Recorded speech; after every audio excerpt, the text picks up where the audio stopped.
God morgon. Ja, god morgon Somol og velkommen av Visndavøke og i Løksall for første fer. Første fer vi ikke i havnene ved tiltaksjonen. Godt å sutja at her er folk som er kommet så til i morgen. Vi er ferdig at begynne om en lukta løte klokken 20:08. Vi er den første av 19. framløven.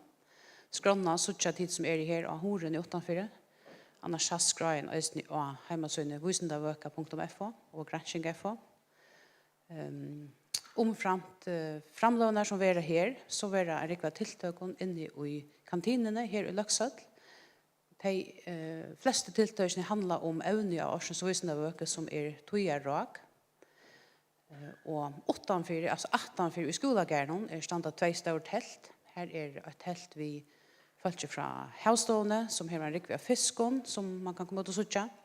Og så lærere og nærmengar fra Glase som gjør imsa runder i teltene. Så her er det nekva suttja. Og tid som fylgjer via strøymynskene til dere som velkommen å komme her i Løksall til løpet den. Så Einar fra Træd, et Somol, hjertelig velkommen av Visndavøkene 2022.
Nej, det är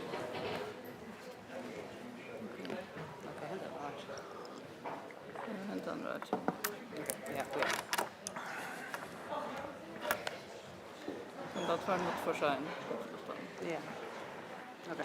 Ja, ettla, ja. At det fram, at det peka. Ja, det är At det fram. Ja. Yes.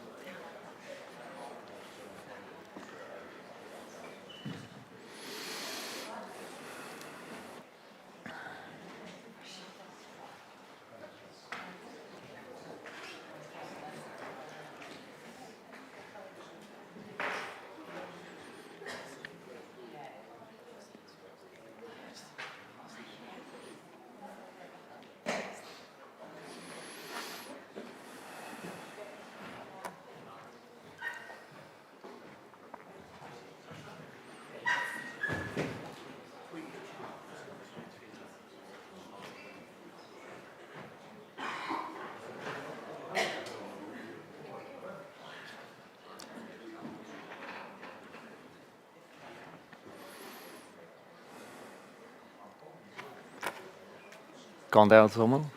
Ja?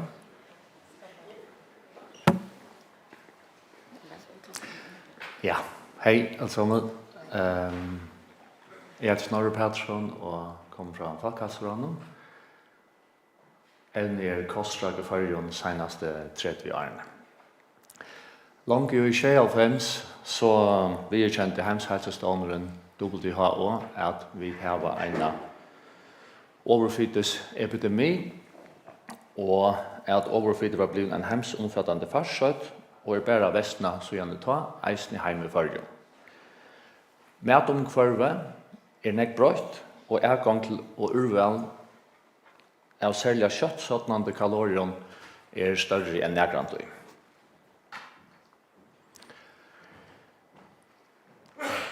Opprona matomkvarve. Her tværmynder. Første mynden viser en måltøyarmynd fra okkara forfedron i eldstavnen. Og om vi umynda okkon at mamman gjør brøst, papen faren ut av veia. Det som i brøstamjølkene tvær grunnsmakker, og det søtt og umami. Så hette første fer at en menneske fer stimbra 2 ut av 5 grunnsmakken, til langt ta vid få mormjølk. Og hetta styrkjer eisen hypotesene av smakkeren av søtum og umami i aldergående signal om at orskeryker og fødsleryker metor avveis. Meira umami øker appetitten og kan være avgjørende for at vi får nok av fødsle og kan være hent til eldre og sjukomfølge og i eit nå smått etande eller har ring ved at eta. Meira umami og i maten kan eisen hjelpe menneskene å minke om nuslene av salte, fett og sukker. Og nettopp salt, fett og sukker i det som vi eisen kan kalla for junk food og søtmøte. Og tog umami øyla sentralt og en sammenrenning av faktisk ødlom grunnsmakene. Og om vi tikker etter grunnsmakene, og enskån søtt, surst, salt, bakst, umami, og her det stender sweet, og hvis øymende okken papen for ut av veia, for 1,8 millioner år siden har man eisne funnet av at kynta, at bruka eld, til å si at matgjøre okkara føje. Så det søta vi til, han søte grunnsmakeren, som eisne og ber kunne smakka hvis det byggven, vi til å trykke okken orske til kroppen. Til å si kolhydrater. Det samme som mormjølkene. Og det sura, det en avværingarmekanisme som kan bivirka til at her akkurat som kan være farlig, til det smakker sørst, og kan eisne være avdugande fyrir om en kolhydratkjelda, et bær eller en frukt, vi etter i gamle tøysjående, byggven og klarer at ete. Så smakker den sjående søtt. Og salt eisen fra tidsjokken væte i kroppen, og i hele tiden det eisen en øyla sentraler smaksforsterskere ta tala ned om junk food. Det alltid massor av fett og salt sammen. Og bakst her en skulter, det eisen vi til at avvære okken om at hans etter, her kanskje okker som giftet, spøyde ut, hvis man papen av heim dotten av en busk vid bæren. Og til eisen den sørste smakkeren som vi mennesker og bøden og tar man mat av krasne lærer okken å smakka. Det en vending i at dama bakst. Og umami til for at sitte okken etter her vi å få nok av protein for at ha en normal optimala kroppshelse. Så dette var sentralt da, og det sannelig er sentralt nå. Og her en slide vi viser kostråk fra 90 som noen til i dag. Og det imest hva vi har av raken som avvarsker akkurat vel, akkurat samband vi med, og eisne om vi får kanskje et mer skeikla samband vi med, og eisne kvart heter eisen vi til avvarska sølene ut i handelen, og akkurat velmøleger. Og jeg kan ikke kjøtte kjøkkene ser talvene, men i 90 var det typisk feit forskrekkelse, men enda mal alltid det samme. Latna og få bedre helse.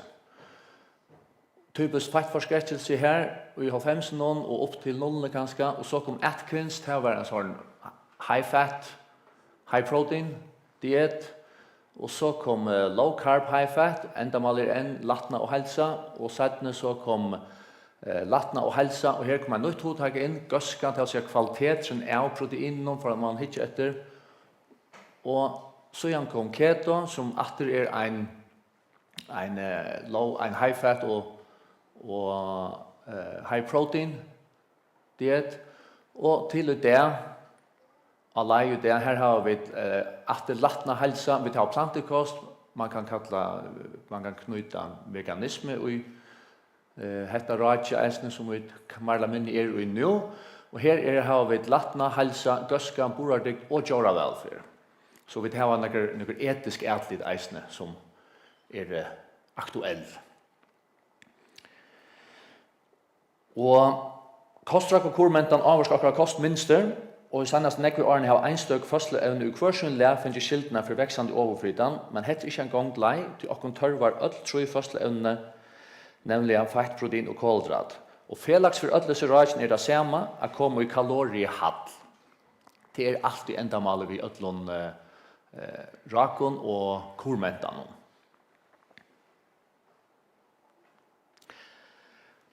Her nokre tøl som lyser gongtene i Førjøen fra vinnene. Og til dømes heter kjenner det kanskje Focasia. Her årstal 2020 og søletøl og eisen kaloriinnehalt per stykk. Og 2015 og 2021. Og som det søtja, i 2020 var 43.000 einder selter, og i 15 79, og i 2021 178. Og hvis vi fører til årskodrikker, så til eisen en vøkster her fra 2020 12.000, 2015 15.000 og 2021 136.000. Og siden skal av Folkehelsekanningen, som var håndedøtter i steg 8-4 av Folkehelserannom, sier somleis at det særlig menn i alderen 18 til 29 som standa for nesten allar orskodrykja nuslene i Førjøen. Og akkurat hesen orskodrykken heimsens mest selde. Hvis vi får våre til brioche, som blitt en nokså nødvøra som så, her tølen i eisene støt veksande fra 18.800. Brioche typisk sår som vi bruker til i stedet for de vanlige burgerbollene. Her ser innehalda av samlet orske innehalda omlai 20% feit.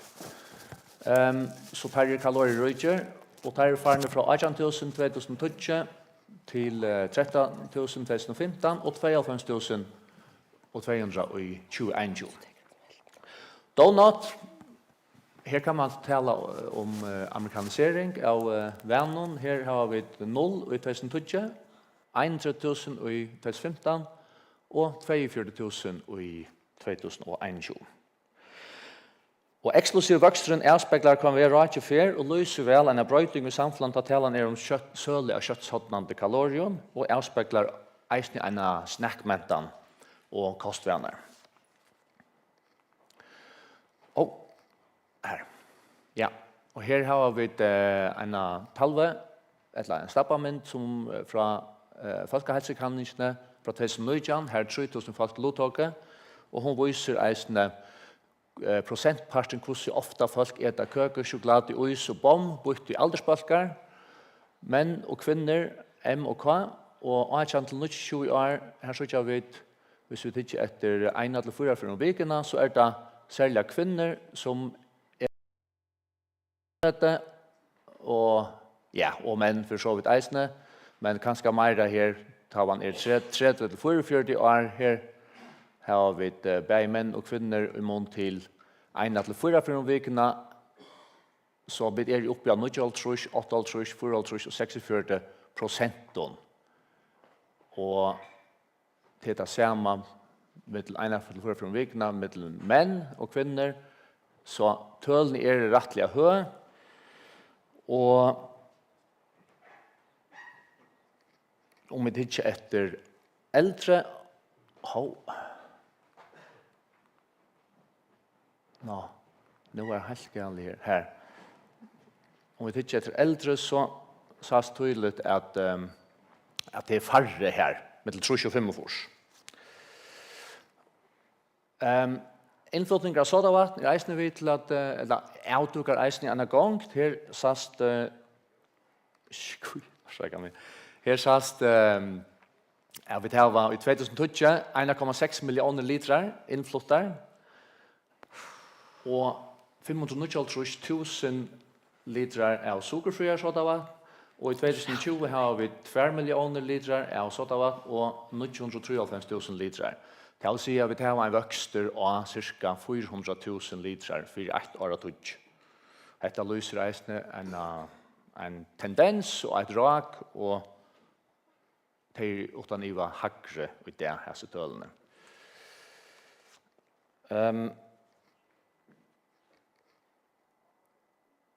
Jeg får her, så jeg har bytt om, men dette viser hvordan ofte vi etter junkfood i førjen, pizza, burger, pilse, chips og fisk, eller fisk og chips, og her sast eisen tydelig at det er særlig det som er 18 lusjo i år, som er det 1-4 for vikene, 46%, og til laks til de eldre borgerne, og det er alltid noe som vi kanskje har visst frem undan. Så heter eisen her det samme til 3000 folk, alle 3000 folk som er spurt, etter lovtaket i kanningsene. Og 30-44 år her har vi vært 24,6% og i etta fast food eller junk food 1-4 før om vikene. Så det er altså hakst mittlen de unge.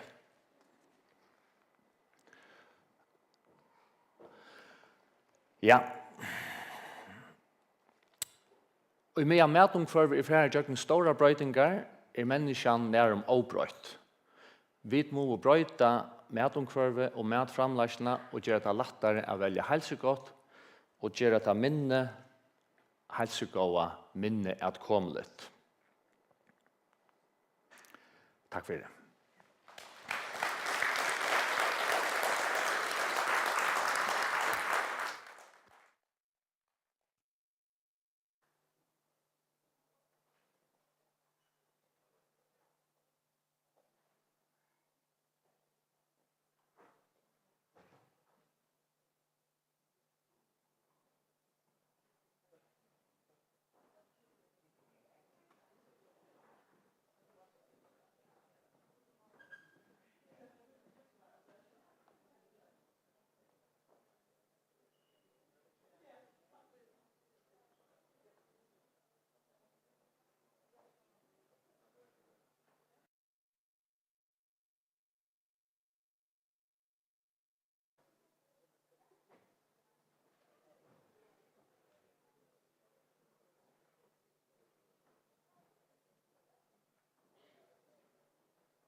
Hei. Ui, det var hørt. Jeg heter Hatla Vei Reinerst, og jeg arbeider av omkvarvstående. Og det ligger ikke her. Og delten vernd. Her vil ta oss av omkvarvsvernd og omkvarvsgransking, mittel annet innan omkvarvsdolking. Omkvarvsdolking, det utlatt av vandamiklen evnen ut i omkvarvet. Og det kan være av manageren av hon, som til dømes da vi bruker kemiske evner til framleselig i utnægnen, men det kan eisen være naturligt utlatt, så som til dømes kiksilver ut fra elgassen. Man har tyvärr funnit av att nekva sån evnen till ekologiska skala för hälsorna, både till människan och till djuren. Och det kan ha skia av både immunvärje och näring, men det kan även föra till en ökta vanta för krabbamein. Ty bättre finner man hur man funnit av som och nätamon och framläsaren och nuslan av nekvåna av sån evnen till dömes PCB-er till tolma eller stäcka halt. Och det så jag vet att ni åter i omkvarven i det. Här är det eisen nekvar allt så satt maler till dömes Stockholm popsattmalen som bölkar som arbetar för att stäcka och tolma nuslarna och vi så vandamiddelevner. Omkvarvstovan, vi tar oss av att kanna dolkande evner. Og det gjør vi det samstarver vi et artistprogram som en bølger under Askar Ranon som arbeider sammen til at finne de beste kanningarhattene og at samle urslut så at man kan avvirke av politisk støy. Vi kan ha nekv imisk evner av omkvarvstående, og det gjør vi i nekvån imisk jorden. Hvordan gjør vi det? Vi takker vi tar vevna eller syner av de jordene som vi kanna. Og de sender vi så til godkjente kanningarstover eller rannsøknarstover i ymsastene. De sender oss så urslitt, og vi av omkvarvstående vi gjør så data, og allmänna kunngjør urslitte. Og det gjør vi så hvert år for nekva av øvnen og jordene. Det som vi får på sjur, det det som vi kallar tojarøyer. Vi tar ut efter X-asanen här har vi tøy och i aron. Och upp efter Y-asanen har vi mat för till dömes kiksilver. Kvar pricker representerar så nøktene av til dømes kiksilver och i kvar jordre som vi kanna. Så prøver vi via noen deilige matematiske modeller å finne ut av hvordan gångten av de dolkande evnene. Det som vi suttar till enten hvis det för upp till högre så det en växande gång. Och det minkande till högre, ja men så minkar nøkten av dolkande evnen. Och det det som vi vana att sutja. Till dømes ska vi ta grindakvällen som vi kan ha kvarstar.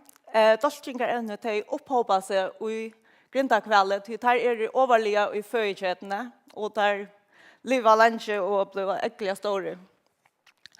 Her tackar vi et imisk syner av imisk og vevnei.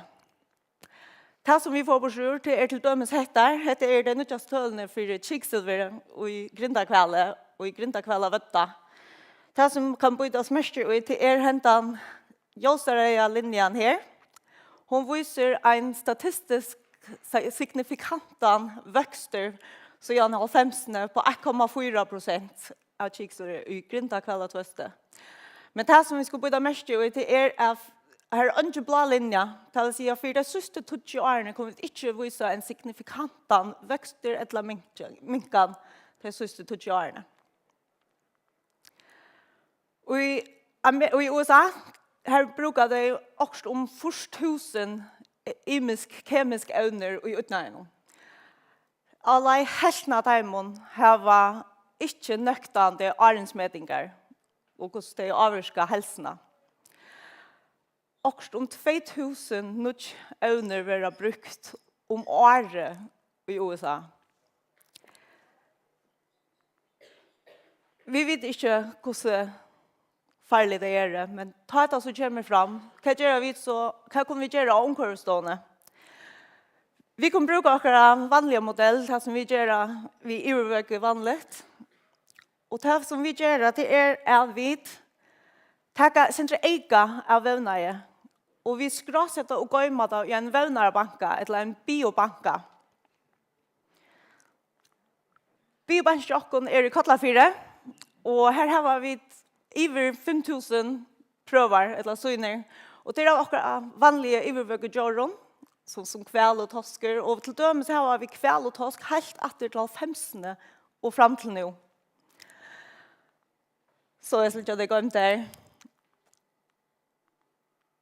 Till dømes så kunne vi ta ett evne som kom fram eller nekk fram i 50 og har vært nekk fram i Danmark nu här, men jag visste att det har vært dolska nekkvastan i Danmark. PFAS var uppfunnet, eller en bälker som blev uppfunnet i 30-nån, helt efter det här. Och till dømes så är det en parster av teflon som de kanske känner från pannon, som täcker pannorna. Det är kolvelte matcher i hemmen till en angebränt i pålånger. PFAS har mega dekva goda egenlägar. Det kan det tåler eld, det tåler harstväver, det allt prellar av. Och tyvärr det brukt i äggfliga nekvon tänkon i det. Tyvärr fann man så då att nekvevner av PFAS-en är vandamingel. Och det har vi se att vara knytt att nekvon imenskon sjukon. Eisen i 2012 på veie og andre, og det er selv vi ser av små nøkton som kunne avvirke immunvergerne til bøttene. Og at når det er funnet det, og det er at det kunne eisen avvirke nervaleie, det kunne avvirke nøring, reproduksjon, og det ble eisen knytt av imenskon krabbamennssjukon. Og omkørstående får vi så igång vi att hacka syner bort ur vännerbanken för jag kan da hur stöje vär här runt om och alla. Vi får tog syner ur banken biobanken chokon helt åter till forsene här vi tagit och prövar och så gjorde vi några analyser och vi masspektrometer och utgå urslite. Det som vi så var att i grejen här som kom ut i 2011 här hukte det efter grindakväll liver och det visste en äckliga stora växter av imenskon PFAS-ämnen från 1906 till 2006. Somledes visste det här i 2016 att det samma sost i grindakväll att första en stor växter av imenskon PFAS-ämnen. Vi talte så fram vi kan inte någon och i grindakvälla liver här det vill se att sauna sig mest. Och vi då kan det nekv imensk men jag pekar ut det som heter PFAS här. PFAS var en av de första som man fann där var vandamedel. Och det är så man börjar minka om nusslorna långt efter 15 och om 2000 och 2001 kom det av en lista till Stockholmkonventionen om att detta var vandamedel. Det som vi såg är att sedan 1906 så växte det inte men det hällde sig någorlunda i sted.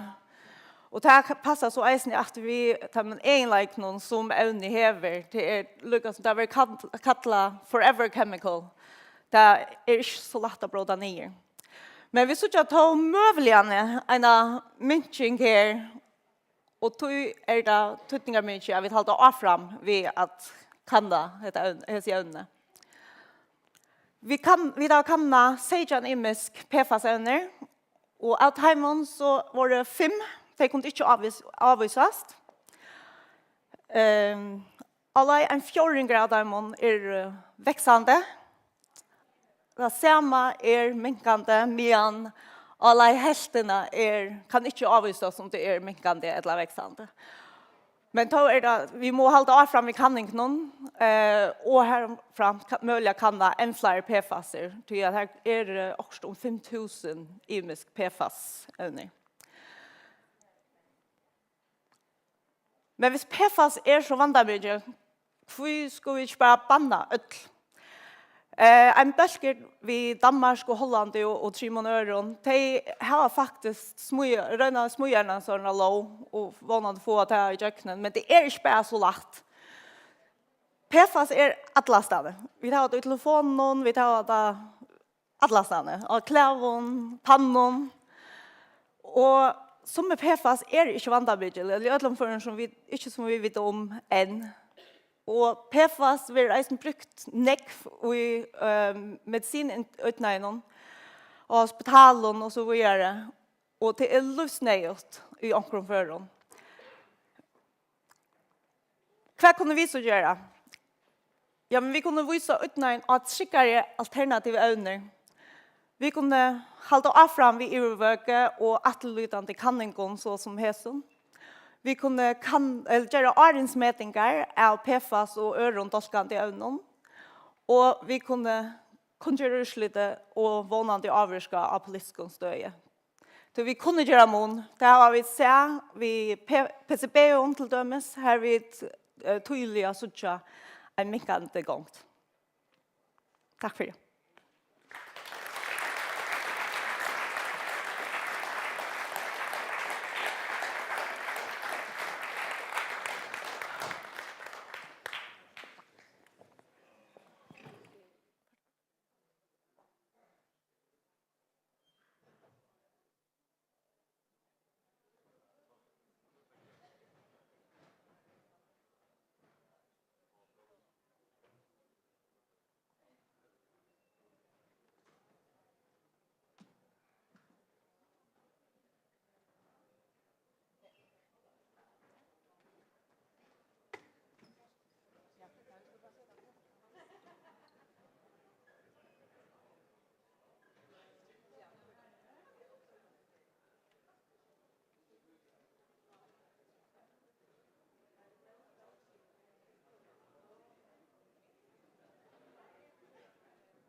Ja, hallo, hører du med?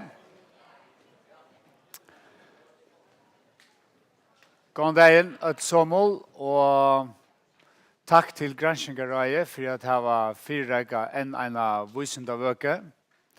Jeg heter Heine, og jeg arbeider av søve- og samfunnsdeltene av Fråskaparseter Førja. Her vi underviser og gransker i søve og samfunnet og politisk virkskiften. Og jeg får ta seg nå, og jeg ser framlønne, en av lytte løte om religion i Førjon, sammenbore vi religion i okkara Grannalondon. Og hendan framløvan, hon bygger av en visendalige grein som er skrivet sammen med två kollegor i var. Hon kom ut av var i 2022. Som er skrivet sammen med Herit Albinos, som er budskaparfrøyinger, og Hans Andreas Sølvara, som er søverfrøyinger. Vi har sånn heit noen ferørene mellom religiøs vekkelse og sekularisering, en nordisk omtagelse bliver til. Sekularisering tar mestjer altså en prosess her atrone, vi tøyene, missetutning, bei samfunnslige og eisne individuelt, og imot til individuella trygg. Og vi setter noen einfalda spurningar i hese greinen her. For det første det førjer ørvuse enn okkara Grannaland.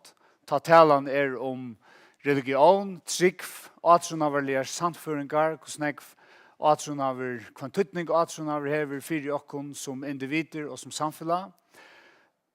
Om vi i ørvuse, og hva mån vi i ørvuse, hvordan jeg bråda vi fra, og så vidt henda greinen eisne nekker, hun får atritui og spyr hvor kan det huksast at førjar i ørvuse enn Osland, Norra, Sverige, Danmark, Finland, ta talan om atruna og atrunavarlige menta. Så til tar spurningene som vi prøver at vidtjera. Spurningen så, hvordan kannar man, hvordan observerar man nekka så abstrakt som atruna, religiøsa samføringar? Det jo ikke det samme som at ekleia og mata og via fysisk objekter, det kunne være tungmetaller og etla vandamidjel, kemisk evner og grindakvele, etla oljedolking og havnarva, etla plastikk og naturen, etla oksåret. Det sin trobult at ekleia og kvantifisera etla mata neka som egentlig bare tankar, samføringar, virer, kjensler, opplevingar. Hvordan gjør man så? Det første man gjør hvis man atler samanbera førjar vi underland, det at bruka kanningar som gjør der ærastane. Og seta precis som spurningar, vi precis som svær møveleikon, så at man kan begynne at samanbera. Og her har vi en database, et granskingarprosjekt som heter World Value Survey, som begynner først i forskningen til faktisk et granskingarprosjekt som har mer enn 50 år av badge. Og i det en 120-130 land vi. Her man vi gjør noen middelbilån, 3 hvert år, 5 hvert år, setter som spurningar. Og i Afrika, i Latinamerika, Nordamerika, Europa, Asia, muslimske heimnån, og i øyne nekvann land. Og det mestjer at man kan ekleie mentanarlige brøytingar i vitui. Det vil si at man kan hitje etter hvert helt daner om jaunstøve mittlen Kine i 1945, i 1995, 2005, 2015. Man kan ekleie brøytingar i vitui, og man kan eisne samanbera oppa tvers av landamørskon og oppa tvers av heimspørston og religionen og så framveis. Og vi har tidsi negra spurningar ur her. Tror du på en god? Tror du på et liv etter deian? Hvordan tøytningar mykjeler atsunni utøyne livet? Hvordan ofta gong du i kyrkje, etla møte, og så videre, så videre. Og årsaket av avmarskaver tøy, og i hesson samanhengs noen, så fer jeg bare at varspa jås av ein spurning. Jeg skal lukka si at Arne kom til tanspurningen om kanningsna som henta greinen og henta framlovan bitcher av. Det en kanning som ble gjort. Vi cirka 600 lottakare i Førjon, i middelen 18 og 45 år. Hon ble gjort av vare eller somre i fjør, og som alltid så sørger vi for at en sånn kanning statistiskt omboende og imot til kyn, og imot til alder, og imot til hver i landet man bor, og så framveges. Såleis at vi får en sånn neiva endurspekling av føreska folkene som nu ena for ber til i en sånn kanning. Ja. Jeg får ta en spurning fram i det, men jeg kan si om kanningsna som helt at omkring så sitter man vid urslidon som strittar i imsar atter, og som ikke ordentlig henger sammen, det gjør ikke mening. Men i her som fører noen, tendenseren den samme, selv om vi setter imiska spurningar, og vi drøyner kanna samme evne vi at formulera spurningar på imiska matar, så sutjar vi tar samme tendenserna og i taimon imiske sværen og sværfordeling noen. Men lad oss ta henda spurningen, det en sentrale spurninger som statistiskt sier nekv om hva folk som helt sværa. Hesten spurningen har jo så leis, hvordan tøtningar mykjel atrunaver og i tøynon løyve. Så kan man sværa sera tøtningar mykjel, nokso tøtningar mykjel, ikke særlig tøtningar mykjel, etla alls ikke tøtningar mykjel. Så kan man eisen alltid sværa, jeg vet ikke, til det som ikke vita. Og hesten spurningen, hvis jeg vet hva du sværer på henda spurningen, så kan det vi nok så stor og sannleggen til å si hva du eisen først sværer på alle mulige ære spurninger. Tøytæk henta. Så heter en av spurningene som vi spurte, og hvis vi tar fordelingsna, så leis som føringar sværave, 600 føringar i mai-juni 2021, så var fordelingen så leis, knapt 30% sværer vi at atrunne sera tøtningar mykjel i mun løyve. Ein triinger sværer atrunne nok så tøtningar mykjel. Det omsetter vi fra enska setningen somewhat important, nok så tøtningar mykjel. Og så sværer godt 20% at atrunne ikke særlig tøtningar mykjel, og knapt 15% sværer at atrunne alls ikke tøtningar mykjel i mun løyve. Og nesten ungen sværer, jeg vet ikke. Jeg vant av nek flere sværer, I don't know. Men det gjør det ikke. Så hvis man kan lette hetta sammen, nå bøyder vi det sånn i 4, men hvis man bøyder det i 2, så kan man si at cirka 2 tringer av førre følge svære at atrunne sera, eller nok så tøtningar mykjel i mun løyve, og cirka 1 tringer svære at atrunne anten omgang tøtning hever, eller hever luttland tøtning. Spurningen så, hetta nekv eller lute? Ofta stender man ved noen tale, 33% mener et eller annet, det nekv eller det lute? Hvis vi så tar oss sammen, bare følger vi okkara norrländske grannar, så ser mynden såleis ut.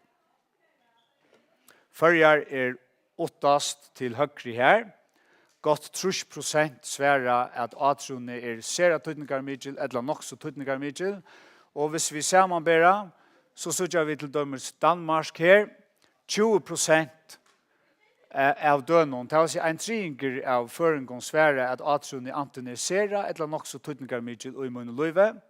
Hvis vi tar Finland og Norra og Sverige, så sørger vi at cirka 30% svære at atrunne sera, eller nok så tøtningar mykjel og i munne løyve. Og Osland ligger sinter hakre oppi 40%, men følger et undantak i Norrland, vi ligger nekv hakre i Mial enn okkara grannaland, og den tendenseren sast eisen i muntlig spurningar. Tror du på en god, tror du på løyve etter dejan, hvordan tøtningar mykjel god ut hun løyve, det er en annan spurninger. Så ut fra hæson, man skal ikke konkludera for nekv ut fra einstøkken kanningen og einstøkken spurningen, men ut fra hæson kan man dreja ta nyrstu at følger i et undantak, og det er kanskje ikke ølja iverraskande. Hvis man så hikker et imiskon sammanhengon, hver faktorer kunne forklara statistiskt tøyne svær, eller hver variabler eller faktorer avurska hese sværene, så sørger vi at alder hever tøytning, kyn hever tøytning, hver i landen under borst hever tøytning, og ideologisk eller politisk kjølsfætan, hver folk placerar seg av en skala i middelen konservativ og liberal virer hever eisende tøytning. lad okon hitje at kusse. Her alter, og hetta fylgjer fullkomliga altsjåa tølun, urslidun, at de yngre sværa og i minnemon at atrone hever stor tøytning i mun løyve, og jo eldre du bliver, jo meira sannolikt det folk svære at atrone hever stor tøytning i mun løyve. Og henda mynden gjever avbendingar eina versliggjering etla sekularisering. Somme granskar har sagt at ja, men hetta vil alltid vera så leis, tog at ung folk hukser ikke nek om atrona, men tar man blir eldre, så får man huksa mer om deian og tar livsens store spurningar og så videre. Men hvis man hikker etter tølen fra World Value Survey, så det ingen statistiske evidenser for tog. Det viser seg faktisk at sværen i øyla stabil. Det vil si at det som folk sværer til det 20, 25, 30 år, det sværer det i ekvelig store mån eisene til det i halvtrus og 55 og 30 år. Og det vil si at det kan huksast, ingen vet, men det kan huksast, at ta i hese, hette atterlig her ivre, ta i de som i dag i 20 noen, ena for vera i 14 noen, eller 30 noen, så hesen stappen minne. Men you never know. Det en prognose. Hver du bort i land noen har eisen tøytning, ofta setter vi havnene opp imot Norrøtjen i Førjon, Norrøtjen og Esterøy, og det eisen store måneder, men her det øtjene vi, og heter det som svære at atroni ser at tøytningar mykjel og i munn løyve. Her svære folk i Norrøtjen og i Esterøytene, her svære 40% at atroni ser at tøytningar mykjel og i munn løyve.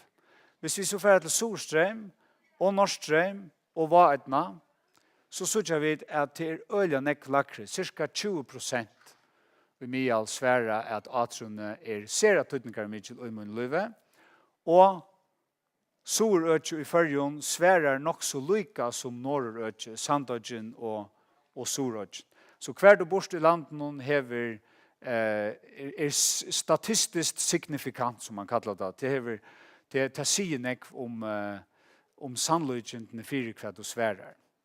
Kina er eisende tøytning, dette var noe som overrasker med jeg synder, men åpenbart det så leis, og i øtlen alt av kanningen, at kvinner skårer hakre og i mån til religion eller religiøsitet enn menn. Her vi tidlig til som sværer at atrone ikke særlig tøytningar mykjel, eller alls ikke tøytningar mykjel. Og her sværer 40% av månene at atrone hever minne tøytning eller omgang tøytning, og cirka 30% av kvinnene sværer til. Det ikke helt vidt til måneden, 21%, men dette så vi det eisen i mån til trus du på en god, ja eller nei. 20% av mannen sværer nei, jeg trykker ikke på en god, og bare 20% av kvinnene sværer nei, jeg trykker ikke på en god. Så Kina hever eisne en tøytning.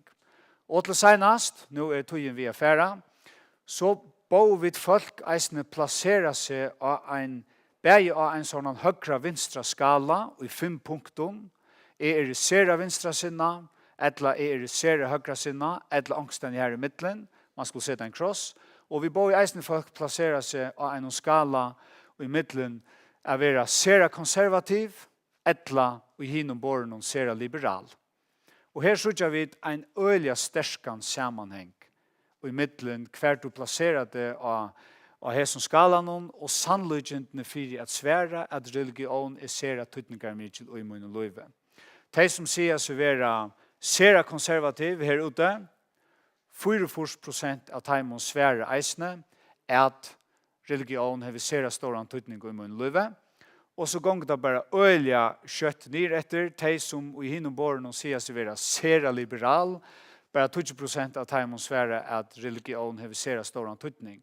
Og dette kanskje en no-brainer for okkon, jeg selv det henger hese tingene sammen, men det avhåver at dette slett ikke en så neive sammenhenger til seg hese tingene genga ikke så neft hånd i okkara grannalondon.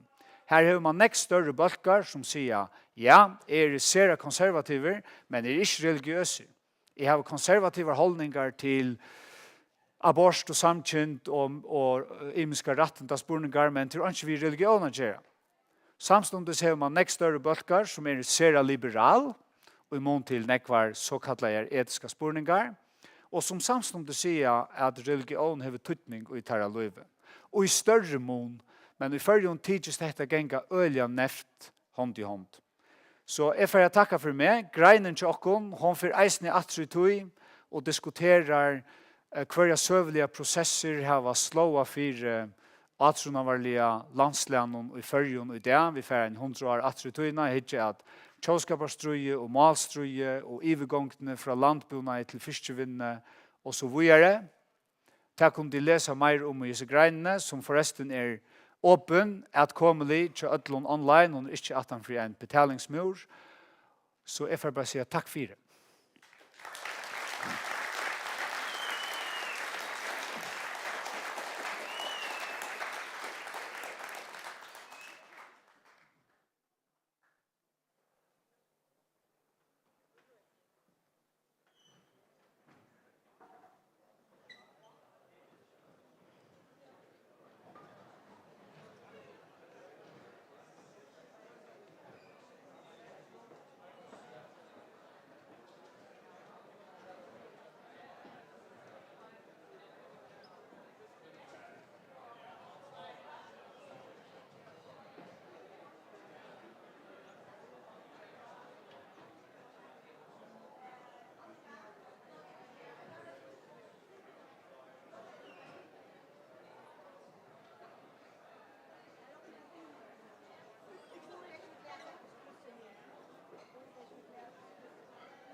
Ja.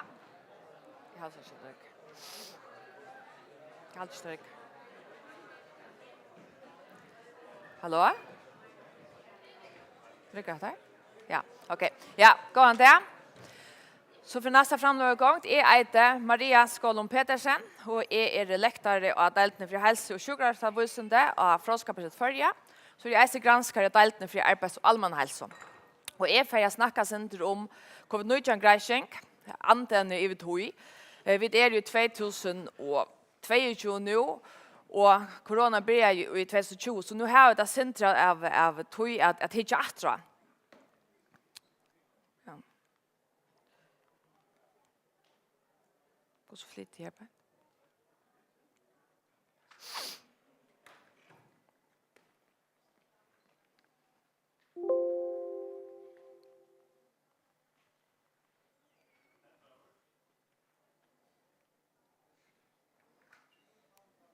Ja, sånt här tror jag. Så läs. Och en för gång vi att snacka om anten så att jag lukar grejen sitter ifrån till movariant till varje skipan i kroppen och tar man väl smitta över till döms vid corona. Ja men så vill anten framlagt som röna börja nya sjukna. Hvis vi tittar efter coronavirusen i rock vi känna att läsa myntna så runt inte vi som pil någon corona där brukar alltså pilarna att binda sig till chiktna. Och här vi smittar där. Det som händer till kroppen, han svärar att vi har framlagt antenna som har ett sällskap som gör att han kan binda sig akkurat till detta viruset. Och här vi gör viruset överste. Och den här bindningen här, hon gör eisen till att detta komplex blir mer skönligt till resten av immunskipanene så att komponenter i immunskipanene för att hjälpa till för att börja ner smittna. Så antenna det parser munvärna och det binda sig till corona och det målrätta mot akkurat corona. Det alltså det ser antenna för inte att börja ner influensa eller andra virus. Antenna det äta immunoglobuliner och det finns så flera former. Det former som vi får snacka med det som heter IgM, IgA och IgG. Och det är som vi tar målt i akkurat kanningen. Hvis vi tittar här på efter mynten här på efter extrasna det så gör man smittaver och upp efter till mångden. Där reastrikan hon visar smittna tar du smittaver så fast då så är det några smitta och så går ner. Hvis du så filtrar till golelinne det det som heter IgM tandpasta till immunoglobulin som heter IgM eller antenna och det är det som först blir framlagt. Men vi såg att det är mycket så högt upp och det lackar nog så kött. Så här har vi de gröna linjerna som IgA. Hon på samma att det börjar syntesättna men det lackar är sin kött. Och så är det IgG som är det som börjar syntesättna men det är anten så vi har långt i kroppen och det är det som man vill måla hur så länge har man det. Vi såg att det flätar ut men hur så länge har man det i kroppen. Det är det som är intressant att när vita. Så enda målet vi verkskattlanden till att kanna antenna efter smitt vid corona eller covid-19 i Vitoi. Och hur vill man kanna det? Ja, men vi har också om att verkskattlanden för gång långt ta i april månad 2020 ta och i corona akkurat kommer. Det är öjliga ting vi inte visste. Få ett antenna, man vet att man vill smitta över så får inte processen igång. Men är det så att få det eller är det något som inte har kroppen inte framleda? Hur så länge att när smitte kan man mata det? Man måste för mot nya smitte eller hur så är? Det är dessa ting som vi yngsta kan. Det som vi gör det var i första bilderna, hvis du minnes det var i mars og april, da bjør alle timer som hadde en positiv PCR-kanning. PCR-kanning det ikke helt, har man påtatt i holsten og man kunne mata det aktiva viruset. Og 120 av 120 for sluttåket, det svarer cirka til 50%. Det er altså et øyelig omboende ødel som jeg har vært sjuk. Så det er ganske sin særlig til dere kanning mot lærere, til at vi tar ødel vi eisen bøtten og eldre. Alt, og det er ikke bare det som var særlig sjuk, eller det som var også annet. Vi tar ødel vi. Og så var det på en inn til blårønt etter cirka 30, 12 og 15 måneder. Vi tar var en korset kanade inn, men det kommer ikke til å legge frem i det til vi tar til arbeidet vi. Hvis vi ikke etter myntene vi tar her nere, så sørger vi til at vi 3 samling så stender også under parenteset. Og her blir det etter cirka et år. Och ta koppsättning ju börja. Så nökrast här har finns koppsättning och ju långt vi kommer ju fler av dem är det. Men det ger också en annan möjlighet. Jag kan använda hvis man är koppsätter och imot hvis man inte är koppsätter. Vi bjöd av eisen lottagare, nej, lukka. Hvis vi kvar är falskens lottagare, fordelingen av Kina till att det var cirka 33% av våra kvinnor. Röjtjare, 64% var röjtjare, eller hade vi röjtjare, eller var aktiva röjtjare. Här var cirka 33% som sötte sig av varandra sjuka. Här var 23% som sötte sig till helva. Og vi så at de aller fleste de hadde sjukeikene, 96%. Og også til vi spyrer med stingene, det tror jeg at etter mat og anden, men det er av det noen faktorer, det ting som avvirker om man har anden hos lunch, man har hos nivåen er. Det er ikke aldersfordelingene. Vi har helt fra 0 til i 23, men vi så at de fleste ligger midt og 18 og trusjonen. Men vi bjør også eisen til i ærebildet. Hvis de minnes, helt fra april og til august var det ikke tilborde. Så det var så ikke for august fikk vi nødja sjuklinger vi, eller personer vi. Og vi rønte så bjør så følte vi fra august til desember. Og her var det så 226 ut av 225 lottog. Det var så cirka til 45%. Og her var det eisene bøyen til blårønt. Men her har vi langt etter første mannen eisene. Det er altså 18. første, 3. kjent og 12. mannen. Og tog her var det mulig til til nå er alt sett opp og ta en latter for å få samband vi lottakerne beina ved. Hvis det ikke etter hver lottakerne det har lykkast øylaneg. 33% kvinner, vi tar røykjæren og glunta om 40%, som vi har 30% takka helva, eller 60% og 25% sier seg omkring sjuker. Og her er sinte færre som har sjuker i kjenne. Men hvis vi hittar etter aldersfordelingen, hun er sindre annerledes. Vi tar stadig fra 0 til 23, men til hele tiden til 18 og 34 som er i hesen bølgen. Så hva er det som man gjør? Vi kanna antavne, og det vi kanna og gjerne blå rundt. Og kan ikke vise om dette her reaksjonen er hent at antavne er framlagt som skal börja nye smittene. Og bare for å minne av at det tar man gjør påting, tar er det aktiva viruset man kan. Det som vi gjør det er at vi brukte et kit, altså man kjøper som man kan mate dette. Så skulle minnes til at dette får gang til langt helt i begynnelsen. Aprilmannen skulle vi ta 2020 skulle vi ta støv til hvordan mater vi disse tingene. Og da var det ikke metoder framlagt eller gjort det så att man kommer att gå så nekvärt. Man kunne bare här var funnet spärra metod så det ja nej. Och tog valgt vi denna sorga metod som är greiner hade visst var en gott kit eller gå metod att göra det på. Och detta blev just helt frustrationer. Men så tog en jack, ja men så kom flera blev det granskat när vi just ner och det här var granskningar bulkar som gjør det metoder så at man kunne mata nivå eisne. Og jeg fikk så en samstarv vi Rødsjukhuset som gjør det til at vi kunne gjøre til en kvantitativ kanning. Altså få et hel ut. Ikke bare har du gjort annet enn et eller nei, men hvordan nekv.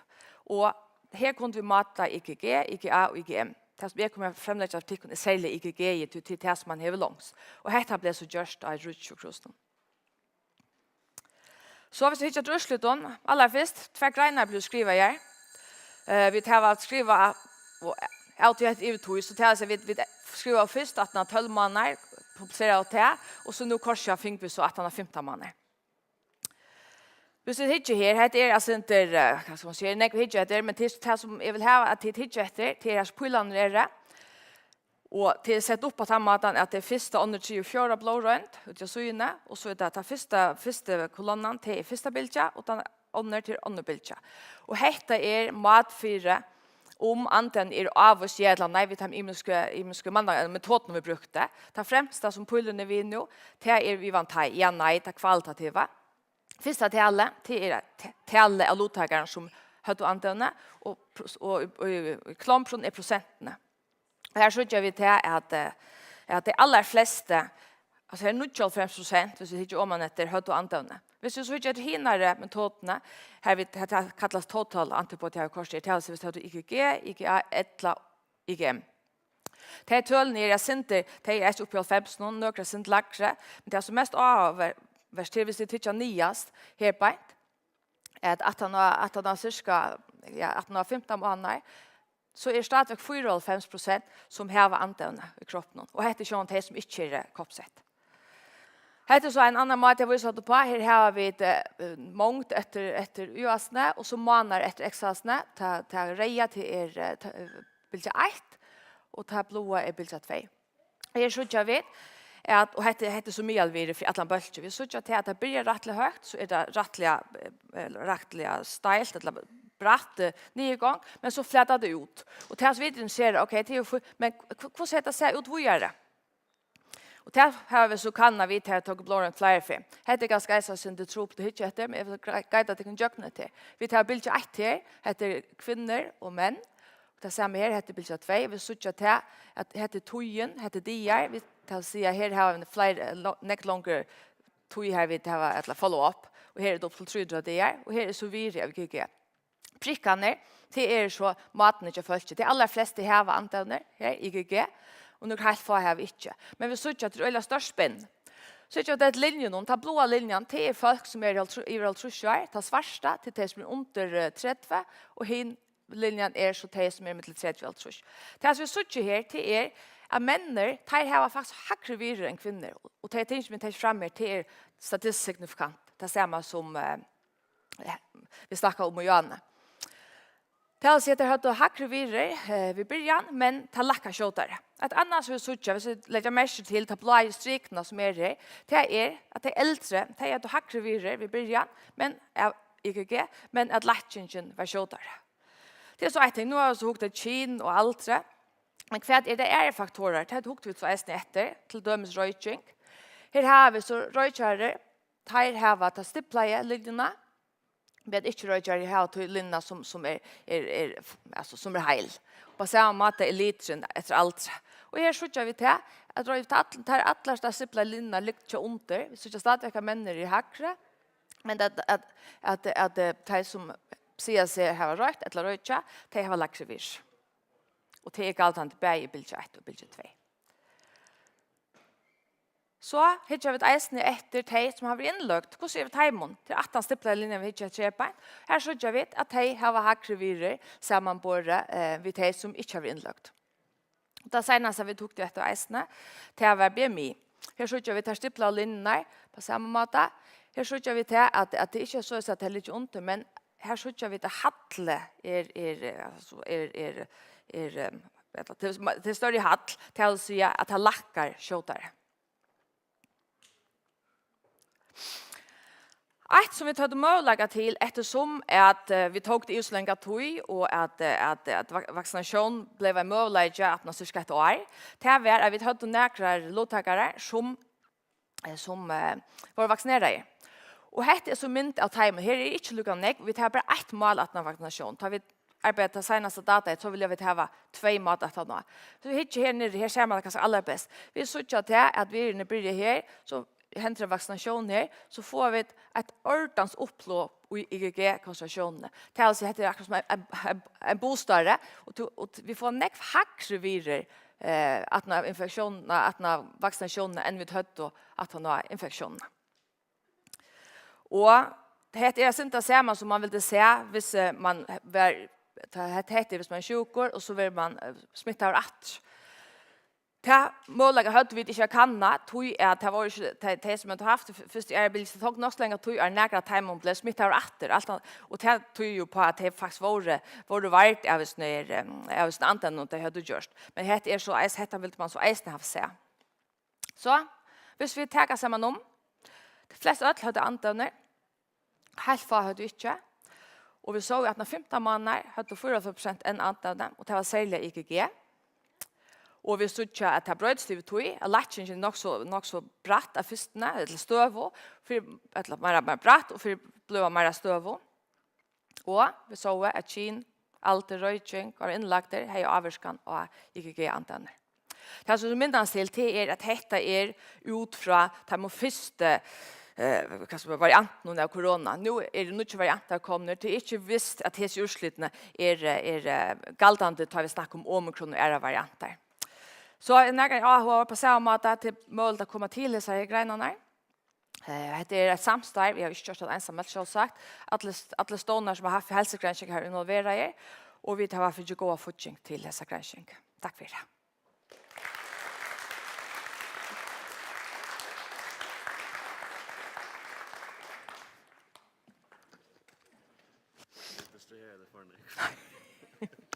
Jag är färdig också.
Ellers.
Kan dagen. Jeg heter Eva Kjell Hansen. Jeg får at legge utslutene fra mine bachelorriger i Løyfrøy fram. Jeg gjør gjerne ansøkning etter arvelige fravigon og kunne avvirke fruktarbeid først, kan jeg si. Riggeren var gjort av Nortrøvesene deltene av Fråskapet Førja, vi Sven Ola Mikkelsen som vedleiere, og i samstarv Jens Ivan Ligerion av Bonarstående og Dag Inge Våge av Norska miljø- og biovisende universiteten. Jeg valgte jeg kan ha fruktarbeid sier for måleggene der kunne gjøre innan sier halt, og vidan om fruktarbeidstravik eller uløver vil det gjøre det mulig at alle etter høvån eller lav fruktarbeid eller lambatalje alt etter hvert endamål til bønden er. Lømsien her ved vanlig ombyte kan alle sette en lampe per år for å sikre seg at det er en megnar at hava lampe, og omstående er gåer og alt for etter toilamper til at hava minne av seg og innfallet sambors ut til slakt, og da vil jeg give minne bit av hean om vetren og lakka fåer og medisinutræsler. Fruktarbeid kan avvirkes av nekvån imiske faktorer, og der har vi delt i 2 hovedspøkker til de vistfrøyelige faktorene og de genetiske faktorene som så valgt jeg kan. Så er ferdig til selv kan jeg snart lukke fortelle dere syndrom om arvemateriale eller DNA. DNA sammansett av 4 bytjeblokker som vi her kommer å kalle bokstaver. Det A, T, C og G. DNA blir brukt som en uppskrift att göra proteiner och andra ettor, och det är sammansättningen av så 4 bokstäver som avgör att det fysiska egenläggarna av proteinen. Och ett fravik är så en brötning i DNA som kan bröta egenläggarna av proteinen. Så för att göra det här sen närmare skilja så har vi gjort ett myndamal. Så DNA kan sammanbäras via en årebok eller språten. Och DNA är så omsett till ett protein och lägger samma hot som språten omsätter först längst. Så hvis protein er et omsett år, så er det et fravik en stavevittla som gjør til at året blir ikke omsett til det som man atleida skulle være. Så det blir til en feil eller akkurat annerledes. Et fruktabærsfravik er så et fravik som hackar fruktabær, sier noen, han får mer lomp. Kanniker gjør det med annet i uslensk, norsk og bretsk seiasloven, og der har vist at avvist fravik i 5 uiloven kunne gjøre en stor økning i fruktabær, sier noen. Og i 2020 var som nøytjans løg fravik kjent fra seiasloven kring heimen. Hypotesen som var at høgt fruktarbeid kunne settes i samband via så avvise fravikene først kan si. Vi gjør ultraljusskanninger og tok blårøynder av alle 500 seion kring landet, som vi sier av mynd 1. Og skanningene var nødt til å finne lampetal, og DNA var utrygget bort ur blårøyndene. En nærkanning var så gjort av 16 synen, og en uiløvkanning var gjort av 322 synen. Skanninger utslutning i seg selv viste at alder heier en avvarskan av lampatal, som sier av min 2, og hvordan prosent av 18 høtte flere lømper var eisen råkne ut for hver syns øke. Og vi sier nyast av 12.1, nyast regler her, at flere lømper prosenter varierer øyne til de imiske økene. Helt fra 13,6% av 18 høtte lømper til 64,6%. Så i nærkanningen har vi sekvenseret 5 økene. Og det at lese DNA i bokstav for bokstav. Og disse økene ur 3 mån av 5 uiløven hvor man har funnet fruktabærsfravik. Så av min tro så gjør vi hver så kan ha økene litt av kromosomene ikke si noen. Og den reier pøyleren peker til det første økene i BNP 1B uiløvene. Og de blå pøylerne peker til 2 økene i BNP 15 uiløvene. Og de grønne peker til 2 økene i GDF 90 uiløvene. Og så ut fra talen av lompen som Atnar har finnet har vi valgt ut 16 syner. Her som 90 høyt høgt fruktarbeid og 6 høyt lågt fruktarbeid. Vi kan også om fravik var til steder i ødelen 16 synen, og fruktarbeidsbøskene, høgt og lågt fruktarbeid, var sammenbarnet. Først tykker vi at utslutningen fra BNP 1B uiløvende, her som 2 fravik var funnet. Vi sier at 2 mynter fra sekvenseringene av samme øke og i 2 måneder. Så farvene og aldetoppen ombåa tar 4 DNA-bokstavene. Så A er grønt, T er rett, C är blått och G är svart. Det vill säga sekvensen av DNA av mynten börjar vi A, G, och så vidare. Rättvisan av bokstaven av bara mynten är den samma, till det från samma sted. För utan bokstäver som är mest vid röjen och blå prytje. Och det är här som fraviken som vi funnit våra. Fraviken är så att bokstäver 630 i levne, som är framärst vid röjen prytje, är bröttur från G till A.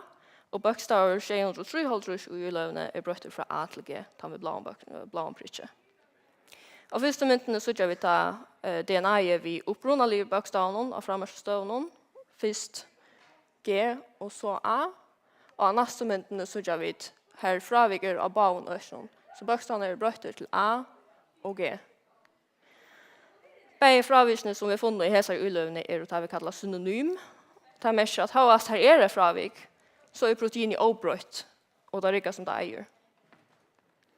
Och att rätt så var fravigerna funnen och i baun fruktarbärsbacken och i alla samma utbyte. Då är det osannolikt att akkurat hälsar fravigerna har några avvarskan av fruktarbärsen. Så jag har utslutande från öknen en öknen BNP 15 i lövne, har ett fravik var funnet. Sekvenseringen visste att synen hade antingen en stittre eller en långre version av his öknen.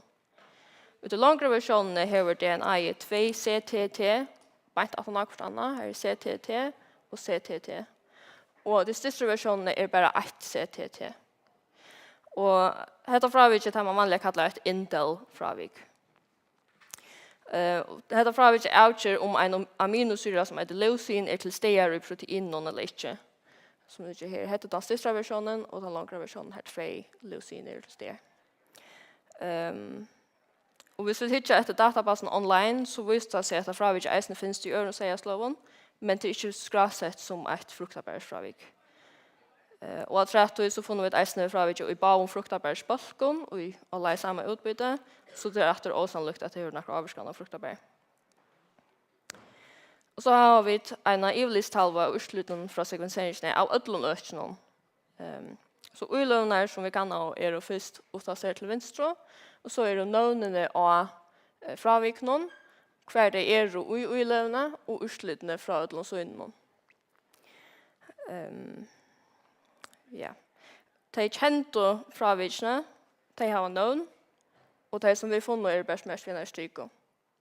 Så de grønne boksene er mest at her var ingen brøyting i DNA-en, og ikke fravik var funnet.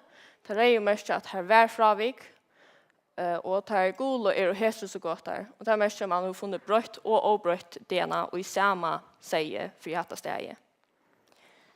De grønne boksene er mest så at vi finner ikke no-go utslitt, eller at sekvenseringen ikke rigger. Ikke et nice. Så for jeg takker sammen ingen overkjent fruktabärsfravik var funnen, og 2 fravik var funnen i BNP 1B, og 1 var funnet i BNP 15 exon 1. Og ingen at heimen kunne settes i samband med fruktabär. Så igjen har vi et ingen utslut for syne 15-16, eller for GDF 0 exon 2 øke.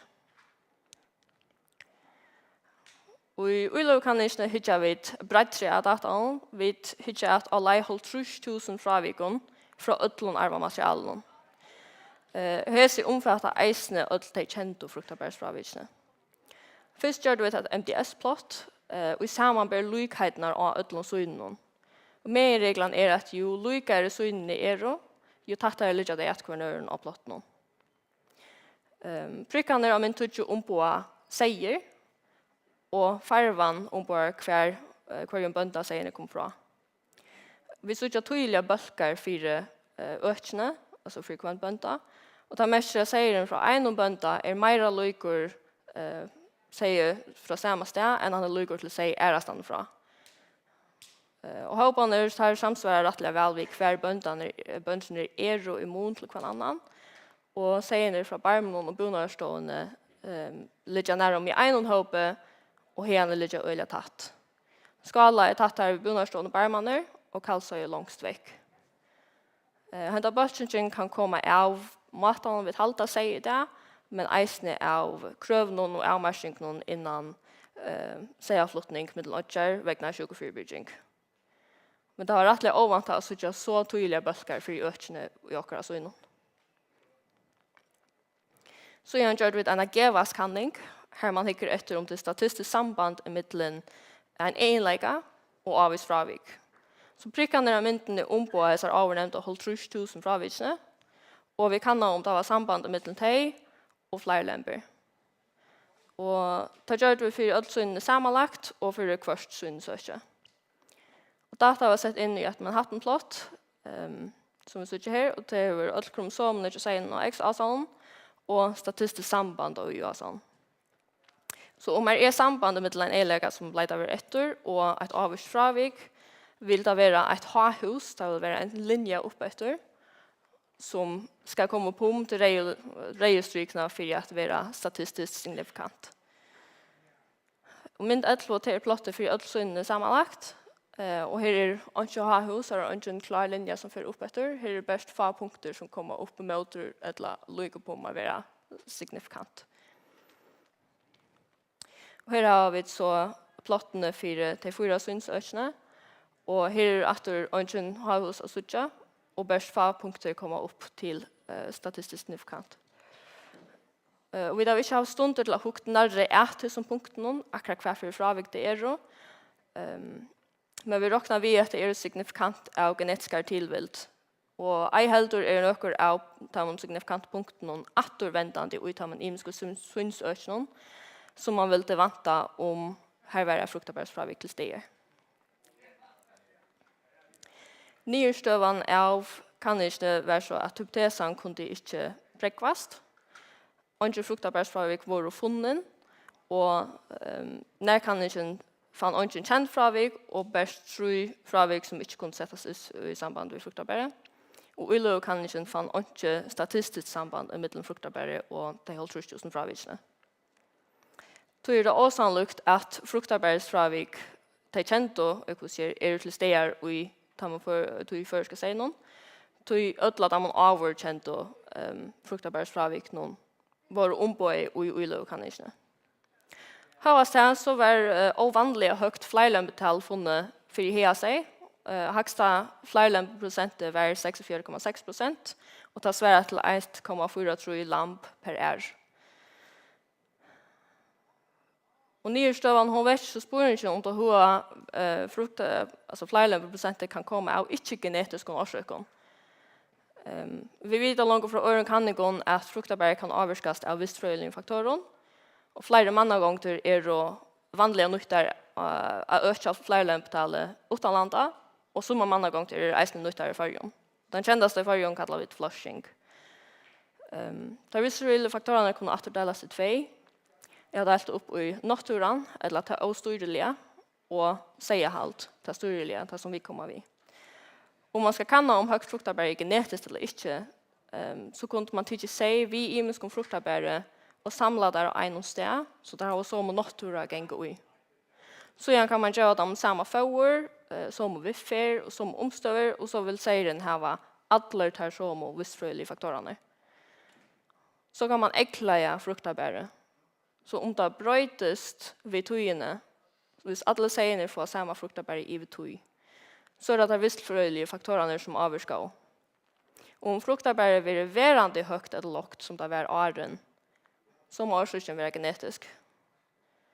Og så hentet hatt for man utelukket om det er genetisk eller ikke.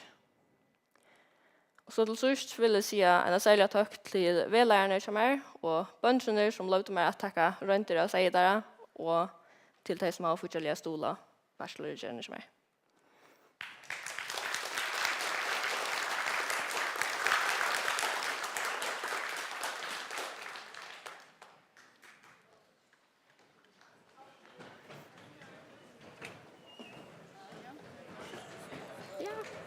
Klarar jag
heter Pedersson og jeg arbeider som bokavører av Landsbokasavnen.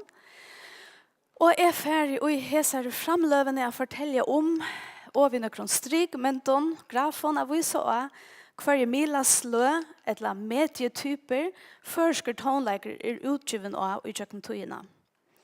Fra 1928 tar jeg første tunga lackplatan vi Sine Liljekvist kom ut, og fram til 2020 ta langt nästan alla tonleika utgaver var utgivna tälskilt. Nu ska jag skifta mynter. Tonleiker jo för flere av okkon neka som fyller nekv, bægi og i gerante stenon og i særlion høpe. Tonleiker streymar ut ur utvarspstålon, telton, telefonen, platespelaren, konsertstølen, ur filmen og ur bokmenten. Og i glede av spelemånen til William Heinesen vil fortalt om ta i magiske toner fra en vindherspe av første sinne koma i øyrene av trimon ungen drangjon og 11 til en underlige slukna tråd og i ungen salontæra. Og det som om det henter det samme til mer som leser. Og i början av The Shining kan tonleikeren gjøre så at det renner meg kaldt ned etter rytjen og jeg kjenner at når jeg er djupt forstyrret da jeg hører gregoriansk messesang sett han sammen vid indianere og øylen og jeg vet at dere ringt for å hente i filmen. Og så hvor jeg er etter så kan tonleiker hjelpe omkron og kjøkken en milda depresjon og opplittende tonleikeren kan stola mer så at mot gåa lægest enn bedre. Og så det her vi mila-typen noen, eller mila-sløv noen. Tog at i førjon, som av stedene, det at de flere i heldig vilja eie tonleik av plate enn talskilt. Og det kan tidsjas løye og i noen heime vi støv og tøknelig frambråten, men LP-platan åpenbart neka som kan materialisera tonleiken på enkla måte og være brukt som ambo og i en sosial samskifte og sosial omkvarve på en annan måte enn tatalskilta tilfære, som mer outødsligt. Men dette her skal nå snikva seg mer om termilaner, eller termedietypener, og gjøre det mulig at høyre og oppleve tonleik. Ta tonleik av berande tilfære. Og tog har vi rettelig nekve av Landsbokasavnen noen.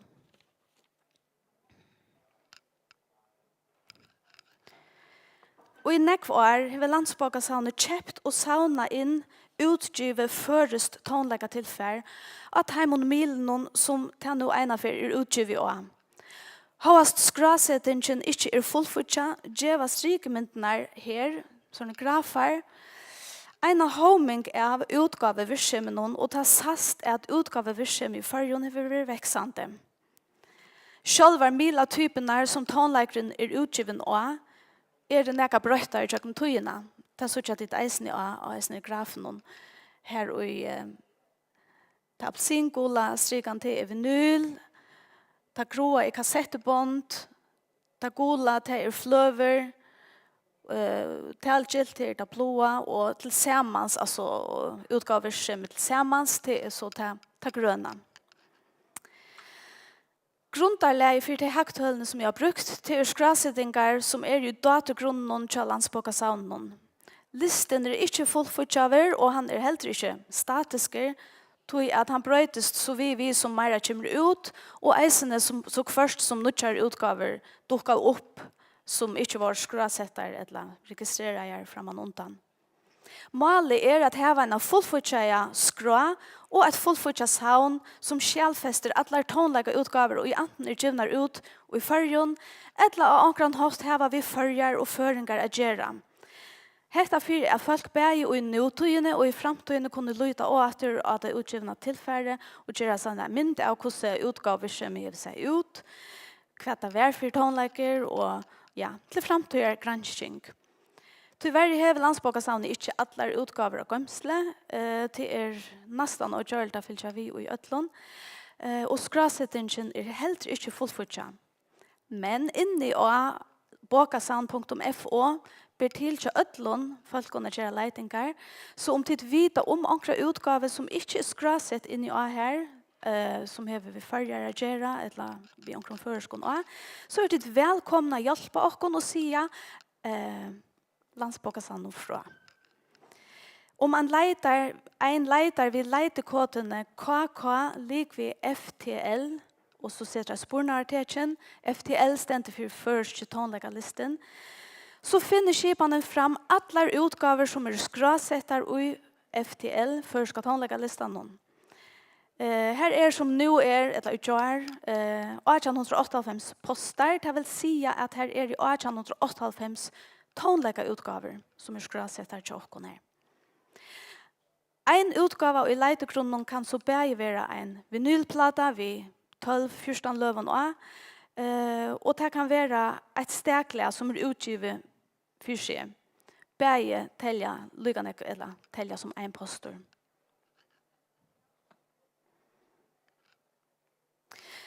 Det første tilfellet vi kom ut vi først kontonleger og det var lakkplater. Tyvärr är landsbokasavnet bästnäckrar få lackplater av gömslene. Men håast det att landsbokasavnet inte hever dessa platerna fysiskt, så har vi kunnat ut från sendingen till Peter Roach och boken till Birger Johannesen funnit fram till att kunna skrasett näka av som vi inte har. Till att tar har upplyst om det här och har just kanningararbete. Som skiljer ut fra tog som Peter Roach sier, så det en 30 lakkplater til vi førskon innehalde. Og alle så ikke komstet til okkon, og alle helt ikke skrasettar til okkon. Så, men det eldste tilfellet ofta det som ringast at skrasetta og finna opplysningar om. Den første tonleika utgavan vi førskon sankon, og vi kom ut hver tanja en finskar sankar inte som Sine Liljekvist fra 1928. Her hun synker tvær førska sjanger. Orla var om morgonen og Rora badne. Og det var his master's voice som var et forlet av og vi gav ut i 1928. Og henda kama mynten at han fri her til en lakkplata fra omleie 1924 som vi så heva og til songkåre Ljomor og Sore under lærsli av Kai Olof Bok og i Sintjan. Her 2 lø og en av hver sjøye. Jeg halte ikke det passet så redan jeg mer av en lakkplate. Så at det tilfellet så ja, tjukt og harst og brottna i last og alt mulig. Som med platespelare, det kunne godt spela lakkplater hvis det kunne rotera eller snikva 88 for rundt om minutten. Til det som lakkplatene krever. Men egne platespelare hemma kan så ikke til at ta det 45 eller 33 man kan skifte middelen. Så får jeg her. Ja, lakkplatene til kommer så ut i togjørskeien fra 1928 til cirka 1930. Til vinyl, det kommer så fram i Shealtrush. Og i 1930 kommer 2 singleplater ut av vinyl. Den ena Sunnekveld til plantasjene, at de ene søgene og kvinner en måned der, kjøpet dam og taimon. Og hin vinylplatan en singleplata vi en leie som heter Kvøva Showmansens og et leie som heter Skuiming og det var Florence og Hannes vi var artister her.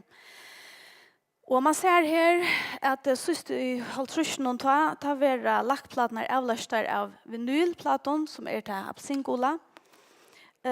Og hesa her vinylplaten kom til innehalda långre spelletøy, det vil si flere lø. Ja, lakkplaten forsvinner faktisk helt, tøy at vinyl tekker iver av imson årsøkon. Ja. Hette så bare mynd av en plate, en gentur i Sumpa Kvøa, hulde gentna, og ofte det sin ringt å finne fram til årstallet, tog at det ikke nekker opplysninger alltid, jeg ser platen, men hentan jeg ser jeg så funnet det å komme ut og inn og kjent og trusk. Du spurt simpelthen av Facebook, og så venter folk atter som myntes det her var vi, eller her var også vi platene kjørst. Og om man gjør en leiting opp på KK, likvi FTL, 1944, så kommer 30 poster fram, og det så 30 tonelike utgaver som kommer ut i 1944, og her er mittel annet en Myrna som gav ut en plate som heter Thanks to Your Love, og i 1944.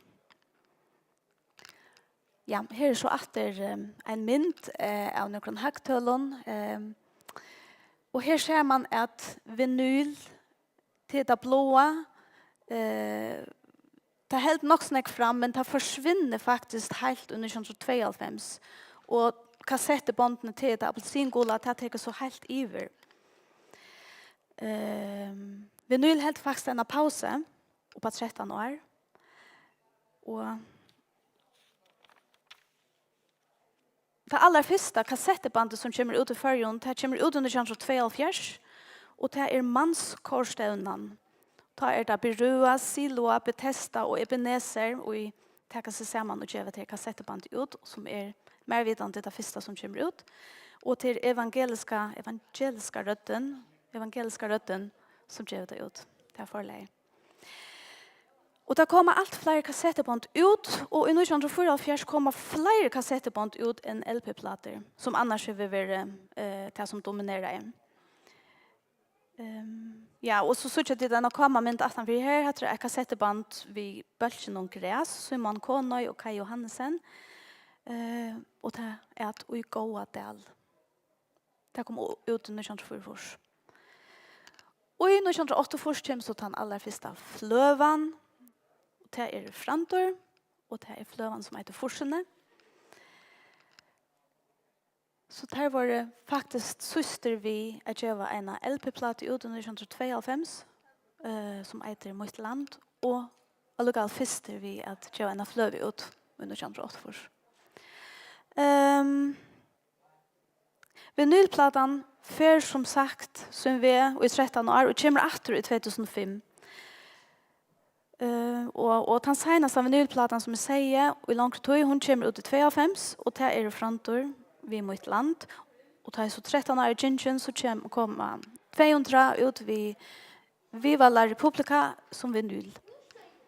Så tar hentan her vinylplatan så en av sånne uppblomstringstog etter 1800 så spekligane. Men fløvenar, CD-nar, der det øyelige populære at gjøre ut, og der har sånne helt store tog i 2011, her hele tre fløveutgaver skrasetter i førerska tonleggalistan.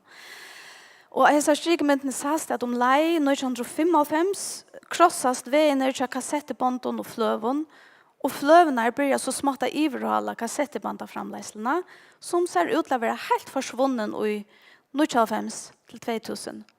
Her kommer så lukket et kassetteband ut i 2016 og 18,5. Og det ikke akkurat det som dominerer utgave medietypene. Og i 2005 kommer så en tilskilt utgave ut, og det vi Olav Højgaard ur Vestmanna til Nashville, Så mer vidande har han varit först vid att tjeva näka ut helt talskilt. Och talskilt stäklet har vinner allt mer fram. Och det här stäklet är till så av utgavene till Josef Zachariasen som heter Human. Av en heldare utgave som heter Summer. Hon kom ut i 2021. Som eisen är helt av talskilt och mille. Och en MP3 alltid det är. Men man kan gott köpa det fysiskt eisen. Så ja. Ja. Talskilt stekle og utgaver vinner fram, og iverhala tali av fløveutgaven i 2019. Og langt i 2020 er tali av talskilten utgaven helt eksplodera, og til i enans nukker helt få tantor og i enge var fløver ut, mittelen ånder i sjolv. Ja.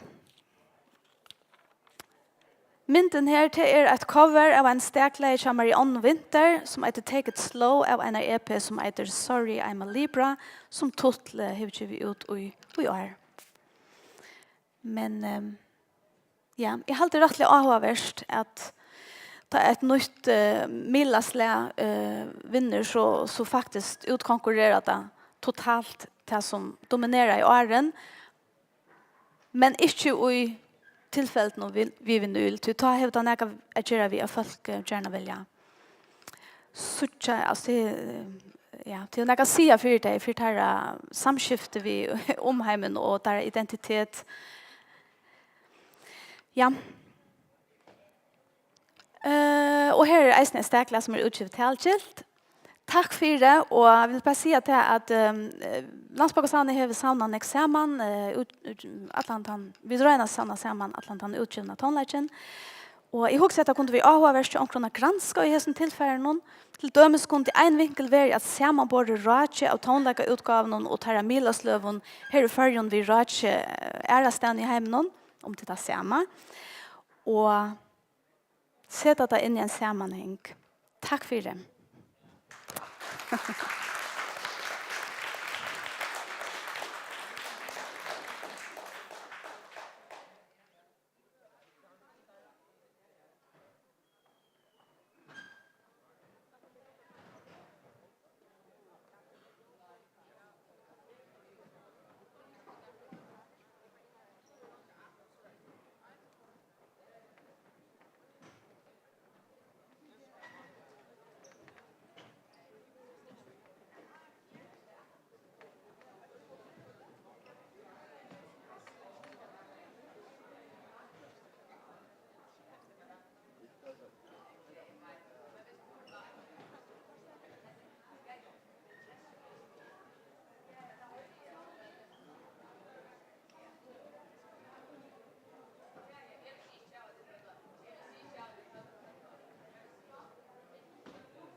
Ska jag börja?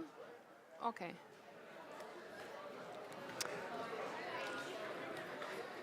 Ja, hej. Jeg heter Elisabeth Skarhammer Olsen, og jeg i gang til en PhD i samfunnsgeografi ved et universitet som heter Lancaster University i England. Og så har vi eisen tilknyttet til Søvig og samfunnsdelene av Fråskaparsetsen. Og mot granskingarøkje, det sånn helt iverskipet, snur seg om mat, omkvarve og ojavna, altså og lika som sammanrenningen mellom de økene. Jeg har gjort mitt feltarbeid, jeg har gjort mitt feltarbeid i tveimån små økja samfunn, i Førjon og i en liten økja samfunn som heter Sao Tomé og Príncipe, som ligger i Västafrika, i Guinea-flegvannen. Og så har vi eisne lotidje i alt sjåa fonton, verstovon og rastevnon tja alt sjåa rørslene for det som enskon kallas food sovereignty. Som hvis man omsetter det beinleis til føres, så blir det til mat fullvelde. Og begge i Førjon og i Sao Tomé og Príncipe så har vi samstarva vi lokaler mataktivister og matframleiere. Jeg har brukt et hotell som heter Participatory Action Research, og til et lottakende hotell her som man vidt til at skipa for tiltøkken og at stål og punter til virksomhet som aktivistene får oss vi. Skreien ut det at jeg får først å si sintra om voisentallige utgangsstøy for jeg sier verskatlandet, og så får jeg gjøre et søvlet atterlitt og om matpolitikk og jeg sier rørslene for food sovereignty, og til sørst at hun leier meg til radje som vi sørger i Førjon ved matkjølbjørgene. Ja, så alltså det var ju inte det utgångsstöje och forskningen för är granskningarna det att som vi vet att allt så omkvarvskräppan som i det ett urslit av att den maten som vi lever och driva boskap på grundläggande och borartiker och det har vi något att göra vi att han bygger på en sån princip om att vi må växa, att vi må liksom växa om boskapen och växa om framläsarna och förbruket och så för att det ska hänga samman. Och våra samfulla simpelthen bara tänkt av oss ner vuxen. Och det mest är att mia livsstöj och förbruket i hemmen och det kräver det som samsvarar vi tvärgörer och här är inte 12 för i Førjon men i halvtid i Danmark är det omlai mia här det trutchar till 4 görer som det kräver hvis man ska liksom vill lycka halta en sån luftstöd och infrastrukturen som ute i samhället. Och allt så med utnären så en stor parster av sån här och vinnelig matframleisla i det big business. Det snur sig inte om att framleia mat men mer kanske om att sälja en vara. Och så är det eisen till att raver i utnären av öttelmun öron raveren lägger eisen trust och omkvarve och det som man så börjar att söka eisne mer och mer det att här som man säger raver utna hämta här ju ofta eisne omkvarveskonflikter. Och det som heter här korste det ett granskningsprojekt här som man rör kortlägga såna osämjer såna konflikter såna motmäles tilltök som uppstånda här som till utna var lite intriv. Och det som vid en konflikt det att ofta händer där eisen ut de så kallade männingarlånden här som folk ofta lever också beinleis av här näromkvarve här som till liv av landbona och på tammatan höftet ofta tarra mätskjolbjärkne om vi kan se det så. Yes. Så, men vi skulle skruva oss in och att det här fokus vi med.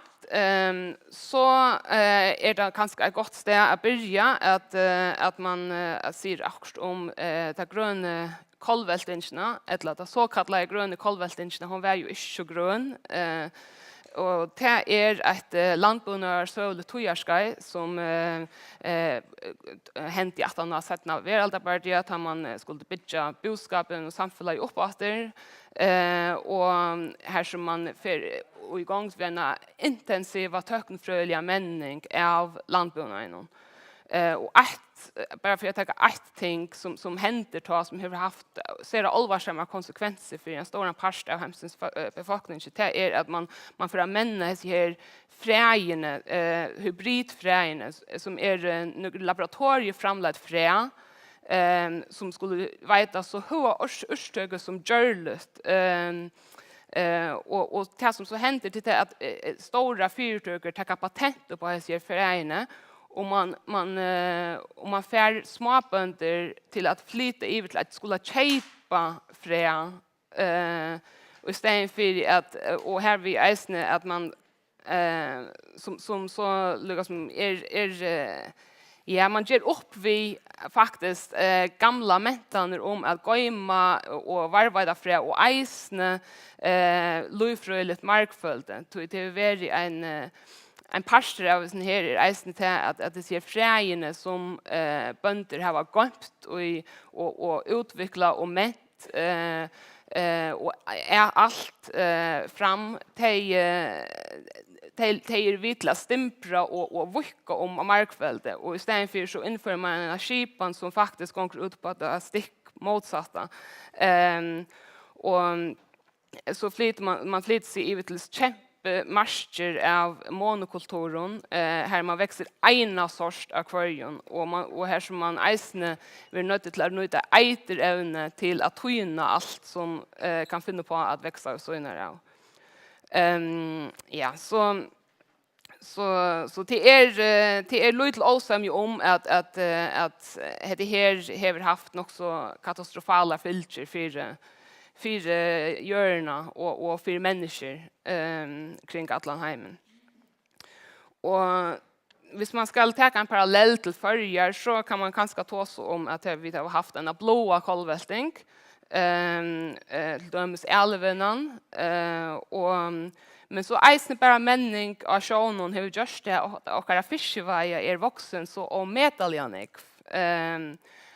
Ragnar Boadötter läktare och humanveströj hon har räknat sin tro på hur näck och fiskevaja är vuxen det senaste 100 åren och hon kom fram till att från att fiska 40 kilo per utbyggva om året och i 2003 så fiskar man ut 14 tons per utbyggva i 2003. Och så halt är att till också avhåverst att börja liksom att så själva om det mäster eisen att vi som bygger i förrjun har finnt lättare utgång till fisk. Så jag vet inte ordentligt om det gör. Så tar man tåsar om allt så mätskiparna och mätpolitik så släpps inte undan eisen att tås om ett här hotet mätvörutrykt som är ett rättliga utbrett hotek och diskurser innanför landbunarpolitik och mätvördiplomati som är brukt så gärna först i 70-tallet och i samband med att bäsa hunkor och födseltråd i hemmen. Och i senaste har vi eisne hörst nektos om mätvörutrykt och att vi är ju en artoj vi mätvör otryck like nu veckna krutcho i Ukraina. Så här är det flera dimensioner av sån här uttagning och man kan föra ut alla möjliga tangenter eisne vet du. Till dömes vi kroinon så är det ganska särskilt relevant eisne att ta om det som ett tryckta politiskt hotek och ett tryckta politiskt höpe. Till jag krutcher eisne alltså otroligt gott döme ju på hur allt så geopolitiker eisne flattar in och i näka så grundläggande som att få utgång till mat. Men i mån för det här blev det bäst mening att ta oss om mätvärdsrik som en diskurs som blivit en ingreppen parster av eisen hvordan vinnan hvordan man marsknar för innanför mätvärdsvinna och innanför allt så människapolitik. Och det bygger på en affätan av att tog av folkatal i hemmen växer så må vi stimpra mätutnägen till att framlägga mera mätvärd. Och som utgangspunkt så kan man själv inte vara åsamtro i att det är tutninga mycket mål att arbeta för att alla människor har utgång till mät. Men politiker som är grundar och hotat om mätvärdsrikt, han är eisen blivit kritiserad för att vara teknokratiska och för att främja vinnerlig AHA-mål fram att trycka mät till människor. Och det är med till annat här som den här rörslan som är nämnt i allra först food sovereignty och enskon och beinleis omsett så blir det så till mätfullvälde till det som de motmäla. Heter en alltså av rörslan som först och främst bestäms av små mätframlägaren, bönton, fiskaron, vajefölkje och eisen upprona fölkje och imskar omkvarvsfällskaper och bölkar från civilsamhällen. Här som man inte arbetar för en mer rättvisare och omkvarvsbordiga mätskipan. Och det börjar i alltså ända rörslan börjar nog så näck vid stånden av via Campesina som är en alltjåa böndafällskaper som ombor 200 miljoner bönder kring heimen och 102 fällskaper i en för London. Och som som häver ett nog så störst som häver en rymliga stärska rött in i allt så organen som till dömes chafa och så som på 4 civilsamhälle och små mätframläggare. Så i det är det här hotet om mätfullt blir jag så chatten i hotet eisen innanför här öknen och ett gott döme är på hur viktigt det är alltså hur sociala rörsler eisen skapar brötning och är vitt att avvarska allt så politik. Och man lägger detta här att mätframlägsla inte bara snurrar sig om att framlägga varor som ska säljas men att mätframlägsla eisen är att vara gjort för att framlägga gå mät till människor och på en omkvarvsbord det kan ha.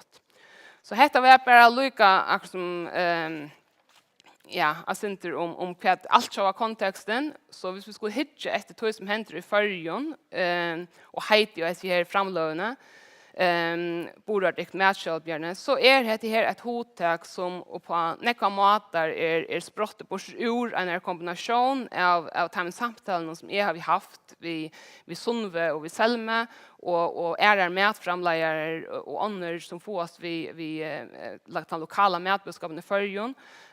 Och så eisne vi sjående teoretiska och uppblåstre från att det här som händer i allt så och rörslene och mätfullvälde eisne.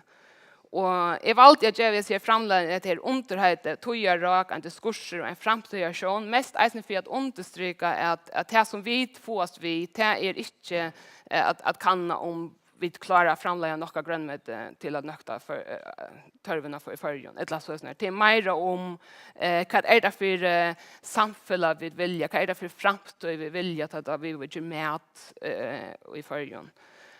Och sånt ting om identitet och mentan. Och i alltid att man kan se att det senast touch åren så hör man se att fler och fler vanliga folk alltså inte bara bönder och kockar men öll är färn att få oss vid imisle av mätframlägsle och man börjar att efterspyrja stäponan med att så i haltet tog kan man ta oss om det som en slags rörsle i förrjon. Och i halt och okej nu nästan inte tog efter. Så if jag skippar det här rasten vi chipar för en rasten i eisne som hejer vi det här geras här kommer nog snack på sjur.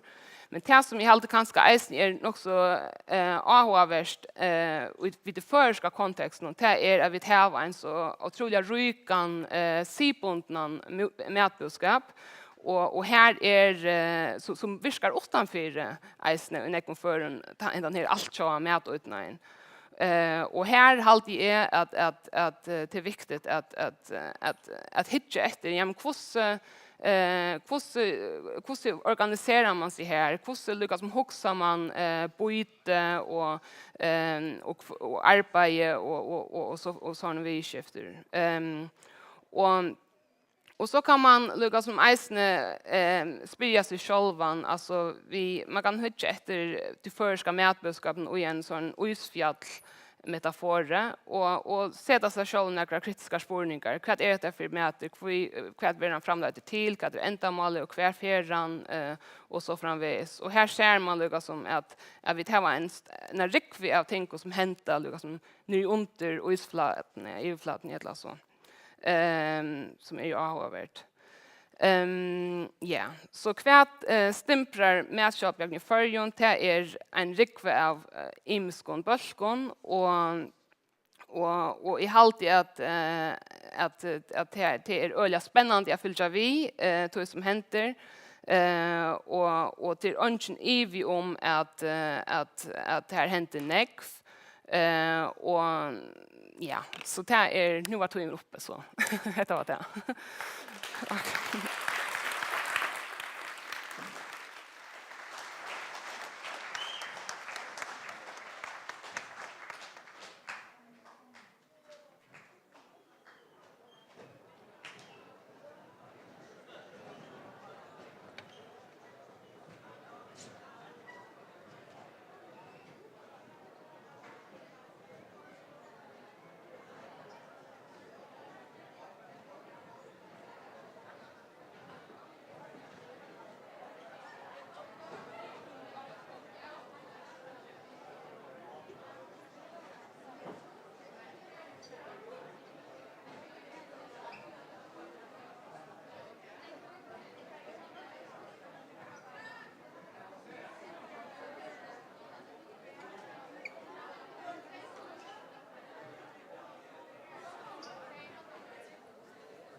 Okay.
Velkommen til inn.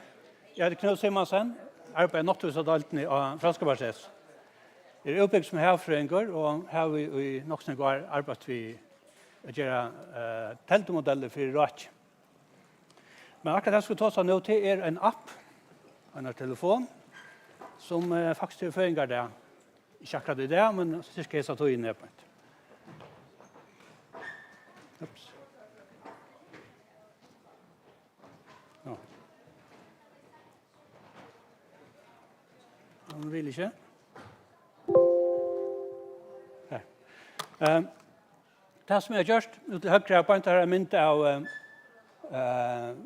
det er egentlig trutja mynt i øynene. Og det som vi gjør, det er vi tar av bottenen, og så legger vi det så rotanessen som ikke har på om man nivå. Akkurat her så rotan er 100 ganger 100 meter. Og så er det luktninger inni som roten, som er så løs. Da jeg så har gjort det, så kan jeg gjøre så plass som det her, og dette viser hva det reker herest.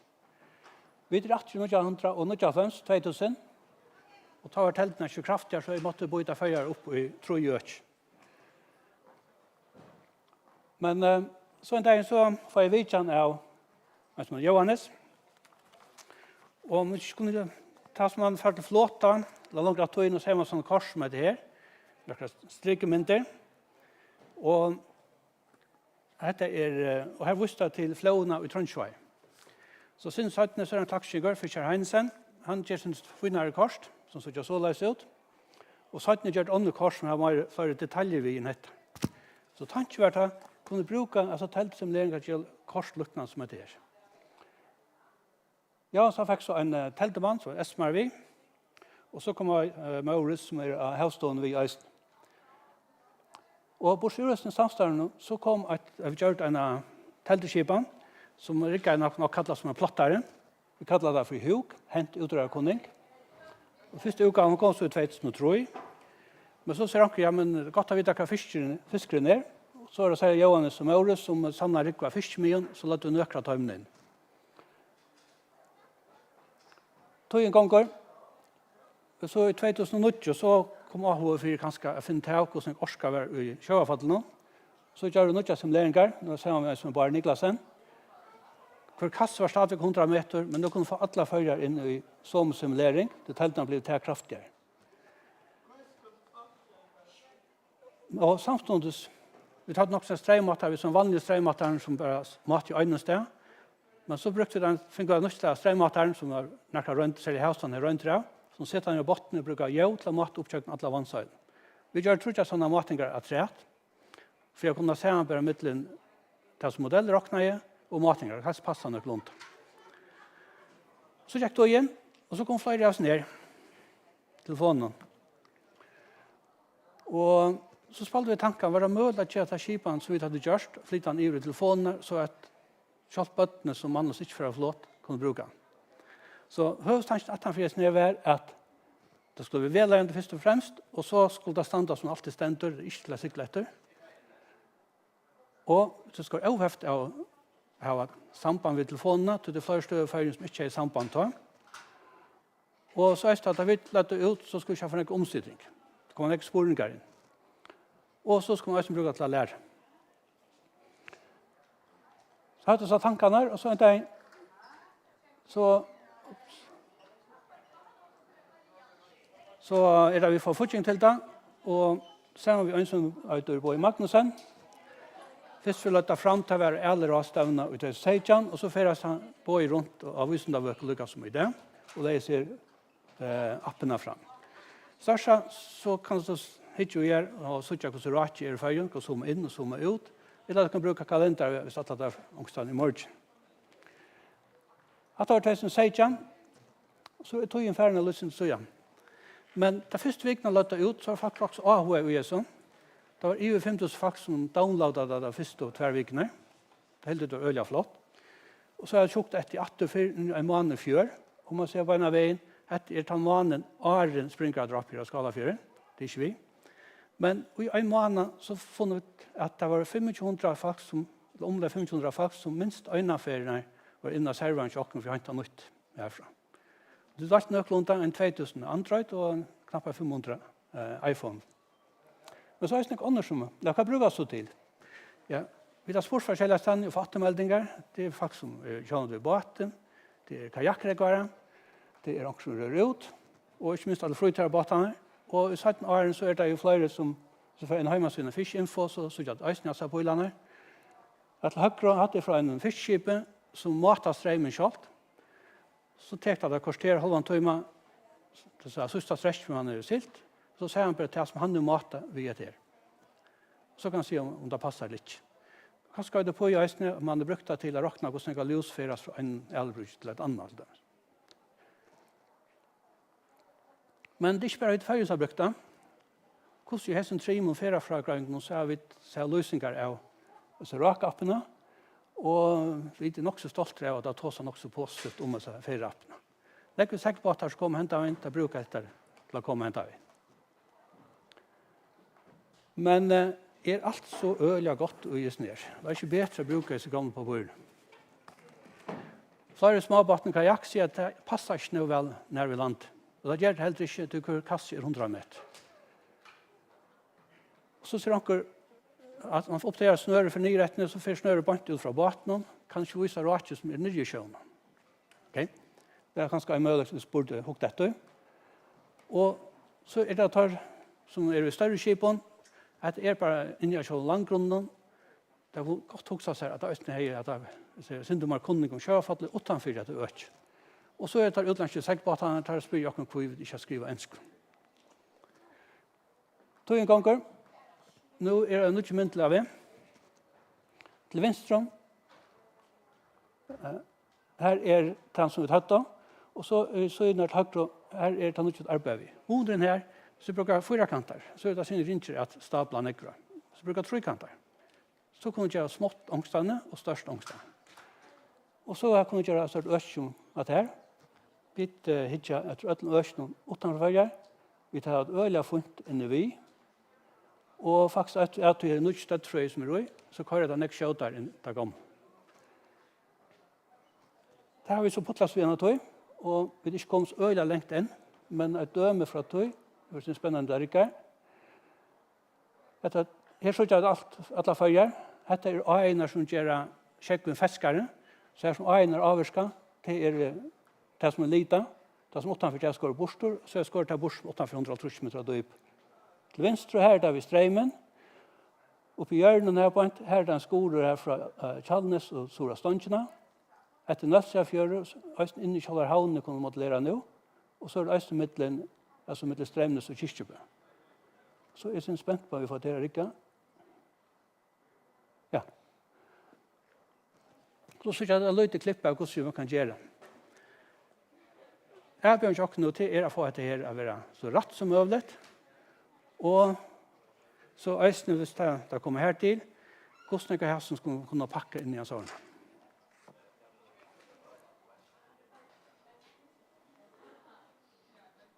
Så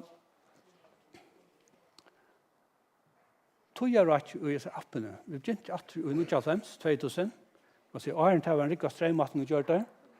Så kom Hugskipan, første uka av 2003, så kom andre i 2009. Så gjør vi kommer noen simuleringer. Og de simuleringer gjør det at det hadde bare mye rak øtlen døypen, kallet for Atlas-modell. Så frem til 2016, så gjør det seg appene. Ok. På denne måten, og nå er standet ut i 2022, halvt av 5 år av føringer det. Og vi tar også noen brukere. Så jeg bare fru til virksomhet og vinner virksomhet brukere. Og så kan vi spørre, og hvert nå? Vi har holdt ved å gjøre en nødvendig myndel, som er mer omfattende. Vi kan bare ha det, takke det som er sagt fra vi landet, og takke det som er ute i år. Men løtene så vet jeg ikke hva det fører til. Det er sånn at hvordan jeg orsker, hvor avhove, og så er det. Vi begynte for i 20 år, tror jeg. Så får jeg sånn at jeg 20 år har vi kommet og malet ut som vi har holdt vindu. Disse 20 årene så er det folk som har stolet og vært vi på forskjellige måter. Så en takk til alt de som har vært vi på øyelige imse måter og hjulpet dere til å få til det rike. Så takk for det.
Gåan dagen. Hører du meg vel? Hei, hører du meg? Ja, dårlig. Gåan dagen. Jeg heter Anfe Kasberg. Jeg arbeider til daglig som målalufringer til Tetus. Her er jeg løyen av granskningaverskatland om hvordan koppsetting rikker mot bakterier som mittel annet kunne elva til middelarbrona. Jeg har en vinkone som Dave, og det var årsaket av at hun fikk min gittis som var holdt ut til. Og etter lenge sjukralevet så visste det seg at hun omgang fikk alle hårene atter. Og en bakterie som kan elva til min gittis til Streptococcus pneumonia, og stitt pneumokokk. Jeg får i dag fortelle syndromet om bakteriene, og så får jeg fortelle om tøyeratsjøsbakteriene, når man først fann ut av henne, og hva vet man om henne i det. Så kom jeg lukkene til kannisene som i holdt vi, og for jeg svarer nok spørsmål om hvor at man kan det, og hva og hvordan er. Og så til søgnet så kom jeg innan noen firebildstata som jeg har finnet fra, da jeg var ute av dagsånden og var og gjør næsapotting av bøttene. For jeg kan om det høyde på noen kokker. Hva er så noen kokker? Det er en bakterie som gram-positiv. Hon anaerob, det vil si at hun damer best av livet i lufttøyten omkvarvet. Hon aerotolerant, det vil si at hun tåler luft også. Hon alfa-hemolytisk, det er mest til at hun nybryter blodkikner tjokken. Og så hon gattoppløselig og sensitiv til optokinhølva. Alle disse emersen her vil være brukt til at identifisere at bakterien om pneumokokker.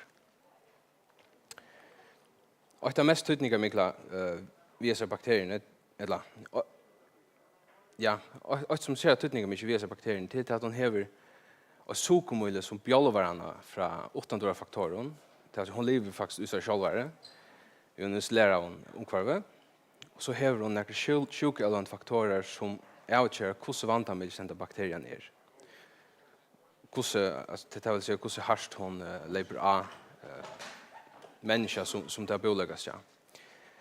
Og det bare sokomøyle og til sjukeelement faktorerne etter det som man kallar fagmal polysaccharid kapsul og virulensfaktorerne som avgjør hvor skjer det bare. Det synes at denne bakterien hun øyne på undergrupper og det vil kallas som serotybrøysen.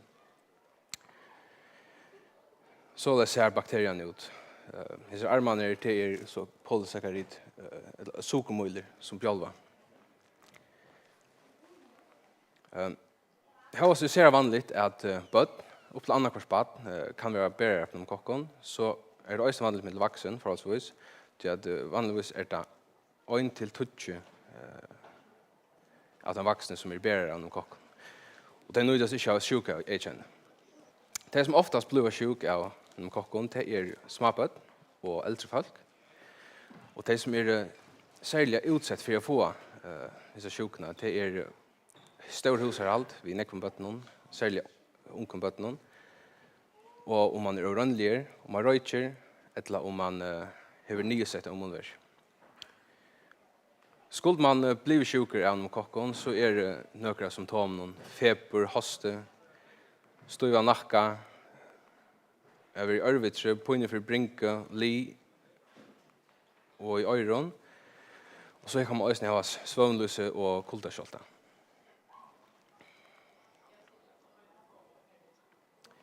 Her var framom, her at disse symptomer som jeg just nevnte, så kan hente bakterien elva til mer alvar som sjuko.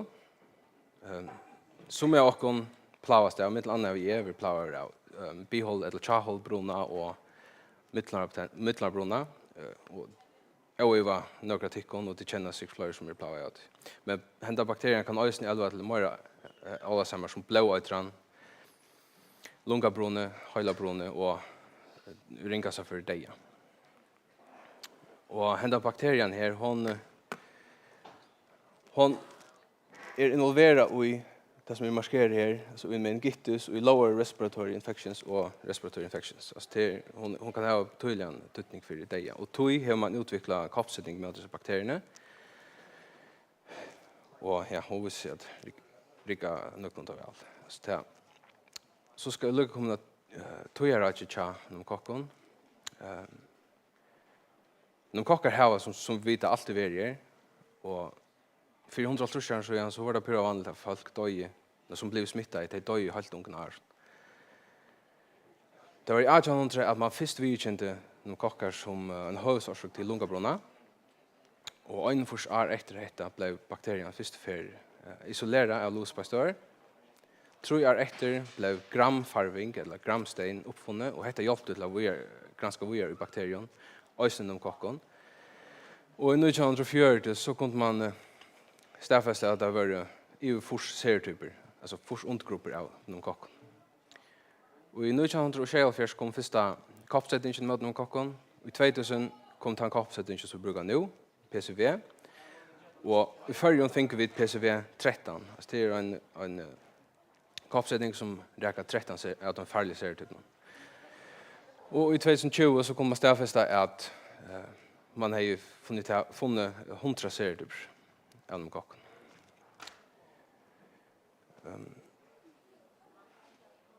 Här har vi en lista av 52 serietyper. Och som du ser så är det där alla mesta vi en tale och som är ettföljande bokstav. Som är här som serietyper det är det som är vandamiklar och som kapsättning över utvecklingsmöter. Och alltid att serietyperna är så imiskar så är det inte någon kapsättning som man kan göra som räcker alla. Det som är mest här är den som kapsättningen räcker. Och vi tar 2 kapsättningar till den som är PCV 13 och är badna kapsättningen som bad i Ärvike 3 man och 12 man få. Och hon markerar region. Och så har vi det blå som är attlat till äldre folk och folk som har nysätt immuner. Som du ser så här har vi det kapsättningar som vi har förrjun. Alltså PCV 13, hon innehåller alla som serietyperna som PCV 6 och 20. Och PCV 20 hon är AV. Och det är också en orsak till att jag granskar just ner för att finna om hur nöjt är det att hända en kapsättning kommer. Och så hittar jag efter kvart för effekt kapsättningen har haft så har vi en graf här som är från 1900 och 58 till 16 och jag hickar efter pneumokocksjuk i småbötnen om till 5 år. Så såg jag att PCV var införst så minkar jag tillfällena markant och ösnet i 2020 där PCV 13 kom in. Kapsättningen som vi brukar förrjun, hon är producerad av Pfizer och var ösnet kallat Prevnar 13. Och här var kapsättningen är very igång nu sedan 2020 så är det näkrar av de typerna som kapsättningen är räcka så är det stadigt ungefär och detta ser man det globalt. Så det är en reell truplage.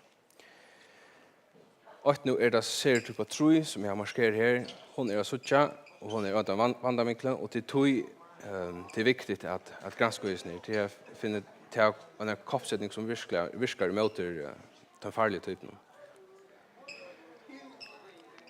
Kvar att jag kan. Är att man kan 1000 bad för att pneumokocker.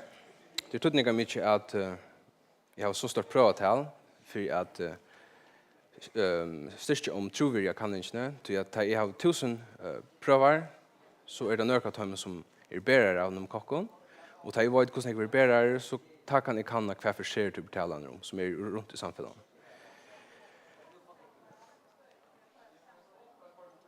Och ta jag vet att hur ser typ fördelningen ser ut runt i samhället så kan man göra mätningar om hur väl kapsättningen rycker. Allt börjar vi synstöke. Vi får ut av dagståndar, ta prövar och ta pröven så i tiden så kör man kan inte sådana kött och kärlet.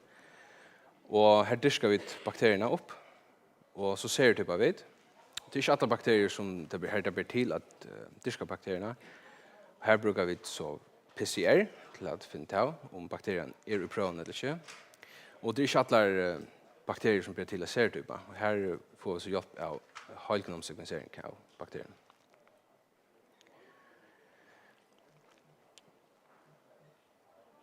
Det blir så at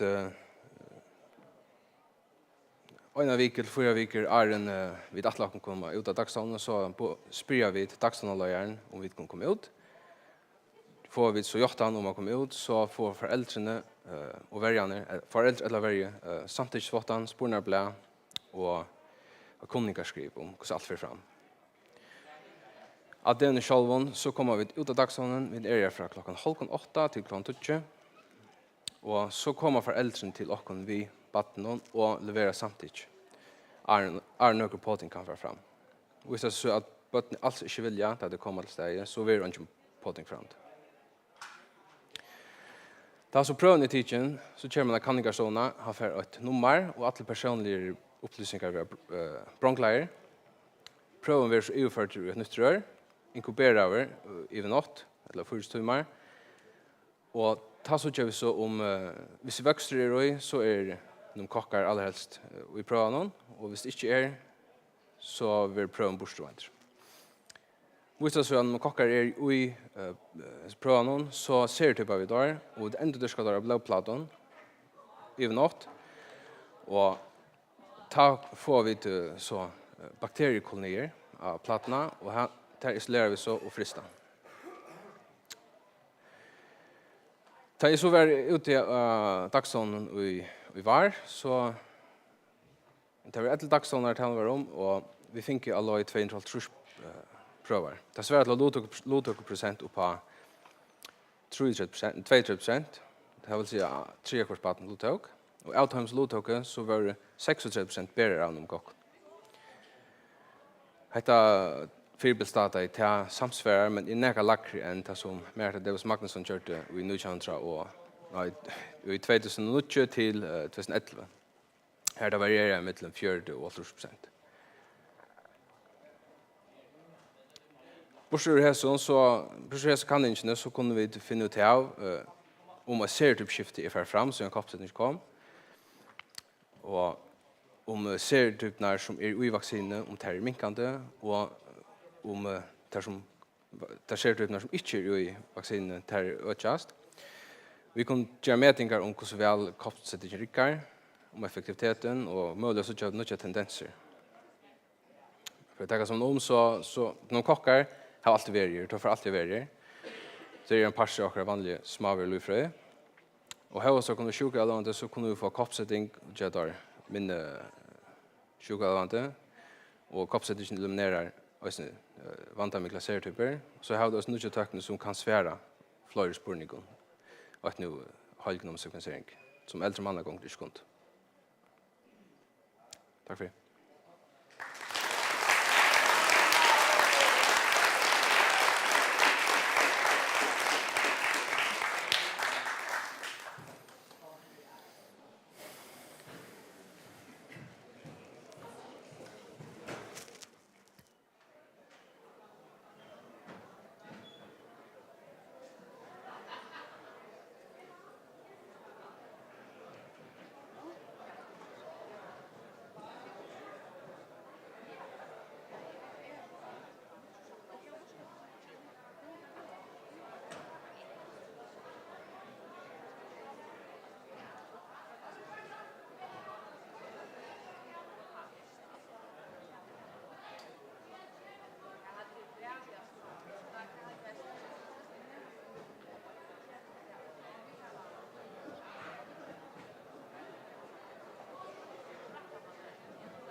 Stand i 4 ganska.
Ja.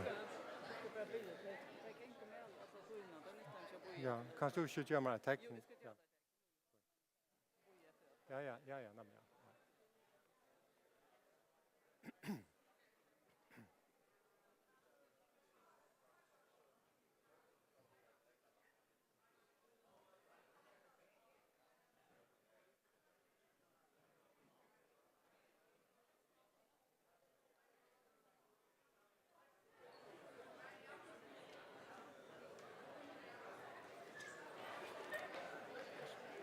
Ja.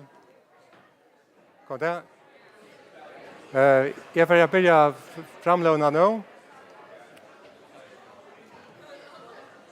Jeg får begynne framlåna. Jeg heter One Petersen. Jeg Gjær Ælesfrøyngur, og jeg arbeider av Gjærfondet. Siden 2008 det bare opp imot 2000 gjærhittehål og i samband med gjærhitteskipene. Og det hvordan gråttemperaturen rundt om gjærhyttehålene utvikler seg vid nurslig av gjærhytta. Det er det jeg har gransket i, og det er det gransking jeg er ferdig at greie fra i det. Jeg er ferdig å fortelle om geotermi. Det er mekanismer som styrer hitaflutning i gråte. Og så får jeg fortelle om numerisk modellering. Og så kommer jeg ved nøkron ursliton. Jøren har en heita chattene og kallnar av EU-flatene. Så det er en hitaflutning fra chattene og opp etter. Hette hektas hast i en gjærhittaboring her opptas til vinstre. Hon er 230 meter djup, og beint etter hun var boret ble hun målt for temperatur. Og temperaturen er gåa 6 grader i erva og vekser så jaunt ned etter til 15 grader vid 230 meter dype. Den reia linjen er romadikanar, og den stippleia svarsta er en beinlinje for å sutja hvordan vi alltid passer til en beina linje. Og så vi syner har vi tegnet en bit av gråte av fjallet, som viser hvordan hitastreimen kommer fra nekra. Og av EU-flaten er det nekvar mekanismer vi her hitet kommer nere i hjørnet og hitet for ur hjørnet. Men sammanlagt er det en netto utstraling. Hitet i lenga tog så kommer det i jaunva. Det vil si at hitastreimen er jauner oppe i jøkkenen, og det er en til å suttja i temperaturmatingen. Og hetta hålet, gjærhitta hålet her, der matingarna som er gjort her, der bruker jeg som støy i tog modellen er for at vise her. Det som vi først kunne si her er at her til som gjærhitta hålet har rennande vatten, bæge, det kan være oppe etter eller ned etter, til ikke kaldande her. Og av som en øtjon vet vi at det er rennande vattenbrande lø. Men det er ikke som tyder på at det er kaldande her, det tyder på at her er det en varmalæring som er mekanismer som flyter hitan. Og gråt hever några geotermiska egenleikar, det er hva styrer hitaflutningen. Og det er det varmalæringsevne. Det vil si at hvis man hever en avvisan temperaturmån, og i middelen 2 punkter, hvordan det hite kan så flytas vid den temperaturmånen. Mer varmalæring, så er det mer hite. Mindre varmalæring, så er det mindre hite. Her har det vært gråt en egenleika som er varma kapasiteter. Det vil si at vi en avvisan temperatur inneholder det en avvisa orska. Og at enda hever først punkt en støve, det vil si at hver temperatur hever det. Og hette det som jeg gjør et grid. Og i her som fører noen tid, så her er det 200 ganger ved 200 horisontalt, halvtrus og i dybdene, gridpunkter. Og det vil si at her er så 8 millioner gridpunkter, som først enkelt er til heimen for en egenleika, en kapasitet, varmalæringsegenleika, en varmakapacitet og en begynnartemperatur, som er så tætje fra hesten temperaturlodgen. Og for å vise hva numerisk modellering er for noe, så tætje er så 2 gridpunkter som ligger som så. Og så råkner vi temmende mekanismen er greit fra beint og gjerne, så råkner jeg hvordan jeg vil hite flytte fra ene punktet til det neste punktet og i et tøyarbil. Det gjør jo selvfølgelig 8 millioner punktene og i alle retninger. Og da et tøyarbil er ferdig, så er modellet oppdateret ved en nødvendig temperatur for hvert gridpunkt, og så råkner jeg det om etter. Her så skulle vi eisene råkne opp på gjærhyttehålet. Ja. Nå har vi et petti av fjallet, som hever tar egenleggene som fjallet hever samband med varmetransport. Så et gjærhyttehål, det er fyllt ved vattnet til så grunnvatten, og nere ut i hålen er en bukt av plastikkslanka. Så varmetransporten fra gråten til løyen som vi sirkulerer av i plastikklankene, 4 ganger vi varmatransmission fra grå til vatten, varmalæring og konvektion i vatten og varmatransmission fra vatten til løyen. Og den løyen kallar vi ofta bryne. Det i hesson sambandet vatten vi okkur som lujtjust frostvæske. Det komplekst. Så det parametriserer til at brynan, hon hever en medeltemperatur, og varmaflottningen vil råkna ut fra munnen i middelen gråtemperatur og brynetemperatur. Her skal man så ha en varmatransmissionskoeffisient. Og så har det haft stor tydning for menneskene av sånne her av modellering vi norske av gjerrida at sammen vi orsko og omkvarstående så har vi gjort rønter og i en av tarra gjerrida som rikket seg til at man kan gjøre matengar og i medan til utdrift. Det vil si at vi kunne køyre imsar driftstøver, brøyda belastning og forskjellet, og så mata respons oppa det. Og at han hatt her vi så bestemma varmatransmissionskoeffisienten 4 et vanligt gjerrhittehål. Og henta versk Atlanden, han var stola av Northern Periphery and Arctic Program. Det et program som følger eisen lodtekker i, og sammen med EU og Øren London. Så kunne vi fara igång ved at køyre nøkker modeller. Her gjør jeg et modell, jeg køyre et gjerrhittehål nere. Og her har vi et begynnende modell. Vi sier skoren og en skor, det tredimensionelt. Her en skorer, sier temperaturen fra lodgen til sjøv og jane, som lagt inn i modellet, som vekser jevnt nere etter. Her køyre jeg så et gjerrhittehål, og nå kan det så køyre her tøyerskrittene. Og jeg lette køyre en av tøy, det kanskje alle 101 år, og det sier brynetemperaturen, altså det som vi som brukare får i hittapumpene. Vi sier at han kallnar beina veien, men börjar færre i måten noen som lykkes en jævnva. Og vi sier eisne, og det som malet vi hesten arbeidet, hva hender vi gråten. Nå sier vi hva hender vi gråten rundt om gjerrhittehålet.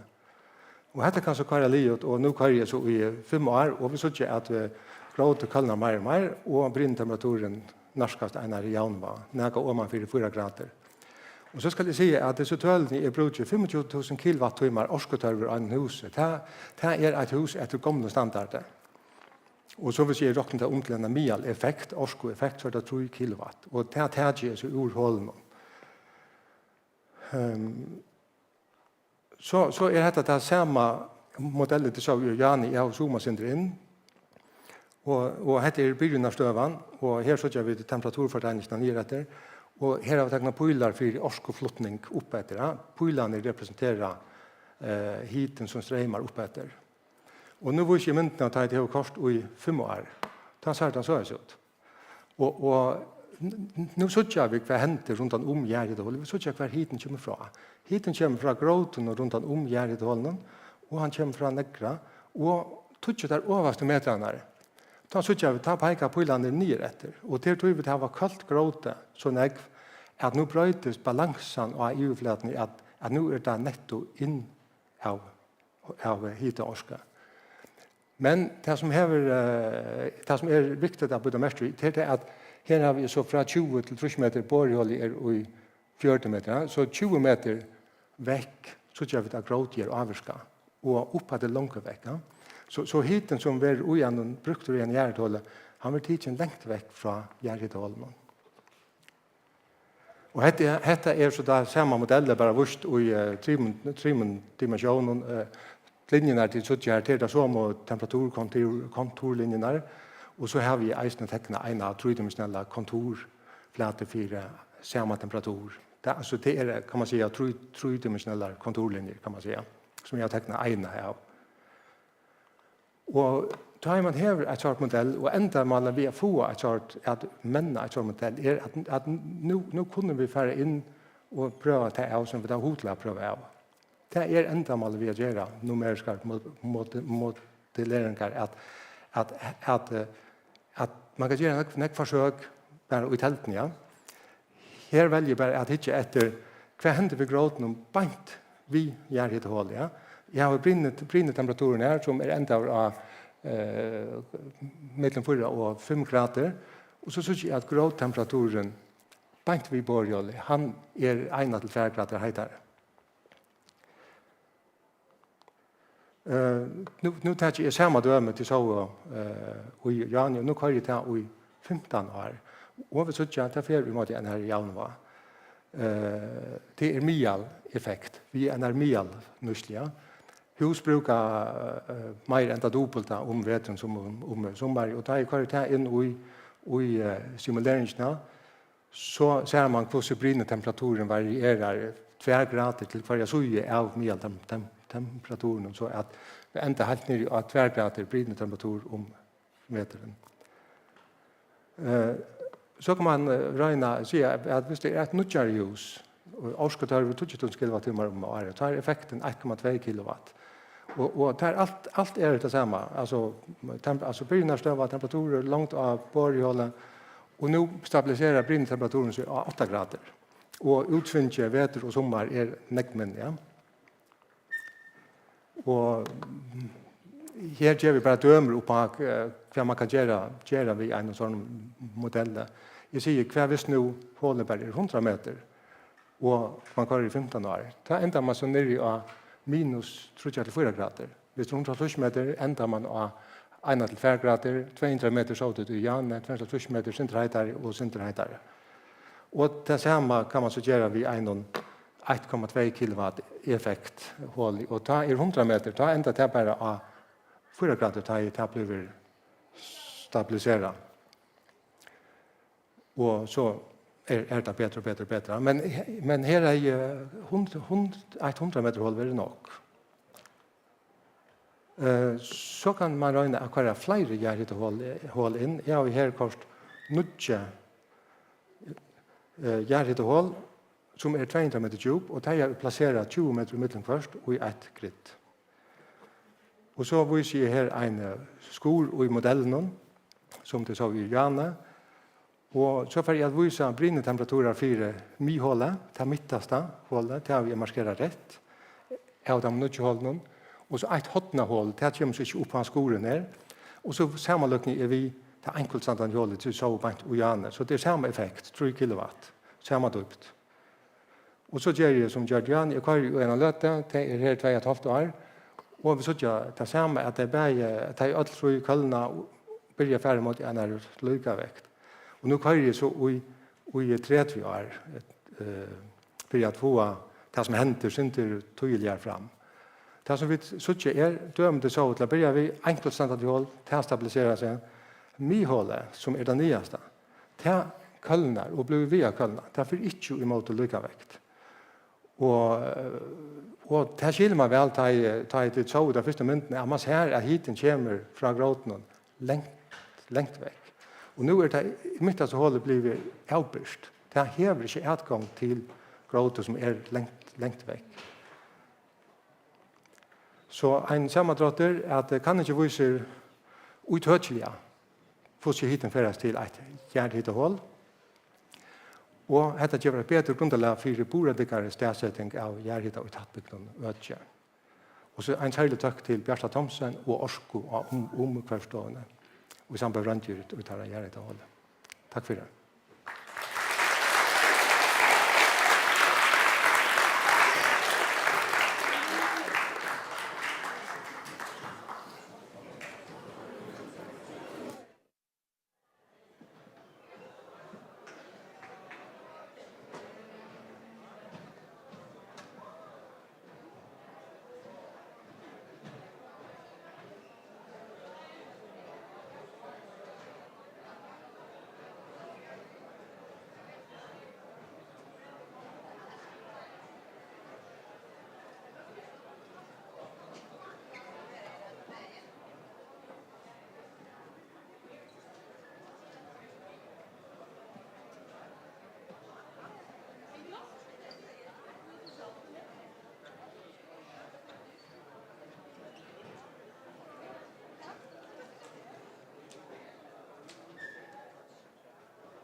Deiligt.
Ja, god dagen.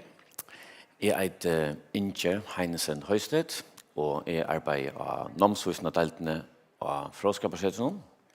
Her er granske i støttfri undervisning. Og henda framlevende har heit tøkne og støttfri undervisning, et underversk etla en vannlukka.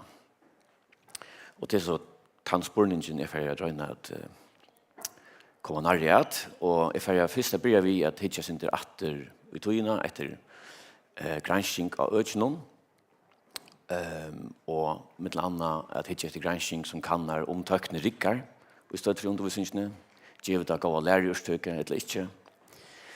Og så får hitja stått etter hva møleikar er det, og om hese møleikar vil ha brukter. Og til senast får jeg at teka sammen om at og røyna svære på spurningen som vi har stilla med i dag, om tøkning og støtt for undervisning for til underversk eller til vannlokker. Det har vært øyla nekv gransking gjørt innan et øyke til vuffevnande, hvordan gransking har gjørt, og i 1945 ta var den första stora visendaliga rastövnan som vidgjør dette evne i Strasbourg, som hon heter The Influence of Computers and Informatics on Mathematics and its Teaching. Og det enda i mitt annet via man utgav disse bøkene, og hvis man blir i de bøkene, så kan man søke til at granskere ta var samførder om at tøkne for at det var kolveltende avvarskan av undervisning og støttfrie, at man får viljan å kunne hjelpe nærmengene ikke lettere, visualisere støttfrie og så videre. Man er øyelig store våner til tøkne og støttfrie undervisning. Hinveien så var man ikke viser i at tøkne for å ha en særlig en leiklod til at det kommer til støttfrie som viser litt fagøk. Man er ikke vant om at støttfrøyngar som arbeider ved støttfrøye at her for å kunne bruke tøkne til at her har en mannagongt. 30 år settene gjør vi den samme fellesskapen ut en av noen bokutgave. Her man lykkes som teker sammen om og reflekterer om granskingene som er vært og om implementeringene av tøkne og støttfri undervisning. Og man kan der kunne konstatera at vånene man heier ikke utløster. At det er utløster i avmarskede mån. Særlig i mån til støttfrøye og tøkning og støttfri undervisning. Det har ikke fungeret som man er vant til. Lærerutstøkene er ikke blitt større. Man er mildt sagt skuffar av maten og avvarskan av tøkning har haft av støttfri undervisning. Hinveien innenfor støttfri som viser noe litt fag har tøkning finnes en øyelig stor leiklod. Så man kan si at det motsatte hendte av tog som man vant i 1945. Og som Michel Artig, en av ritsjøren til disse bøkene sier, så er støvan ikke framur. Ingen kan si at store vantaner i våre fra början er oppfylt der.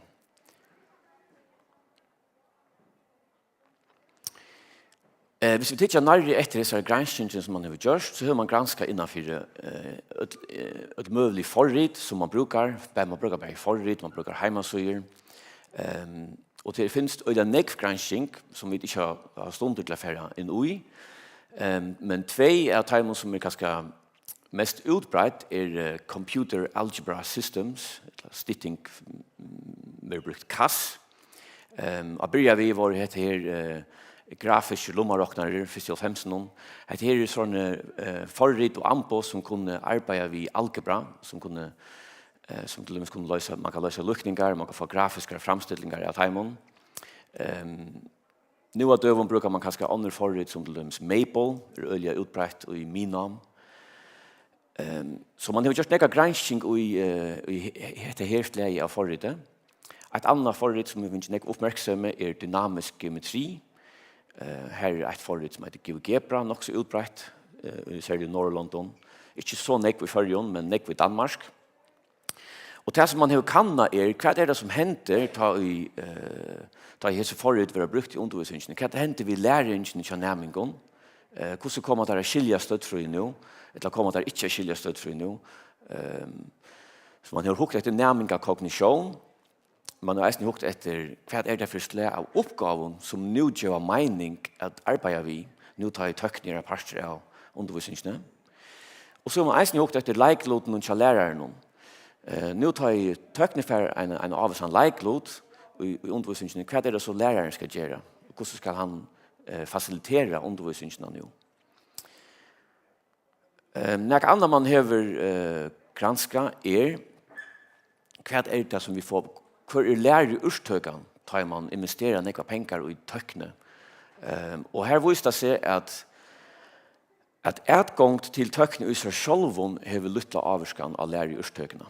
Det viser alle store kvantitative kanninger som vi har. Til dømes PISA-utslitene fra 2015 viser at de landene som har brukt nekva penger til at utvide utgjør, telter og så videre til nærminger og til lærere. De får ikke nødvendigvis bedre utslitt til det kommer til støttfri kanningarna i PISA.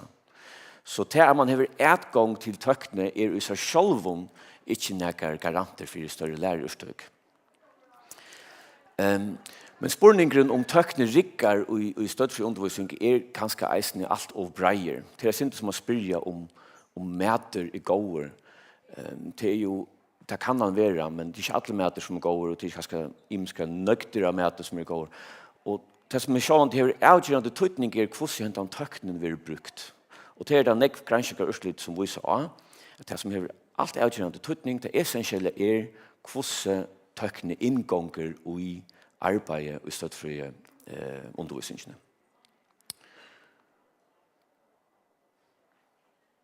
Og det er man eisen kanna, hvordan er det brukt, og det er øye imest. En utbreitter måte å bruke tøkning på er det som man kallar for black box. Og da brukar man til dømes Maple, kanskje en nærmere skal løse en lukning, så kan han teka og skriva lukningen inn i Maple, og så kan han forstå solve, så kan han få Maple at løse lukningen av fyrir seg, og få urslitet. Og da kan Maple komme til at være en slags svarte kasse, som gjør noe vi råkningstykje, som nærmere ikke nødvendigvis skiler hva det er som Maple gjør, og da kan det er en måte jeg bruker tøkning på som kan føre til vannlukker. Det er ikke noe som gjør at man kommer forstanda og skilja støttfri. En annen måte jeg bruker tøkning på er det som man kallar for white box. Da røyner man lykkes som er ferdig atter og hitja hva er det som tøkning gjør. Man kan dømes hitja etter middelrockning noen, hvordan Maple rockner det ut, og så kan man bruke det som en slags ettermeting. Man kan hitja etter gav til mening som gjør det selv, hvor rikker det ikke, så kan man lykkes som hitja hvordan man kunne gjøre det øvelse. På tammaten så er tøknen vid til at hjelpe en å skilja hvordan man løser lukninger. Så det samme software, det samme forrige kan brukes på tvær imenska matar. Så kan man eisen bruka tøkning som en amplifier, som en forsterskare. Hvis nu man hever lært et eller annet, et støttfullt hotak, og man ikke tørver at arbeide ved tog, så kan man utdelegere det til tøknene, at gjøre det arbeid for seg, og så kan man fokusere på en annan part som man har bruk for at arbeide ved akkurat nå. Og så er det eisen nek som viser av hvordan man kan bruke tøkne og kannande arbeid til at lære hotak. Til dømes vi dynamisk geometrisystemen, som er et forut som vel kan brukes til det. Her kan man gjøre geometriske konstruksjoner og inni en sånn teknebrette. Og etter teknebrette, i motsetning til blyant papir, så fyller ikke det geometriske reglene, og du får bare løyve til å gjøre ting som samsværer vid de geometriske reglene. Og så kan du begynne å oppdia støttfrøylige sannleikar inni ugesar luttlare matematiske mikroverene, kan man kalla det. Til dømes kan du gjøre en trykant, og så kan du manipulere vi at du kan flytta rundt vi og brøyta skapet, og så kan du innsutja til dømes at vinkelsumren i en trykante er alltid 140 grader, og man ser hvordan trykanten ser ut. Du kan begynne at oppdia ting. Du kan arbeide kannant. Og til nekva granskinger av verskatlander som har vust at man kan få øyelig god urslut tar man bruker tøkne på en luknande måte til dømes dynamisk geometri. Men det er på ångan måte nekka quick fix. Det er ikke nekka som henter lattlige. Det krever, for det første krever det at nærmengar setter seg inn i og doa bruka forrige. Og det er ikke noen løtt oppgave i seg selv, det er tek tog. Og så er det også områdende at læreren kjenner til de møvleikar som tøknen hever, og at læreren kan designa og kjøkkenføre undervisninger gongter her som hentan tøknen blir brukt på en kinsamme måte.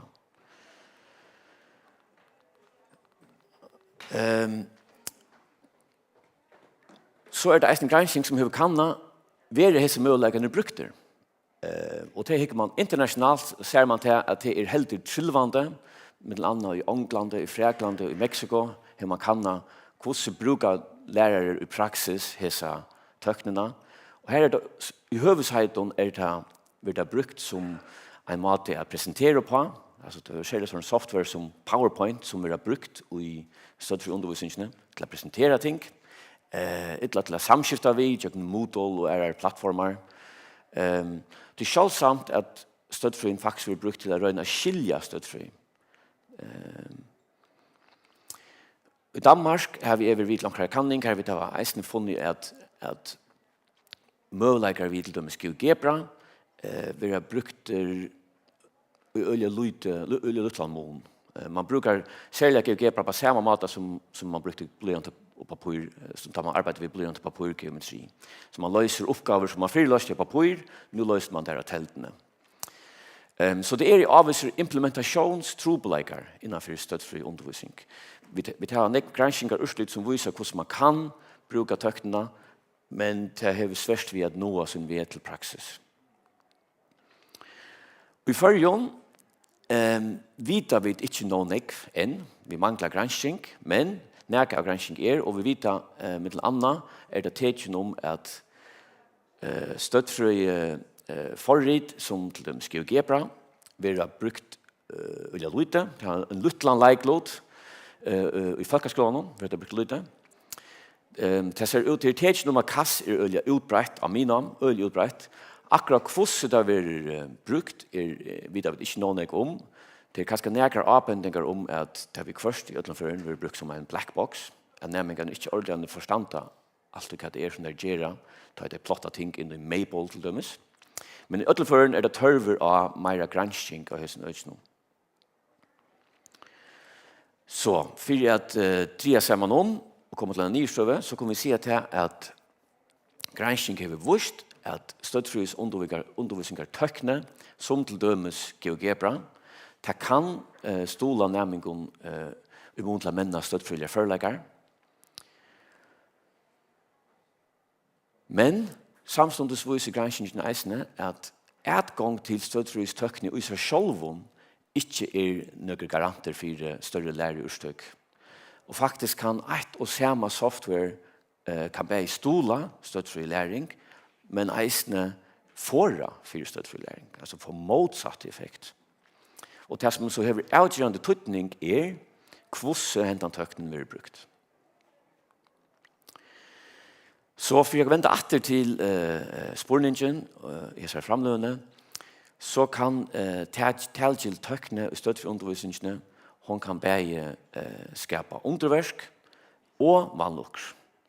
Og det et og samme software som kan det. Og tog det assosiere området at lærere vita hva i møleikene vi tøknene, og hvordan det så kunne designa underviskere gongter, sammen med sin nærmengon, så leser jeg at hun var brukt kinsamt. Takk for at dere er oppmerksomme.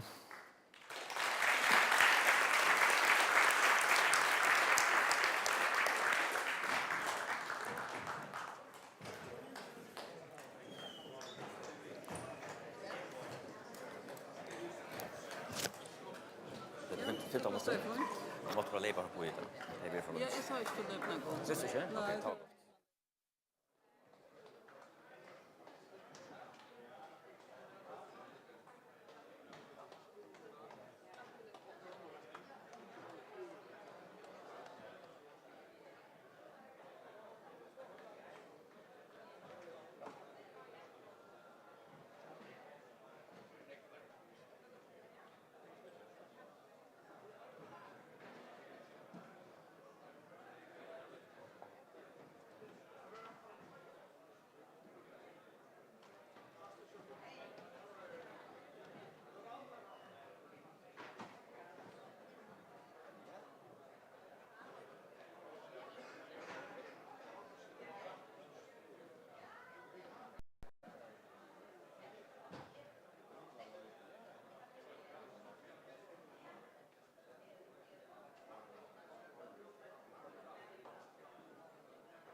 Ja, kan det. Jeg heter Jari Kjøtland. Jeg arbeider av Nattrovisnadalten av Frøskapsresjonen. Jeg skal i dag ta oss om endamålsdrivna verskliga undervisning i aldersfrøye. Dette er et arbeid som i høvesøyden jeg har gjort med arbeid i Tørnby Gymnasium og Københavns Universitet. Og har grunn ut i tømmende erfaring vil jeg gjøre stokken her. Arbeidet gjørs sammen vi Ian Bearden og Københavns Universitet. Aldersfrøye undervisning har kanskje ikke alltid haft det beste året i oss her.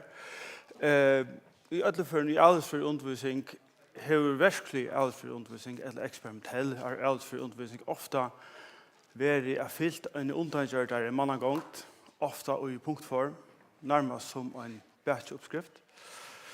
Og vanlig fætan i middelen aldersfrøye undervisning i ødelføren at lærerutstøkene ikke alltid så gode.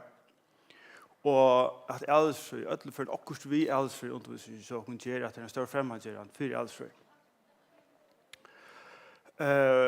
Og dette øye vil gjøre vi for at bøte om lærerstøkene tjatamlesende og for at bøte om omdømme til aldersfrøye middelesende. Og særlig en tog her som tøkninger alt samt mer tøyende. Enda mål vi okkar arbeid er så være at det samme at styrke lærerstøkene i undervisningen i aldersfrøye og omdømme til aldersfrøye middelesende og at styrke evnen i å bruke tøkene til det samme. Og så øsne herfra at skapa glede for aldersfrøye og naturvisning i hele tiden. Klassisk undervisning i aldersfrøye har ofte vært brukt en deduktiv tilgang til top-down, her som underviseren grøy fra en fyrbrygg til å vise en mynd av det, og grøy fra det, og vise det fram, og så skal du lærmengene fylltje gjøre en rapport eller et eksperiment og skrive en rapport om det. I praksis til eksperimentelle parten i undervisningen ofte rapportarbeid, og rapportarbeid ofte fylltjelsen her omtale av batchoppskriften, her som vi har et enda mål, vi skulle nå å vise, og tilfylltjer vi en liste her, punkt 8 er å finne et kvørst, og så setter vi oppsettingen om som viser en tekning, og så gjør vi trinn 3 og trinn 4, og til å si ikke andre, og så finner vi det mye alt og så skriver vi det nye stod, og så har vi lært en rik. Det har vi bare ikke alltid. Og her har vi et godt døme om en sorg veløying, som vi selv har gjort denne her, 4 søyer. Nødja tilgang til tja igjen og mer, vi at gjøre et endamålsdriv. Så at vi stort sagt gjør at de lesende et endamål, og så skulle de løse oppgaven. Eller gjøre eksperimenter og skrive rapporter. Og hvor vil jeg gjøre det så? Jo, vi vil gjøre at de lesende arbeid for egen læring, arbeid for eksperimentene, og knærskap, og supplerer det vi en høskende stillasering og stolen. Vi gjør at de lesende høver interagerer med hverandre annan og med underviseren, men også røyner tingene selv, og også gjør at de følger som skulle til. Og hvor er det så? Jo, men vi har gjort at de lesende et enda mål, så vil arbeidet for egen læring flott fra læreren til den lesende selv.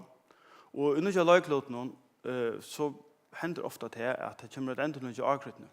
Så til lesende arbeidet nekmer avgrytende vi egen tilfelle. Som undervisere regner vi da møte dem lesende her som det gjør, og vi gjør en interaksjon vi og undervisere og vi kan annan som mennesker. Og dette er vel i tror vi godt skys av læringsteori. Hver har vi sokker empiri? Jo, vi tar rett dette i 6 minusflokken, 2 C-sti, 2 B-sti og 2 C-til-B-sti flokken. Og så har vi rent av universitetene i 4 flokken. Og hvis vi har leipet på til utslittene, så kommer vi si fra at her er tøyende brøyting i motivasjonene. Her er tøyende brøyting i de aktive lovtøkene i undervisningen, bare i floksundervisningen, men også i de eksperimentelle partene. Og lærerutøkene er også større. Og her er galt an bare minami og universitetstid. Hvis vi så får grønne ørsliden i lysen nære, så kommer vi se og at sestidsflokken, her var bare et mye lyst, vil jeg si.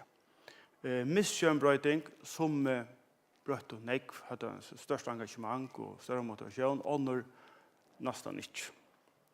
Så her var en misskjøn. Men bestidsflokkene, her var det generelt gå eller ser gå urslit. Motivasjonsbrøytingen og lotøkkebrøytingen var stor, en påståretning. Og flere av dem, øyne flere av dem ikke så sterske, som ikke hadde vært så sterske. Og Arjen valgte at oppstige aldersføyene lykke til Asti. Av Ahua, 4 fagen. Se til bestidsflokkene, hadde øyne gå eller ser gå urslit, og øyne større brøytinger i motivasjon og lotøkker. Og flere fører faktisk fra å hava aldersføy som tar minst vanlige naturvisnelige fag. I Danmark skulle at det flokker ha minst 8 naturvisnelige fag av BST. For å ha minst 8, eller fra omskylda, fra at aldersføy var det minst vanlige til det du vil ha mer, og vil du ha det av A-stige, eller å lese til universitetet. Og det var det faktisk flere som gjør det. Og universiteten, her var det øysning av urslit, og vi hadde nekve leserne som gjør det nekve kjøldesigner i eksperimenter, ofte nok så snilt, og generelt en større suksess. Og dette var en større brøyding for alle gamle skøy. Hva er så fortsettende for snudgehotten? Jo, men noe som områdende, det at vi som undervisere har en lære til leserne, har en granskende tilgang til spurninger. Så vi får en spurning fra de lesende, så i stedet for bare gjøre svær, så sværer vi kanskje vi en spurning, eller oppklarende spurning, eller legge opp til en diskusjon, eller vi får kan det. Så det et viktig punkt, det at det et trygt flokk som kvar, det veldig viktig, og at det området at vi røkker de lesende her som de og sånn at det lesende faglig vil fyrreger, og derfor er holdt vi å gjøre eksperiment, derfor er holdt vi å gjøre man litt av løt. Så det er ikke at du trykker flokksamkvarene, så er det området her er klare regler i flokkene og i undervisningen.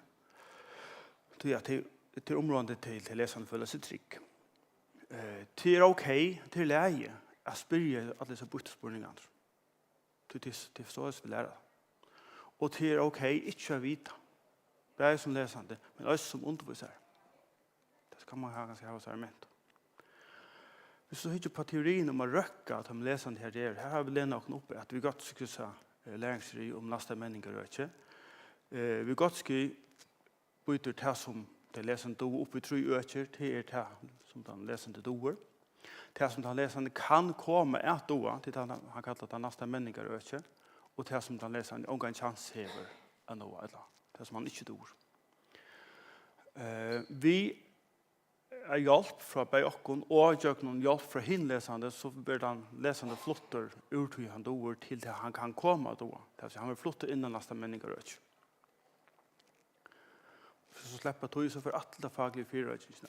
Til lesende tar vi ferdig holdt vi et sånt eksperiment. Så vil det lesende til å være undervist innløyende og i evnen, pura klassiskt. Vi sier fra, vi grøyer sin fra teori. Men undervisningen får lukket fram som en dialog. Og undervisningen det fokus på å bruke induktive hatter. Så vi lærer til lesende selv at innsøke sammenhenger, og vi lærer til lesende selv at formulere sammenhengene. Vi er ikke noe. Og alle togene til områdene at til lesende vil ikke til å observere og at undre seg og selv vi kan evne. Så det er kommer etter dagen etter til jeg er for hjem og kan jeg ete. Og det oppfører seg så løs. Faglig fyrrøyting annars det at vi tjåner som undervisere skulle være til steder at inspirere og stola av etnostene. Vi gjør disse vanlige klassiske demonstrasjonseksperimentene i årene til lesende selv for i holdt, så det har sett det. Det er ikke pura perioden. Men annars er vi fra början lukka fra årsbyrjan. Fyrrøyga til lesende på at arbeide på en annen måte. Så til vi lærer det å spyrja oppklarande. Vi lærer fyrrøyga til å gjøre en eksperiment. Der kan man faktisk gjøre en samrøy, og hvordan vil du gjøre det? Og han ikke hatt med setter opp som et endamål og i undervisning i seg selv. Hvordan gjør vi sånn rapport? Ja, men som nevnt Arjen, det lesende få endamål. Så skulle det lesende selv snidgjøre eksperimentet og gjøre en egna røndarmannagång. Henta røndarmannagång skal så godkjennast av underviserne. Men så setter det lesende seg og gjør eksperimentet selv. Det skjer så ofta en 17. dag. Og så at enda så skriver jeg til lesende selv en rapport. 17. år så får det lesende større arbeid og gjør dette mer selvstøvet. Hva er så avgjørende her? Jo, men de fleste halter jo at det er en lagreferie undervisning i begynnelsen og det er døsten. Her er en lagreferie i undervisningen i begynnelsen. Så leserne skulle lære at arbeide på en nødvendig måte, og ta få av det ikke undervisning like faglig av kjøtt. Så det skulle vende seg via det. Men det kommer kjøtt en hakre motivasjon, en bedre motivasjon, og ved til hakre motivasjon så kommer en større fer. Så at enda i årene så arbeider lesende faktisk rettelig kjøtt. Og som indikeres i grafen så er det klassisk progresjon i pensum i en linje, men her som vi har mer en sprekende start, så kan ferien større enda vi når faktisk pensum. Som undervisere, hva er avgjørende så? Jo, men vi løtte det faktisk fram og har DFS i 2018, Dansk Fysisk Selskabs årsmøde, med den ære undervisere i Allesfrøy, og skepsis vi er om hvordan man nådde pensum til det første.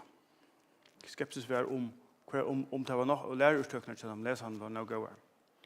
Og har skepsis om økte arbeidsbyrd til underviserne selv.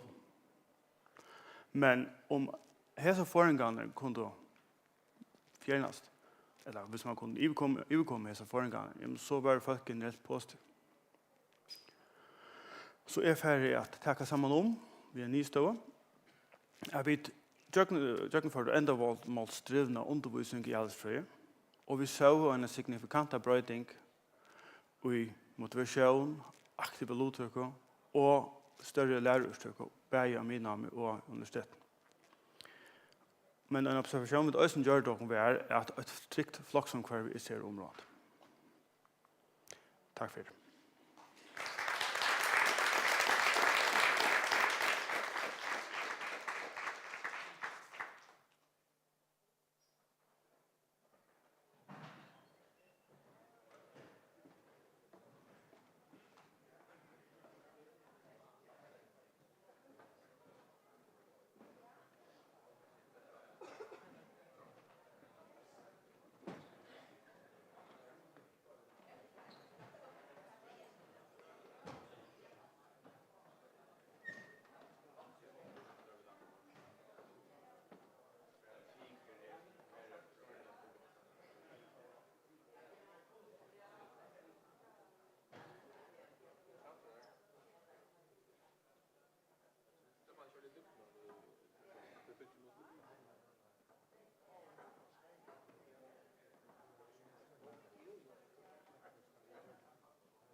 Och som pojkar så det.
börja. Ja, hej till alla. Jag heter Sandra Ljosa Östere och jag arbetar på Fiskeelling. Jag fick göra ting från några av de bröjtingarna som vi tar se i vårt år och någon förskon gott av er. Och först, kvart är en gott av fjörder. Jag fick göra ting från Kallbaksfjörd som är en av de förskon gott av fjörden. Och till att han är en gott av fjörd, till att märka att han har en gott, den är grind när vi munnan av fjörden. Och det märker att det grinden i rapport bort för munnan än till innanför gottna. Och som inte här så tycker jag det är långt där skor av Kallbaksfjörden. Heter Gotten. Och hon är alla i 40 meter stupa. Och så är det bara innanför Gotten är det 30 meter stupt. Djupt. Och här kommer jag alltså kommer jag in hända. Yes. Ratcha en gott affär till minnen jag kom ratcha öronfyren om vetren. Vi att ovast så är det brackvansle som är fiskar i resten av sjön. Till att ajer och regn för fäxvatten och käkven. Detta brackvansle här räcker ut i fjärden. Och under tog räcker kallt och käkvar pomgottna och så inne i fjärden och vi blandar upp i brackvansle. Vävor, alltså vinter och sjöarfall andra kan avvarska heter ratche, men som håll så har vi ratche hela gången fjärde vi att det är två här som tar ner räcker in och tar åtta räcker ut. Och det som särskilt från gott affär det är det som händer om sommaren. Och en sån vetren så är det brackmansla överst som räcker ut ur fjärden. Men nu är han checkfrun som kommer in i fjärden. Han är hittnar sån för att han är höjdare än han checkfrun som ligger in i fjärden. Och höjd och checkför, han är lachtare än kallt och checkför. Och tog tar checkfrun kommer på gottna så sakrar han inte ner bort. Men flyter om man har ner kalda län som nyast. Vi blandar upp brackmansläge och för utåt. Och det som så händer det är att det är bortläge av fjärden där är avlast. Det vill säga att utskiftningen som är nere bort, hon stegar upp. Och hvis man får ut och matar hitamånen i kökna vattsulna i vertujarskar så borde man kunna säga när ändan lädöjlingen och avläsningen händer. Och det är det som vi tar av just av Kallbaksfjärden. Och som inte så tycker jag det är gränschikarfärg av Fiskeelling som heter Andreas Reinerst. Och vi tar varit ute vid Andreas Reinerst av Kallbaksfjärden. Kön 2014 dag och ett år från mars 2021 till mars 2022. Och det blev så till 2-3 turer av fjärden. Och för jag matar ser lädöjlingen och avläsningen i östnon så har vi brukt det till tåle här och mynt ner. Ta ut en CTD. Hämta CTD in och matar mellan andra hita, salt och surämne. Och vi tar just det av 6 stövon i ett fjärden. En stöv på ett 8 fjärden och så 5 i ett fjärden. Och matna till vi just på. Det är att man häver till tåle på rabatten. Och så lårar man då om man köker vassfyllna och om man har bort. Och så uppåt. Och medan den heter tåle vi lårar ner så gör det mattinkar att vi når man. Och här så jag det dessa stöjnar så där matta och är långt där skåren och så tar ena stöjnar utanför och en om man och så 4 in ett fjärd. Och jag får visa det knäcker urslit från så här stöjn här som är bara innanför gottna. Okej, så här har vi en graf här som vi har tog ett extra sådant. Vi tar månader i vårt år från mars till mars. Och så har vi hita i sjönen och surrande. Och för jag så känt att hitta månen i Jöken Vassilna så har vi hittan av 5 meter stupe, hittan av 13 meter stupe, hittan av bottne och så är det också en suran i bottne och det kommer att lägga efter till. Så först till jag att det händer i början fram till maj så tror vi att hittan är den samma i Jöken alla Vassilna. Vi heter sig prickan i det fylltjast. Nu tar vi kommit i vare så tror vi att hitta månen börjar att ett översta läge där hittna skjuter en till nya lögner och det tror jag om vare och sommar tar vi morsol så checkar vi hitta or om man fra. Och samstundes så mycket suren i Sverige av botten. Det suren som är i fjärden tar kommer in vid till sjön som kommer in och jag tror att detta bottlar är last så är bara en avsnökt av suren i sjön av botten. Och suren snurrslanda bottne tar kommer fra alltså djur och planter anta och östne tar livrum tillfärver nyblott av bottne. Og hvis hentan surens nusslan av botten er hakre enn til suren som er til først, så vil det skjønne minka. Og ja, vi så en av lederen som utla börja her 1. mai eller 1. juni, og hon fortsetter inn i sommaren, som vi så gjør. Og samtidig så minkar surens virja botten bara. Da så kom inn i heste her, så jeg vet at nå er hitamånerne vasselene borstratter.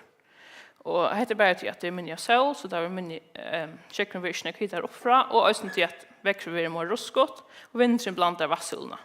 Og samtidig så hakker suren i bottene. Og dette fortsetter så at han vet sin. Og her på en tar vi 4 mg per liter, det bruker ofta som en vandamarsk for hvordan surene kan være og kjekve. Og hvis det blir for under dette vandamarske, så vil det avvarske bottjørene som er i området. Og hvis det kunne røyma, så vil det røyma. Og det så vi, det hendte her av Kallbaks 4 i august-september. Det får det under etter vandamarske. Yes. Hette er bare for å vise at dette er utlig fra hinnestøvnen. Det er bare for å vise at vi så at det er samme minstre av øtlen støvnen i fjørnen. Men altså i minne mån at de grunner støvnen enn de djupo som bare innenfor godtene. Ja, og henne sitter det igjen. Hun har øyne noen fløsker. Og det gjør det mulig til å takke vattsunder om man gjør vattsulene her som man gjør hod til det. Og det har vi gjort, og vi da kan det for nøkta planteæte og for tøstølt. Ja. Men hva måte vi grøver av planteæte? Alt lov vi har noen, også østene av landet. Det er bundet akkurat når hun vet. Og en være etter en æra, som så akkurat være etter en trio. Det heter bare simpelt oppsett, og disse samband er ikke mer fløsjaslig enn hva dette viser. Men dette kallar man av visskipan. Og nesten alt lov vi har noen til grunn av grøverne av planteæte. Vi har talt som heter første stige. Og hvis nøktene av planteæte brøytes, kan det føre til brøytinger vi gjør i at visskipan. Hvis vi tar minne grøver planteæte, så kan det føre til at det er minne av mæte til resten av djøren i havnen. Men vi kunne også godt ha fornekv planteæte, altså fornekv grøver. Jo mer planteæte vi tar av sjønnen, jo mer vil også søke nyere av bort, og det vil nybrådes av bortene, og det øker om surevnesnusslene av bortene. Og som vi så i Johanne, så er kallbaksører i vanta for surevnesstråt av bortene. Så han er til som fjør som er vibration for dolching, til at mer dolching vil føre til mer grøvere planteæte. Yes. Ja, planteæte. Det er små øynkikner verer som nytter solarljøs og tøsølt for å vekse. Og det som vi tar med maten, det er klorofyll A. Og klorofyll A er det som gjør alle planter grønne. Det sier sånn at om hvordan planteæte er i sjønnen. Og tøsølt er evner som er oppløst i sjønnen. Det er med annet nitrogen og fosfor. De fleste kommer inn i fjøren utenfra ved sjønnen. Det kunne også komme fra at luren evner av nybrott i bottene, eller fra ørenkjelten for land. Og vi har så gjort matinger for klorofyll A og tøsølt i kjøkkenvasselene. Ja, ok. Så om veteren, tar i vasselene vi vel opplandet av vinter og rundt, så gjør vi vanlig nekv tøsølt i kjøkken alle vasselene. Og samtidig så det olje og solarljøse til at nekkar grøver av planteæte. Da vi så kommer en sommer, og solen begynner at lavare, og solen begynner at kje fram, så begynner grøveren av planteæte. Og grøveren av planteæte, han ligger ute i overste lænen. De har brukt solarljøs, og solarljøs røkker ikke lengt om av kjøkken. Så grøveren er her som så lengt som solarljøs røkker. Ja. Men som jeg sier, Janne, så er det litt blanding med løgene. Jag ser att det är en grövren som är uppe i överallan sjön. Han brukar att ta tösölt någon som är där uppe. Och att jag plantar inte lite så vill jag se tösöltne som är nere bottne. De kommer inte blanda upp i vasselna. Och tar jag sån tösölt efter så mycket grövren plantar att jag isne. Men som vi att vita så är det inte allt så gott väver i färgen och sommaren. Så det händer ofta att det är en vinter som kan blanda vasselna upp efter. Og da kan vi søke at det blir mer tøsalt, og så søke et opplåmingar av planteæte i kjøkkenen sommer i østene. Ja, hvis tøsaltene kunne også komme æresan fra, det kunne komme fra til dem Spikton Økje, Ytla som kvartier i områden og ytla fra Erling. Så att läser vi skiftene har varit när jag säga för hvordan jag grauer i sjøen. Okej, så får jag visa dig några urslut från nästa kanning någon för plantor att jag tar salt. Ta urslut som jag visste dig nu, ta från dessa stöjen här som bara innanför gatorna. Och så 2 mot dybon, 12 meter støype og 35 meter støype. Så det er den samme steg av sjøen av fjørnen, men av 2 meter dybon. Okay, vi börjar här på en. Här är 12 meter støype og 35, og så har vi togene etter X-fasen. Vi börjar här, 1. mars, da så gjør vi til å ha hoa nøkter av tøsalten, til nitrat, og lån grauer, til tog at det og låg av solen til at den går til å börja. Så börjar grauren, og vi så gjør vi til å ha en hoa nøkter av tøsalten, og den kan grauer, og dette vil si at tøsalten er til avmarsker ikke grauren enn. Men nu så gjør vi det at nu er tøsalten ute i oversalenen oppe, men nederlanden er en tøsalt. Og det tror jeg at det blir ikke blandet opp i det overleie. Og tar jeg ikke tøsalt etter, så minker grauer nøysene. Ja. Og nu kommer en sommar. Så gjør vi det at bære nøkne tøsalten, og øysene grauren til hoppa upp och ner och det är nog att det har varit några blandningssändningar vet det är ilsligt vävor det kan också vara omkring teja i områden till dömes och det gör så att vi får så blandningssändningar här. Ja, så kommer vi in i häst och vetsen och här så gör vi det här huanökter av tösalton och omgångrår och det är så tror att det är inte så om häst och vetsen. Och vi enda så efter här 1. mars, som är det samma steg som vi börjar av. Och vi såg grauren här av Kalvaksfyr, han börjar i 1. mars. Yes. Ja, så får jag tacka samman om. Så vi det check från Kalvaksfyr, han gör ett lädölder om sommaren. Och lädölden, hon börjar i 1. mars, eller 1. juni. Och hon hälsar fram till midjan september. Och lädölden, hon avskar i grauren av plantöter. Vi at blandingen av vassfullene er løytel, og tror vi at noe tøvne ikke ført oppi det overløyene. Og det var det.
Du ser til, og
Ja, gå deg. Jeg er her i Syska, jeg er Gjerfrøyngur, og jeg arbeider i Gjerfrøyngur. Høyt jeg framlønne kommer det, det gåskrud i Hetlandsrennet for 20 år siden i det. Den stotta søvan at her ligger det gåskrud i det som det var for 20 år siden, og det ligger akkurat samme sted som det gjør for 20 år siden. Så det som er veldig for å ta oss om det, det hvordan jeg har vi ment akkurat vitan om gåskrud i Hetlandsrennet i senest 20 årene. For å gjøre det, skulle jeg ha et utgangsstøy hver var vi vidt. Hette var myntelen vi hadde i Farnevald. Hette två vuxna män, två Gjerfrøyngar tja BP som går en av vuxna grøyne ut og 95. Og tar hadde sånn den her skoren vi, tjokken Hetlandsrennene. Byrja føreskan og øtje, ut av Hetlingsene, da gypsepartnerrennene, oppa bretska så inn Hetlingsene, og så inn av brekkstøtj. Drøvkraften var for en even. Man har funnet olje, og det vil man gjerne finne førjen østen. Her ser man øyne, her synes jeg det hvordan man helst vita om Gjerfrøyna Breskenøtje. Her var alt liter av, og man var rundt trykker i tøy som man helst vita, og vøyd.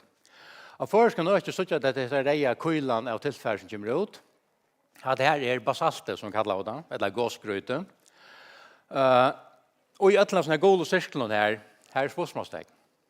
Og at det lyst i øyla vel til støvene vi var i. Vi visste ikke hva bottene var av sånne gåsgryten om, hvor stjøpt det rakk. Vi visste ikke hva til åndor, tog alt grått og kjørått. Man har ikke anet som nekka som helst. Man mette her var lukknande Gjerfrøy under basalten av Føreskarsøy som Breskarsøy, men man var øyelig avsikker. Tog vi var malet langt fra början av at vi skulle menna taktene som kunne synge jøgnen av basalten. Så finner vi bottenen av basalten, og så kunne vi korslegge seg kålvettens fettelen der. Årsaken til at vi tatt avbjørnger for nøtje, det hattar. Hattar er seismislinja. Vi leser han av sommerskor, nyrjøgn havbottenen. Her byrjar vi å synde sånn for streimøtene.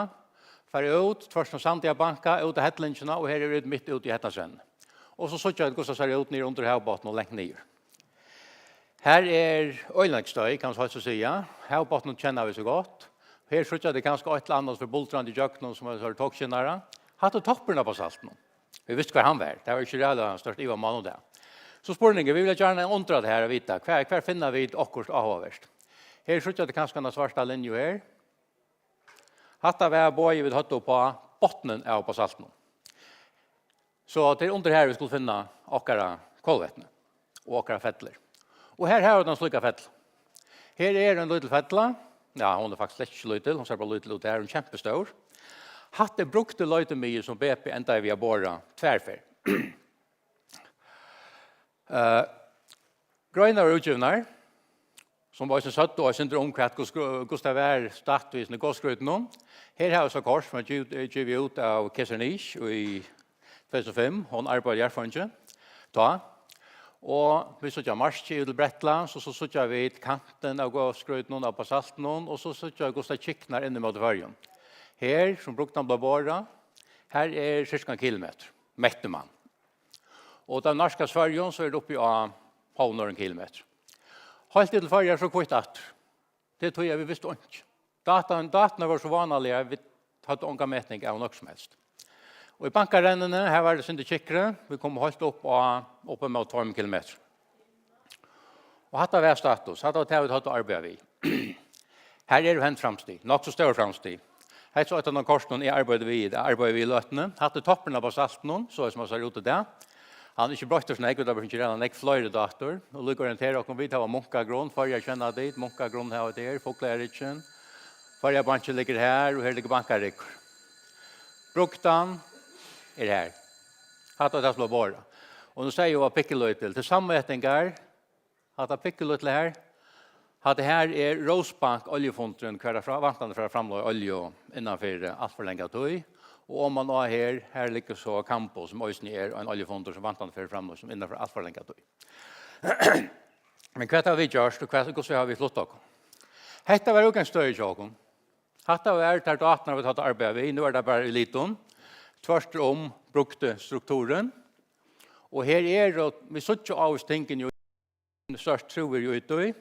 Men här var två hjärtfröingar, här är det så två hjärtfröingar till Statoil och Torra Tøyme som gör det största arbetet för att få kunna bättre mynd. Vi vill ju så inte göra det på salt. Och efter arbetet några år så har det kommit här till. Och inte sikna säga här är rävla stora bröjningar händer. Toppen, han är stadig samma sted. Men nu så vi att reflektionerna av tjockon är sammanhängande nu. Vi har det som har tolkat bottnen på salten. Det är samma förstått ösning här, men nu begynner man trycka sig mer på det. Långt nere, här såg vi något som vi helt var stöjta. Det är inte stöj, det är ösning här fröje, det säger också något. Här nere så vi slett inte för. Här begynner ösning så ting rättla tydliga. Och så får man in, okej, nu begynner jag att trycka på att det här, och löjter mig är här, hatt på bottnen på salten, och nu får vi ta bort. Vi i hese förhållanden är så Statoil.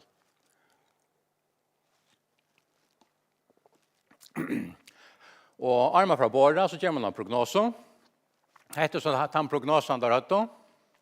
Då skulle borda här point och cirka 500 meter av vattnet. Eller dype. Och så vantade då att det var cirka 1 kilometer av på salt där skulle borda jöknon och så var målet så att finna oljorna pointen under här. Det gick skjult. Man rakte basalt i lyd som det fyrir man är vanta, men man bor alltså 2,5 kilometer basalt. Och man kom un och näka annan. Och här mätte man så, okej, fint, vi kom upp på salten och ja, nästan 4 kilometer djupt, men här öjla påstår avbändningar, så Statoil gör mätaren sig fint, vi får borgarna trät. Tog, här nere ligger oljan. Några av 17 borgarna som borgarna trät. Ups.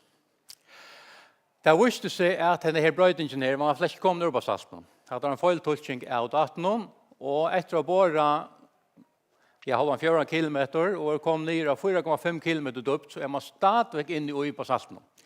Och nu har jag brukt på salt alla tøyene, det är höjt vi brukt att ta. Men det som hände och det som man sa i datorn, det var helt nog. Här på ett händer en brödning. Här på ett. Så selv om allt är gåsgryte så får man den overparsen til det gåsgryte vi kjenner opp i landet. Det är så litt basalt, hamrande i Vestmannabjørkene og så framveis. Men anket å renne gråbrangen ut av kjekk og sintrast og bløyve til annet slag av gåsgryte. Det var, nu kommer det ut så kjøtt som var her. Det var det vi kom inn i her. Så her var en brøyding i hjerfrøyen, vi skilte han bare kjørtelig. Og som løys her nere, her kom det inn i gåsgryte som var måa borstor og først ut og lagt her ut. Så vi er stadigvæk og i gåsgryte, men det er ikke bare salt så som kjenner det fra middelen andre Vestmannabjørn. Alle vitene var nå ført inn i arbeid og gjøre. Hette så den seismiske linje vi hadde åren. Det har samlet seismikk. Og i stått det som hender til at vi sløyper nekker mikrofoner 18 for båt og skip, og så sender ljøbilden i og så måtte det ekko. Trobløsjen er bare at vi får alt vi. Det är synd som att hvis jag lasten skulle upptäcka något flöv och sätter vi mikrofonerna mitt av vacklet och så sätter sig en stål när henne så syns. Det täljer ju när vi får. Han finns ju alla bilarna vi, anker klampsar i horon, folk gänga förbi. Allt kommer på åkara matar. Det är så vi öjla näck stöj i ymskonsläg. Från Kipon, från Alton, näck under äcka och Källjonsläg. Det är näck av gärna vilja fjärna. Och så hittar ni i här, det är öjla sjörot. Och här händer bröjningar, vi finns ju redan en bättre dator nu. Han har akkurat samma linje, hon är bara blivit bättre. Vi finns ju fjärna stöj och begynner suttja vad det är det vi gör. Och från bruktene, som det bara är, bruktene boar är här, så vet vi att vi har gåskud här nere till. Då kommer det där tolka det här om ator. Och vi suttja redan en gång nyer. Han har blåa linjen, hade är det som vi satt var bottnaren av på salten. Hade det som Judy Kesanish och i 2005 säger bottnar på salten och kortet korsade ut kvar ett hade och 1,5 kilometer här på. Och ta maten vi så skiljade på nu till det vi tagit då gåsverksamhet där rack rymliga längt ut. Så hade en liten paus allt ökte sagt och så kom en period där kvar i öla neck av gråbranchen rand ut av check. Så här tänk hänt i mont till show kvar how var går så djupt där. Och så kommer en paus åter och i hela pausen är där vi får kolla länten och kvalpa mitten annan. Og henta pausan, hun røkker så nere handa veien. Men hvis vi nu begynner samanløkna, samanbæra hver vi var og hver vi der. Vi har akkurat hokta ned i økene her. Hette korset til Joti, og kilometer i bruktene, bruktene er her. Hvis vi har lykke inn bruktene, her som vi har tolka morda mynda sama. Nu vant ikke suttja tølene, men jeg kan fortelle deg at korset sier her at her er mittel 1,5 kilometer. Det vil si at vi så faktisk Gjerfrøyene, vi så brøydninga Gjerfrøyene skilta bare ordentlig. Og det er det som er en større vøyklad vi seismikker. Seismikker er som heggen. Med en boringene, hengspelene. Og nu da vi begynner å få hengspelere, nu begynner å stande opp, nu begynner å skilja hva det er vi gjør. Da jeg så tenker kikkene på salten, så ble søvende sin spesiell, må de sagt. Her satt vi kom opp med Mauderholm några kilometer. Vi lette her i ivret, da er det oppe i 800 kilometer. Så akkurat forvantningar om en kilometer på salten, og løyt under på salten. Her i ivret, glem det. Her fer det omgående løyt olje. Her er simpelt en for djupt nye til nekka avhova verst. Og vi kunne heller ikke vant å finne nekka særlig spennende i middelen oljeløyene.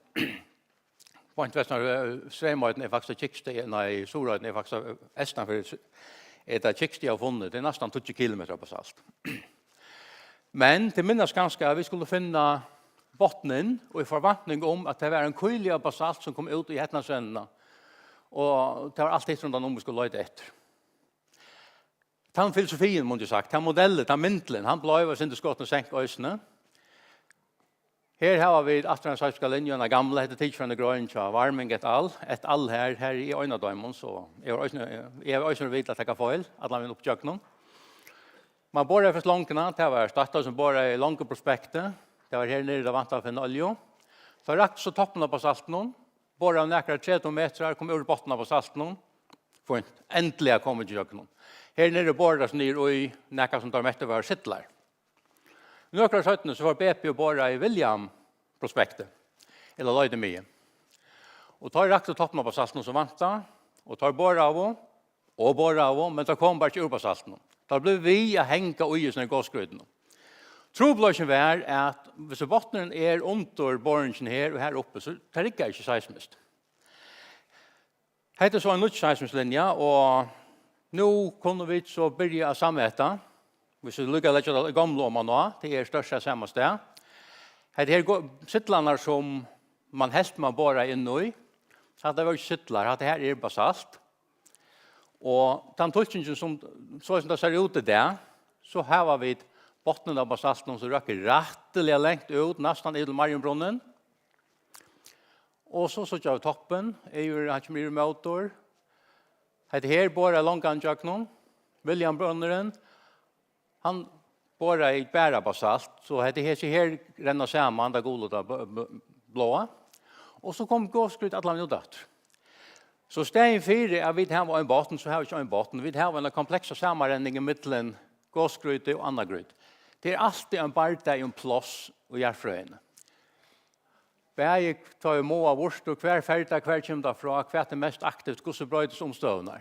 Her vann gåsgryte, kom lengt ut, trekkte ikke atter, så kom det ut under fra træt. Og atter her i midtelen, til her vi finner kolalintene og i Stor. Så vi har flott å komme fra en fætan, og en foranklare fætan er at vi har en kvila basalt, som fra faren og alt, til disse myndene her. Her så hendene så 2 år gammel, men det er ikke ordentlig tørre oppdaterende enn. Det som vi vet, det er gåskryddet kommer, det kommer flere omførende ut i Hetlandsrennene, og akkurat hva slag av gåskryddet vest omkvarvet og i støvene. Ankte renner ut av skjegg, det kan nå øyla lengt ut, da er gåsvirksomhet mye størst, og tog kunne få fettler under basalten, midtelen basalt og over basalten. Så det stod at lenge at vi støvet ettermetta akkurat tolkninger, vi er nødvendig daton, da er nødvendig vitan kommer, så har jeg funnet det av at gåskryd er nekst kikker enn vi tilto, og det er ikke bare basalt, det er nekst mer komplekst enn det. Og her er ikke en bottner, gåsvirksomhet hender ikke isolere fra 18 år. Vi tar altså en nekk etter å lære. Takk for det.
Good afternoon, everybody.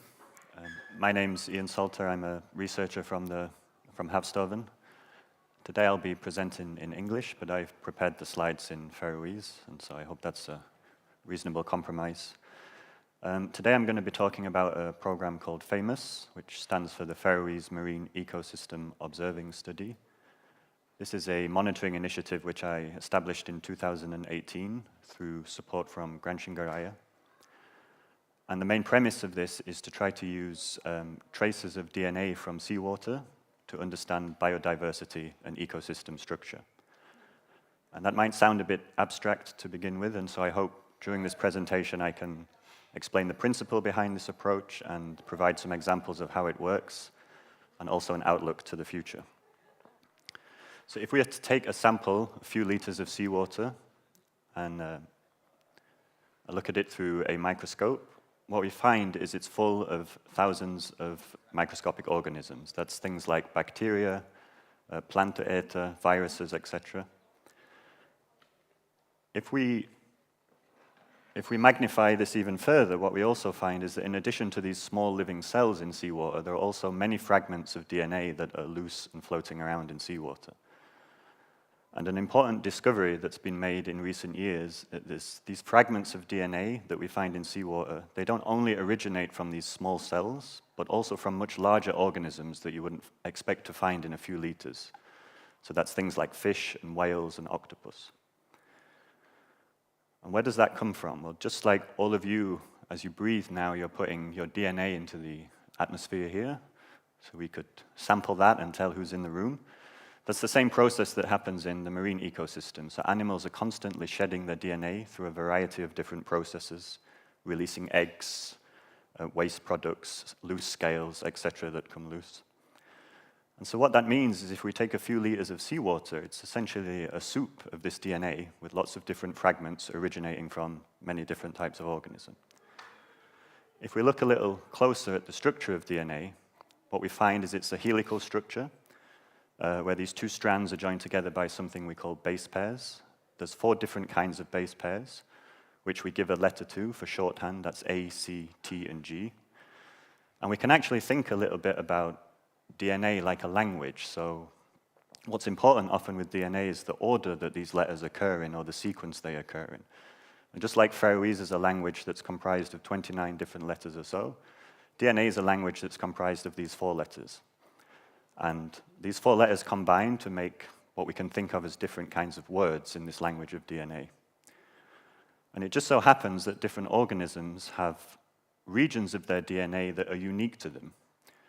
So if we learn how to read these sequences of DNA, we can identify an organism based exclusively on its DNA sequence.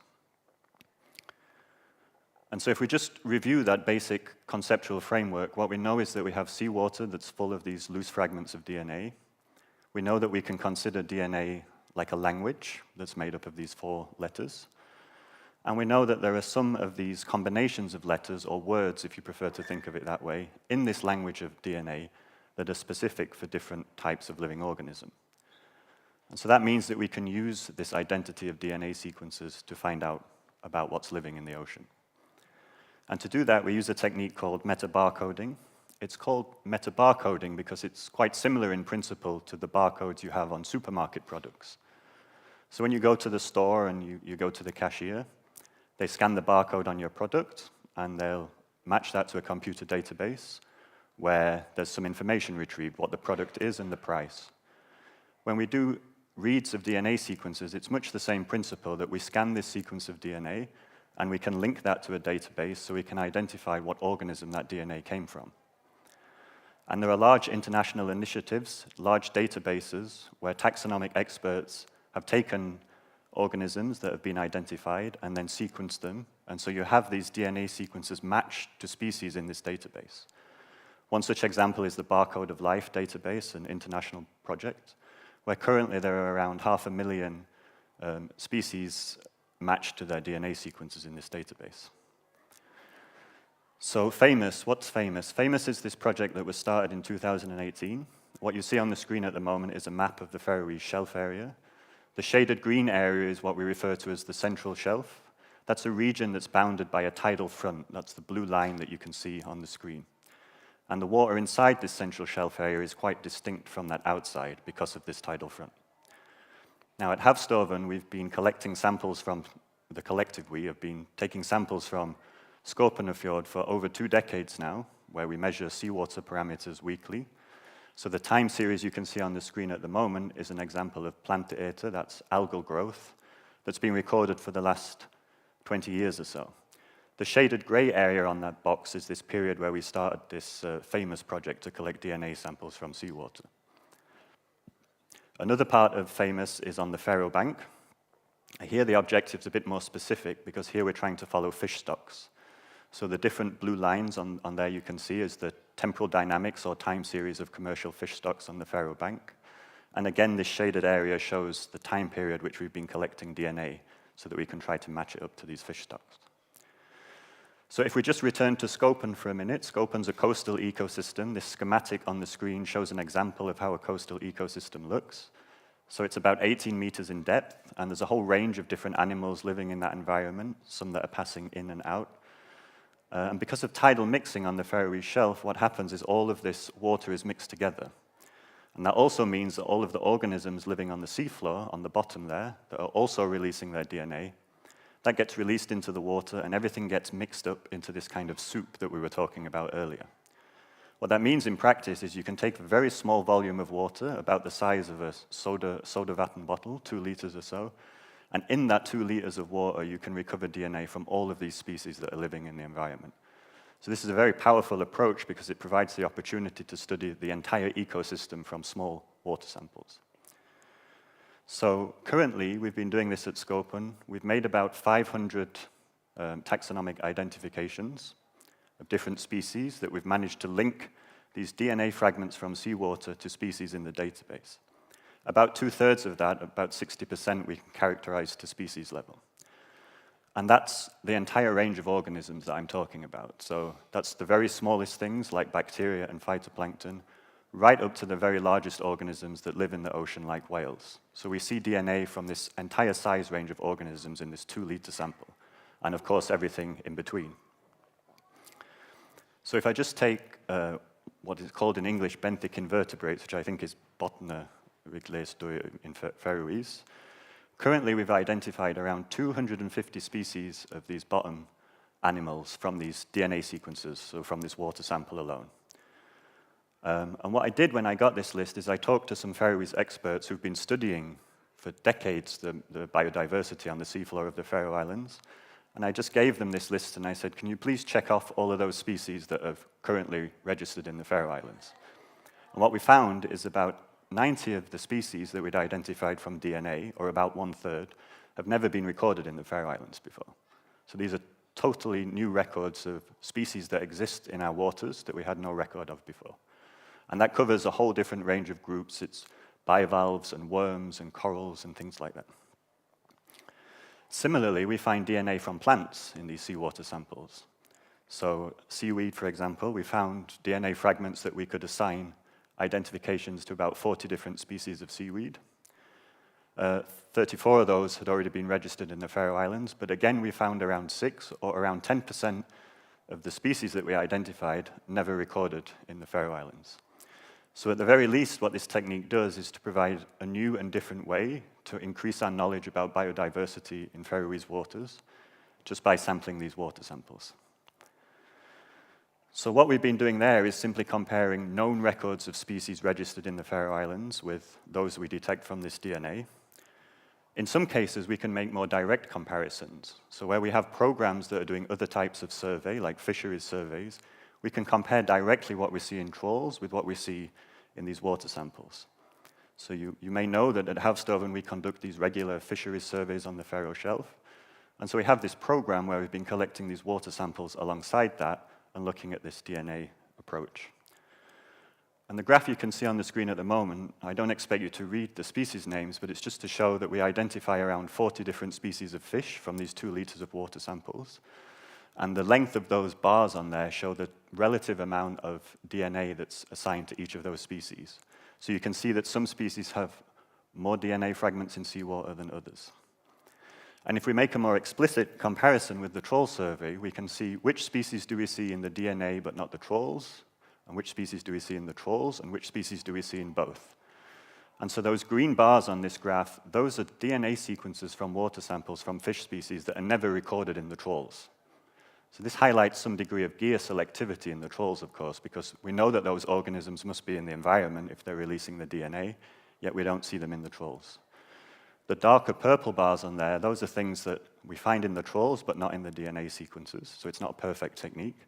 That's typically those species that are present at very low amounts, so we suspect they are not releasing enough DNA to be detected. And the bars in yellow there, those are the species that we see both in the trawls and also in the water samples. And for those species, we can make a direct quantitative comparison. So what this graph shows on the screen at the moment, on the y-axis there, that's the total amount of DNA fragments for these different species. And on the x-axis, we see the total amount of those fish recorded in the trawls. And what you can see is there's a very good positive relationship between the amount of DNA that you find in the water and the amount of fish in the ecosystem. So what this suggests is that in addition to recording the presence and absence of different species, this technique also allows us to say something perhaps about the amounts of different species. So what I find most exciting about this approach is that all of this information comes from a bottle of water that's this big. And why that's important is there's a lot of ways that you can sample water very easily, and you can use new and emerging technologies to do so. And so what you see on the screen at the moment, this is an in-situ water sampler. This is a device that we can program to collect samples at specific dates, and we can deploy it in the marine system and leave it there for a period of a year or so. And then over the year, they will collect these samples and store them, and so we go back and recover them. That allows us to get information in very difficult places. So as one example, my old research group in Germany, we did this in the Arctic. So we deployed one of these beneath the ice, and we recovered a whole annual time series of plankton biodiversity from beneath the ice. That's never ever been sampled before because it's otherwise impossible. So it's really opening up new opportunities to expand the way that we observe marine ecosystems. The other thing we can do is use ships, ferries, research boats, for example. Normally, ships are constantly bringing in seawater to cool the engines as they sail. And so what we can do is we can take some of that seawater and deliver it to these sampling devices that we can put on board. As an example of that, we've done that actually this year on board Norrøna, which, as most of you know, is the ferry that we have sailing from Denmark to the Faroes and Iceland and back. And we've put one of these water samplers in the engine room on board Norrøna. So the map you can see on the screen at the moment is a depth map or a bathymetry map. So it shows this really wide range of environments that Norrøna covers as it sails. And the dots on there are the typical cruise track. And what we've done is we've linked this water sampler on board Norrøna with the GPS positioning system of the ship. So what that means is I or someone else can sit in Havsstoven, or indeed here for that case, and program Norrøna via satellite to collect samples for us on the way. And so that increases, again, our opportunity to collect these samples. And part of this is about increasing the cost effectiveness of monitoring, right? Because Norrøna is already a ship that sails back and forth. And so if we can use platforms like that to get additional samples, we can drastically increase our observational capacity without inducing significant extra cost. And then, as I said, we get this series of water samples from these predefined locations. A little too quick.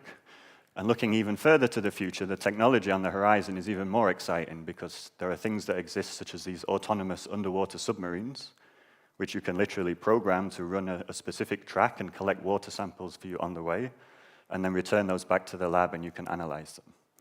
So I highlight this because what I want you to realize is that the range of different ways you can collect water samples far exceeds traditional survey methods. And so that means by using this technique of studying ecosystems and biodiversity from water samples, you can really expand your observational capacity. So to summarize, we can use these DNA fragments in seawater to study marine biodiversity and ecosystem structure. We've started these monitoring programs at Havsstoven. They've been going for almost 5 years now. We continue them, where we're starting to map out the biodiversity and ecosystem structure of the Faroese Shelf. We can use that to increase our knowledge about biodiversity, and in some of the examples I highlighted, even identify species that have not yet been registered in the Faroe Islands. So from that point of view, it's a powerful approach. We know that when we compare this with other traditional techniques, that we actually observe quite good agreement between the amount of fish and where they are, for example, and the DNA that we find in seawater. And there's a really exciting prospect for the future about using these existing technologies. And I truly believe that this technique combined with technology is going to completely revolutionize the way that we monitor marine ecosystems. With that, I'd like to thank you for your attention. Yeah.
Ja, vänta.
Yes, velkommen. Og takk for det at jeg slipper at lette fram i det. Og derfor jeg snakker sinter om et av mine interesseøkene som handler om møye, hvor blir og må. Og det er noe som har stor antydning for selvsagt utrådde folk, men det er noe som har stor antydning for folkehelseaspekter i forhold til fysisk aktivitet. Tog at halda at det blå måer øyelig opp i heilut, noe som en stor forring som man kan ikke ta folk for at livet er mer fysisk aktivt liv. Og så det er en tydning for folk i noen arbeidsstøven at kjenne mekanismene at han får møye. Hvis man kjenner mekanismene, så kan man eisne forbedre at han mulighetene for å prestere bedre. Det kan være til dem først i fjallabjergere som skulle ut i fjallene av bjergefolket, hvordan kunne ta fire er som best til det oppgående. Og møye henger nok sammen vi til at avrika. Jo bedre man klarar att utsida møye, jo mer avrika man, og kjenna helt atre fra fotna Grikkalandet, da Grikkar vunnet slæge ved maraton mot person, så vet jeg de stakkars soldater som ble sendt å renne alle veien ur maraton til Aten, vi boven og sampa søkne så døde han kom fram mål, men det var så början til maratonet, og i førsken høpe, hvis dere leser førska sakner, så jeg lyknande, og i Soria saknen så jeg med andre søvn om Snopprik, som stjål hesten til legarspontanen, Soria Sumpa, og så reier han av sted av hesten, og legarspontanen ser det så, og renner så etter henne, og så det øyelig nøye beskriva hvordan langt Snopprykker var kommet av hesten og hvordan legarspontanen spekler vannen og annet, at det kom til Karajok oppi i Kvalpa, ta ved legarspontanen så tatt og på Snopprykk at han måtte fære av hesten og krupa ned og gøymers. Og så kjenner noen andre dømer her med landet søkene om Sigmund som svem, og i nødkjær tog Hauger Eisne, Ova Johansen og Sigurd Lamhauge, som har gjort hetjebrukt som minner om de som og øyla stora mån hendet her om bergast imot vødda møy. Og mynter som jeg kjenner og gjør gjerne rikvi av formodellen til teknologi som vi bruker der, granskerlige. Og han var den første som introducerar kan man säga ordentliga hetta hotage La Fatiga var en bok som han skriver i Fatig møye som kom ut i 1891 og det som Mosso sier her for 130 år siden han sier at vøddamøye kommer av årok og jaunveiene eller homeostasene, balansene i heilandene nerveskipene i vøddene. Det var nok slått hadde jeg selv at si for 130 år siden. Settene så arbeidet August Krok, eller nok vi August Krok fikk Nobelprisen i 1913, og med den riktige modellen som åker under har altså kunne bruke det, bare nødkjøre modeller for å kunne studere til arbeidende mennesker. August Krok var den første som ordentlig beskriver hvordan energi eller orskeskifte til menneskene under arbeidet, og kom eisen så vi kan man säga slowbrodnande granskning till att kunna skilja marscher här ett fysiskt arbete blir åthaltligt och man blir trött. Sedan och i 1930 ta var en känd svies med Ben Saltin som här. Här han från Mint ur Förjön, han var och hjälpte jag med en kanning här. Han arbetade nog vi att ge en bättre förståelse för orkestoffskiften till människan i arbetande støve. Og vi vet at i kiknen her har vi mitokondrier, og vi hjelper oksygen, så nybråder til fett og kolhydrater, eller glykogen som ligger lagret inni her, sukkerlagrer i musklene, og gjør ATP, som det eneste kan man si, ordentlige stoffet som man kan bruke til å generere reelle orske til under arbeid. Og man blir i eisen i 18 av bensaltinska kanningar at diskutera sin om at møye imist i mån til hva man gjør. Så hvis man renner 100 meter som heser gjør her, så etter rennefer som man har her, etter tøyer fra den beste i heimen, men så accelererer man og renner så kjøtt som man kan, så nær man sina topp rennefer, og så renner man, men så blir man trøtt mot enda. Så man blir faktiskt tröttur eisen i här, tar man renner 100 meter. Så inte människor i världen som klarar att performa allt, avrika det bästa som man kan i så långa tid. Men om man renner 400 meter så har man en örvusig trötthetskinetik. Och om man renner en 20 kilometer som man gör här, men så pacear man örvusig. Det vill här kommer ganska det bevusta synder mer in, att man responderar synder på att till feedbackmekanismer som heil och fer under arbeid, og de stoffer som kroppen produserer under arbeid, og så pacer man etter timen. Då kan man kanskje ha et iveskott eller redna kjøttar til søst, selv om man er trøtt. Og i 1940 og 40 kom man eisen sin det vi at utvikla Jora-modeller. Her man gjør det kanninger primært ved rotten, og her er så en modell her man studerar en rottevødda, og i arbeidet her, der ser man kan elektrisk stimulere enda vøddan, så at han genererar kraft. Og så kan man ta matingar her fra arteriene og fra venene, der som man skapt et kunstigt system, en kunstig cirkulation. Og så kan man kanna nøga de stoffen som hendan her valsigna i rottan, eller rottemusklen, utgiver ta han blev trøtt. Og sånne studier her med annet vust er at hvis man stimulerer en vøddamuskel, så blir han akkurat som 100 meter rennaren trøtter øyla kjøtt. Han blev tröttare inntil her etter han underholdt 30% av de maksimale kraftene. Og hvis man så øker stimulationsfrekvensen under disse testene, ja, så ser man at man får øye lydebosjur, til å si hvis man kører et egen nervesystem inn, eller man øker kraften av nervesystemet, men så hender ikke så klare musklene likevel ikke at utvikle kraft. Ergo, for i hattast typen av arbeid, så ser det ut som at trøtthet eller møye ligger angstene i muskelcellene selv. Og ta en muskelfiber, en muskelcella, utvikla kraft, men så er det 2 protein her som er aktin og myosin som skulle binda sammen. Og for at det kan hende, så skal et nervesignal komme her, det skal stimulere den grønne fidosen som graver her, som er et sarkoplasmatisk retikulum. Man frigjer kalsium, og så helder noen biokemiske prosesser her som gjør det møvlet for å utvikle kraft. Så et eller annet sted som man er i gang til at granska nu, og i tida vidda ligger trøtthet ångsten her. Og særlig kanskje helt tulliga og i utviklingen av kraft her, ja, hvis man kan sørge for at en muskel blir trøtter tulliga, så sparer man kanskje energi til flere av sånne prosessene som er her i energikrevende. Og grunden til at en muskel blir trøtt, grunden til at blir trøtt, det er en forsvarsmekanisme at det er for å være jøgen mot at vi ikke tømmer cellene for ATP, det er så døyren, eller at vi gjør skia ærestand i jøgen. Og så hvis man kan ha en trøtthetsmekanisme som ligger her nervesignalet vil flott, vil stimulere alle henne prosessene, her nervesignalet kommer her, men det vil være øyelig smart, så illusionert seg. Og for at det som hender her er noen ionskiftinger, her natrium og kalium skifter i midten til vætene som er interstitialvætene, som ligger rundt om kikner, og selve kiknevætene. Og tan mittlun kiknevætna og vætna utanfor som interstitialvætna. Hvis man så roknar koncentrasjoner av hesson ionen, så kan man rokna kvæt det som er det kvilddarmembranpotentiali er.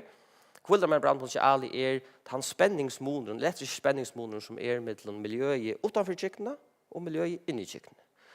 Og her var en øyla gåur granskar, eller øyla kjente granskar som heter Simon Cairns, som arbeider på en universitet i New Zealand, som gjør noen øyla flotta kanningar, her han økte kalium utanfor kiknar, nøktene av kalium, og han viser at tar man räkar cirka 20 millimolar utanfor, ja, men så har man en spenningsbrøyding av membranpotentialen som vi fører trøtthet her i. Så han visste som den første samband mellom reella konsentrasjoner av kalium og når muskelen ikke langer klarer at generere det som heter aksjonspotentialer som er nøyet for at vøttene kan arbeide. Og teorien er her at hvis en sånn muskelcella blir stimuleret av nervesystemet, ja, men så transporterer man kalium ut i interstitialvætene, man flytter vekk vid blånen, men vid tøyene så blir det som mer og mer kalium, og tar man räkar disse konsentrasjoner omkring til tutsi, ja, men så blir den elektriske spenningen så nok forstyrrer at cellen blir trøtt.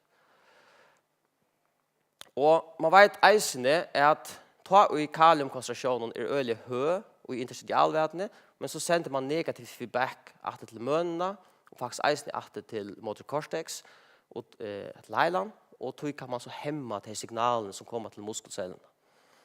Og hatt interessant, tog at hatt alt Jora-modeller, og åker utviklet en teknikk, for noen år siden, da jeg arbeidet i Universitetet i København, som eide mikrodialysa, og det en hotter her man setter sånn plastikkrør i jøkken muskelen, og skanner man muskelen, så ser man at det ligger inne i interstitialvetene, og så kan man så måte hva konsentrasjonen er inne i disse vetene som muskelcellene ligger i. Det er altså prinsippet at man sprøyder en væske som en fysiologisk væske i jøkken muskelen, og så måter man en hvordan ser den konsentrasjonen i interstitialvetene ut under arbeid.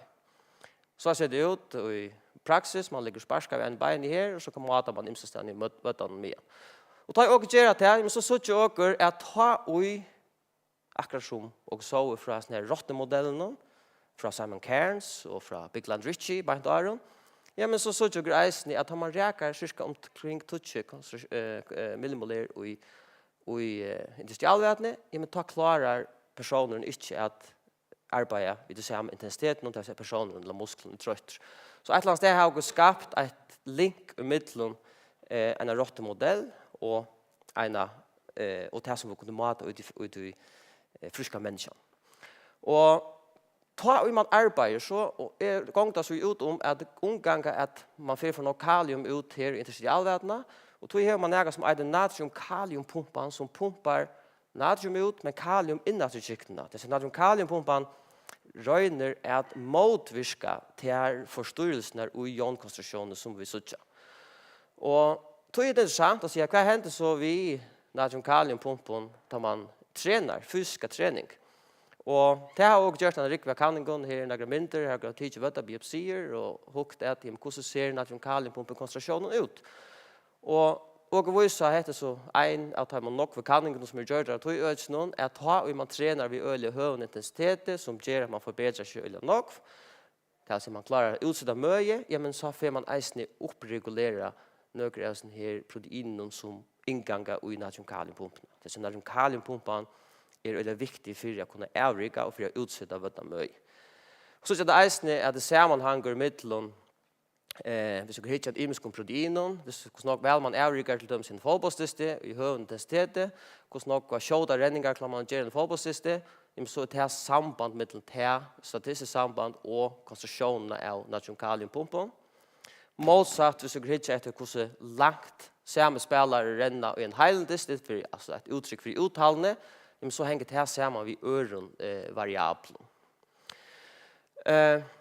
Ja, og for enda nå, hvor jeg løte, og for ikke langer tid siden så skriver jeg også et review, her er hukte sindre at trøytasmekanismen og rollen til vødda glykogen, altså sugerlagene som man hever i musklene.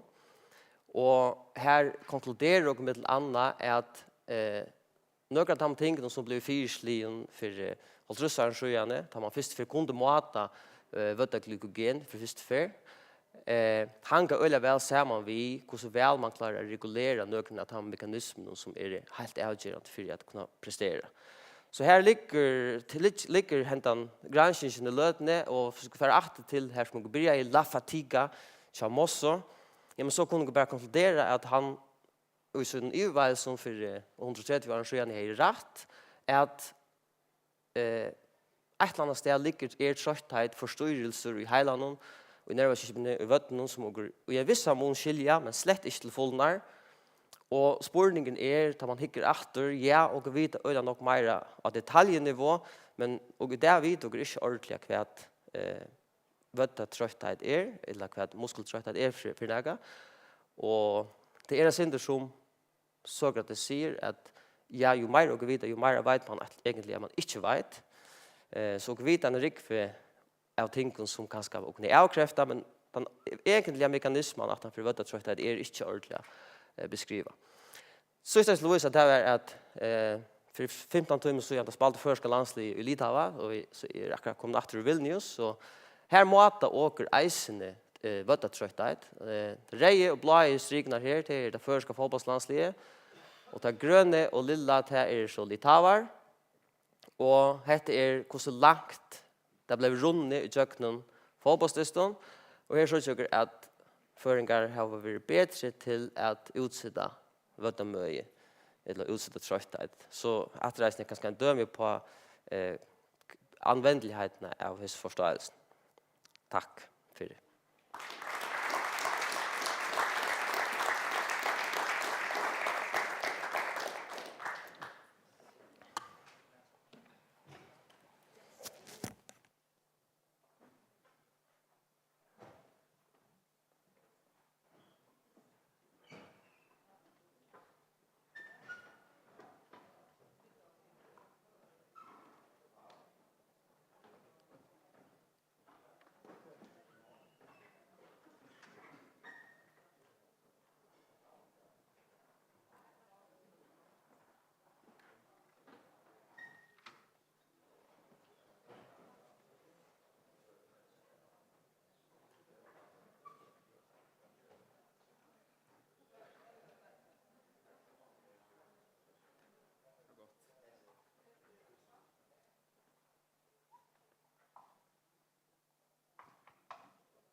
Har du med her? Yes. Ja.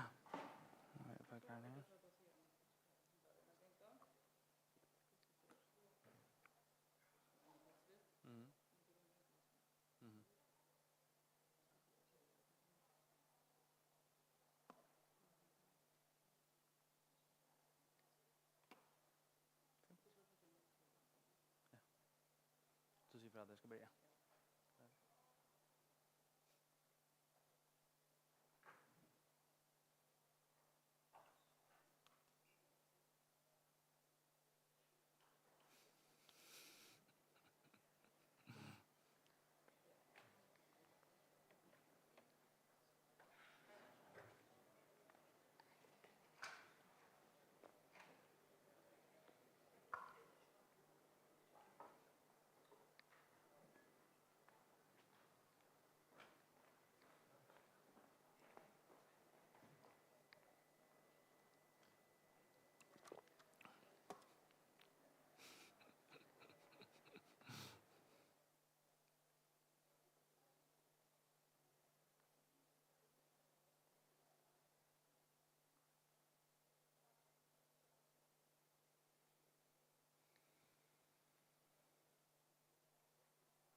God dag. Jeg heter Marnar Friam Kristiansen, og jeg skal fortelle deg om krabbemein i Færøyen, den sørste trus årene. Evne til Vustavøkene 2 år rak, så det må man si hette hvordan er gang til vi krabbemein. Jeg arbeider av Landsjøkrosen, og jeg har annars akkurat avsluttet en PhD, her som jeg var tilknyttet til Fråskaparseter i Øysene, og Øylevshavne, og Deplen for Almanna og Halsogrensking. Og i min PhD-riker så har jeg 4 grønner, og her er det særlig tver av dem som er nemme vi her, nemlig til hverdag første, som omhandler tuttløyga av krabbamøyn, og deia tuttløyga av krabbamøyn, og så iveliving. Og det er nemlig 4 her, så tror ikke årene vi har hugget etter. Ta vi da har hugget etter hessen hagtølen for krabbamøynfølgen, så har vi brukt et tøl, en heimasøye som heter Nordkan. Det var faktisk det som jeg viser tikkene her, det er at Nordkan, det er en heimasøye som alle har ekgang til. Det er å tid som sitter her i hølen, og tid som er hjemme. Tid kan gå for innan Nordkan heimasøyene, og suttje derfor det haktel for Førjar og for hinne Norrlandene. Jeg bøyer sin vet, jeg skifter. Jeg skal nok se fra. Hva er Nordkan? Nordkan er et samstarv i middelen til Norrlandene som er nevnt her, at vise krabbamøynshaktel. Nordkan begynte i 2002, spekler vi noen fagfunksjonaliteter, og så er det lagt at rett vi at kunne vise mer og mer ting. Og så i 2020 da kom en nytt heimasøye, som er nek mer brukervinnelig enn hun var avår, og øsne så kom føres data og pågjetter. Det har vært et tøyerskap her som at Førjar ikke hadde haft det første data vi i Nordkan. Det som man gjør til at få data ut til Nordkan, er at i hver ønstøkken landet, så vil hagtene savnet inn, og så vil det øyne råkne ut i hver ønstøkken landet vi noen felakskoden, vi R-koden kallar man det, statistikkprogram, som altså vil gjøres i hver ønstøkken landet, og så vil det urslit i autoi sendt til heimasøyene. Det vil gjøres på den måten, med annet for at ikke utleverer noe personlig data, men øyne for at vi alle gjør det på precis samme måte, vi precis som koden, så vil det tølene så samberlig som mulig. Og det har også vi arbeidet vi i hette tøyerskøyt av Nordkan har vært til at røyne få landene at skrasete på så lykan hatt som mulig. Og så vann jeg at Nordkan arbeider i førjun kan halde av. Og jeg gjennom min PhD har vi brukt tølene ur førskog krabbamøynskronene, jeg har valideret dem, og så kunne lete dem til dette samstarvet. Og til verdig er det nå, jeg synes ikke Ivasan hvordan det skal fortsette. Nå tar jeg mitt land i livet min PhD. Jeg vannet, jeg har alltid regler tydninger mye, som jeg har vist at det kunne jo hvor at jeg hadde gått her etter data, og til vannet jeg til noe som vi får kunne holde av i å gjøre. Så at jeg viser at det kan hjemmesøyne, og hun er nevnt her, nordkan.iarc.fr. Og jeg atleier at vise vi en mus her nere, men nå får jeg gå og hjelp oppe fra teknikken noen sted. Så hvis vi velger det første av oss her, som er incidens, som er mitt her, så får vi en suge fram. Incidens er mest tuttløyt, så det vil si hvordan jeg får det per år. Det første som kommer fram, når man åpner etter, det er Finland og Lunka. Så vi får brøyde det til å velge Førjar i stedet, og bare Finland vekk. Og så får vi velge i stedet for Lunka, for å velge Ødslø. Det heter alt av enskånd, men hvordan kommer vi fylle vi. Så her sørger vi gongtene vi krabbamøyen fra 1930 til 2020. Det blåa er kvinner, og det ljøsere er årsaker. Det ljøsere er kvinner, og det blåa er menn. Det skal ligge nevnes at disse tølene som sitter her, det er aldersstandardiseret incidens. Det er mest i vanlige årene at det er justeret for de aldre, så er det når man kan samarbeide i middelen imisk land, og så samarbeide i vetoi, at høyest at det er en øvelse sammensetning i hvordan jeg er gammel i det, enn det var for alt så så kunne hese rettene samarbeides. Og så er det vist per 100.000. Yes. Hva så gjør vi så av hese figuren her? Vi så gjør at i 1930 så hadde vi en tuttløyga for begge kvinner og menn som er cirka helten av 1000 er det. Så gjør altså en økende tuttløyga av krabbamøyn. Hvis du tømmer å velge mortalitet, altså det er bare for syne av incidens, ja, nemlig jeg bare her. mortalitet det att utlöja. Så hur snägg vi ska sätta dödja av grabba man. Det är avvärst att säga att här det mer en bönlinje, inte en ökande det att utlöja som vi sa en ökande utlöja. För inte så för att över incidens och så kunde jag också mer avstikon ankol slö. Det kan bara för att till lunka som vi var det första vi var då. Ja, det är rätt. Finna det rätt här först. Tölene för följer är små och det kommer det att vara stora variabiliteter. Det är så att det är rättligt hackot. Det kan man gott rätta till hvis vi trustar options överst. Och så väljer vi ett smoothing här nämligen. Och så trustar 0,2. Det är alltid ger nog ska på illa. Det som heter ger är att ge ett som jugnosnitt för det ger för att visa när man på en linje. Hvis vi så trustar att det som heter show observed values point till höger för det där. Any options? Yes, nämligen. Så såg vi prickarna här som strikerna var till are. Vad såg vi så här? Här är lunka till kvinnan och till mannen. Vi såg att i 2-årsskalan från 1940 och fram till mitt av 15 tar vart en rättlig hövurtutlägg av lungnakrabba särskilt till mannen. Och så fallt han näka. Vad kunde det vara? Det kunde till dömes vara hvis männen är särliga rökt och rättligt illa för det. 34 år. Tror jag så gärna och det är minka i näka och det har vi faktiskt sett. Att det kunde vara att det var orsaken till det så jag fall här. Övrigt för kvinnor här så jag faktiskt en stor hatching.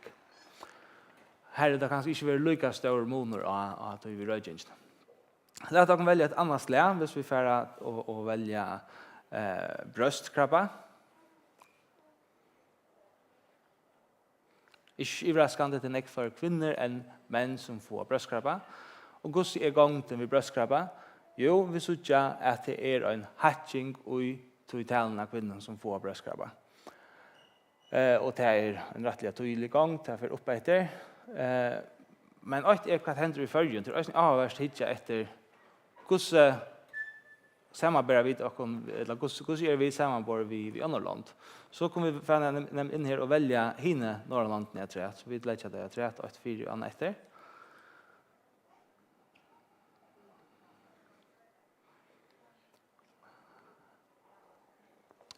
Jag tror jag nämnt det så här tekniska hjälpen det. Det går väl.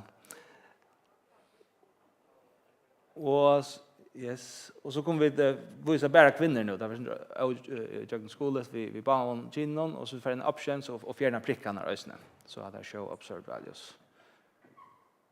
Först. Tack för det. Det som vi ser här är att jo till en hatching i förjon. Men det har vi faktiskt ösnen sagt att den hinner alla så det är ju så när vi ätskilja kom från akran abeko. Vi ser faktiskt att tutlagen i förjon har lite näka lackri än i de flesta av hinner Norrland. Det är lika Grönland som ligger oss in i lakrem, annars ligger vi faktiskt lagst vi tutlägga. Låt oss så ta och välja lunga atter och så prova att efter sammanbringning. Nu var det kvinnor. Så jag Grönland de så öle höan tutlägga och så ta män. Så såg jag vid ösnet här ärastan att det var en hatching och så var det egentligen en minching som ösnen passar nöklunda vid minst vi så förra. Så kunde jag också som mer avstikon testeskrabba. Så det man finner här fram. Det är nämligen att det avvärst i förrjun. Inte bara i förrjun men alla ställen jag har någon när man ser en hackande tutlaga av testeskrabba.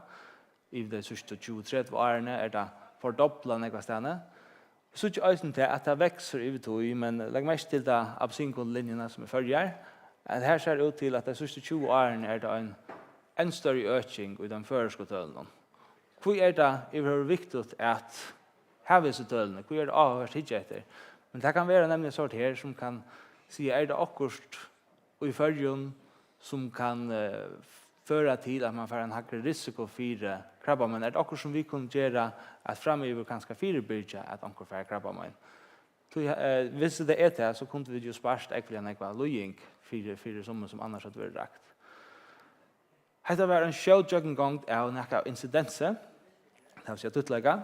Nu också är det evil living. Det är av vinstra bredda här survival och daniast. for över till vänstra och så survival. Nämligen här. Eveliving det är typiskt uppkörst i 5 åra bölkar, men vi får välja 20 åra bölk nyast. Och det som är nämligen här. För det är att få oss inte flyra in i det förska hakten som man faktiskt kan räkna det. Så tar man 20 åra bölkar. Här så gör testeskrab att det är det som inte är valt åren. Till det goa vi testeskrab att självt om det självande är en allvarlig diagnos av FOA så är det en äggfliga go eveliving. Så är det att vi är nästan upp mot 100% av de eveliva. Nu har vi valt 5 år att han har antal det talet säger näka om hur ägg är det löve 5 år att han har att det finns stäfast diagnosen. Hvis vi prøver å skifte hva slavet ikke etter, så velger vi ødslød overst. Det er nemlig også avhørst ikke etter hva er ivlevingen mellom førska krabbamaskikninger. Her så gjør vi at førjer til den absinkola-linjen, at øns og for hinne Norrlandene så er det heldigvis en forbetring i ivleving. At sammen bare vi for halvtrus åren så gjerne, men så ivlever nek fløyre krabbamaskikninger. Ta lata om 40% for å løyve 5 år at han har at jeg finner stafet skrabbamann. Nå ligger det oppe mot 75%. Men føringer ligger altså, og det lager enda å lukke av, selv om vi tar en hatching, så ser det ut som vi er sinde lagre enn hinlandene. Så prøv å velge kvinner øsne. Så gjør det myntene den samme. Og vi kunne øsne valgt i stedet for 5 år etter ivleving, så kunne vi valgt 8 år her nede, nemlig. Så gjør det at det gott nog är inte millimeter men att det är faktiskt den samma mynt. Så får vi välja ett annat slag. Vi får hitta efter bröstkrabba och nämligen vi kvinnor som vi drar. Här är det avhörst att hitta efter specifikt bröstkrabba. Och här så vi det är inte bättre hvis vi tar. Jag vill nämna här först att vi så att följa lite att vet ontor.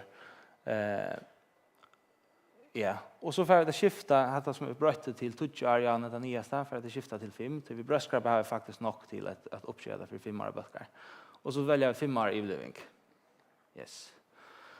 Kan så gör vi det här. Vi söker att evelivingen för kvinnor som har finnit bröstkrabba i förrjön hon är helt hacka över tog, men vi hittar perioden här från 65 och fram till 2020 här ligger vi att det är nästan hack ner efter och för så ligger vi månande lagre än i Norrland.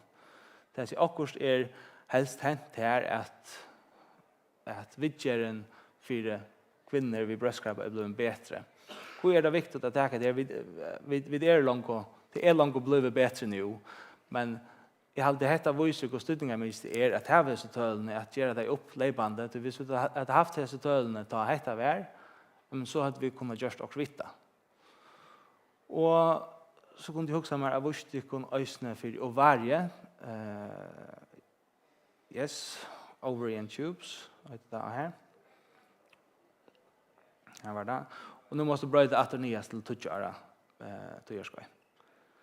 Vi så gärna vi ovarie krabba. Töln är små så tar man täcka sig av som fyrvärne. Men här ser det ut till att evelivingen för kvinnor är rättliga låg. Sammanbor vi hinner alla. Det är örat ge var ätligt till att vi så färre hitcha efter det näka som kan göras bättre här. Och som det nästa sista så att det var så lunka för män så det mer skifta allt det.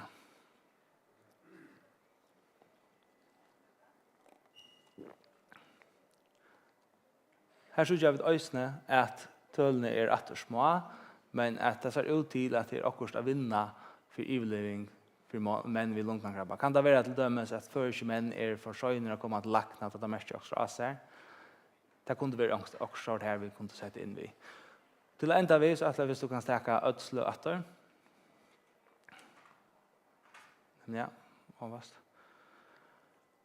Vi suger alltså bäg för kvinnor och män att det ser ut till att evelivingen för krabbamaskiklingar för är ett vet lagre. Just att säga kvätt är som är orsöken till det är ganska inte trobolt, men jag håller det är ödlen för tydningar mycket att få det kanna. Och det säger något om hur att det är viktigt att göra dessa kanningarna och att häva sig hakten till tack så att vi faktiskt kunna förbättra ursliten för kycklingarna. Det är ju ändå allt det som det handlar om. Tack för er.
jag ska göra också.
Ja, god dag.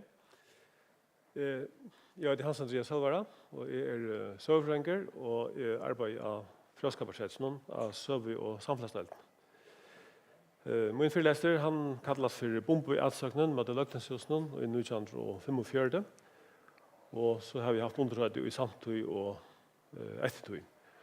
Og det noe vi tar å gjøre oss ned, at ofte har vi heter en søva som ikke så negv skriver om. Vi løgner ikke han skriver sin om dette, ta i 104, men annars det ikke noe gransk i snert, at man har ikke haft utgang til kjølene for en nøylige, faktisk for nå i 2020.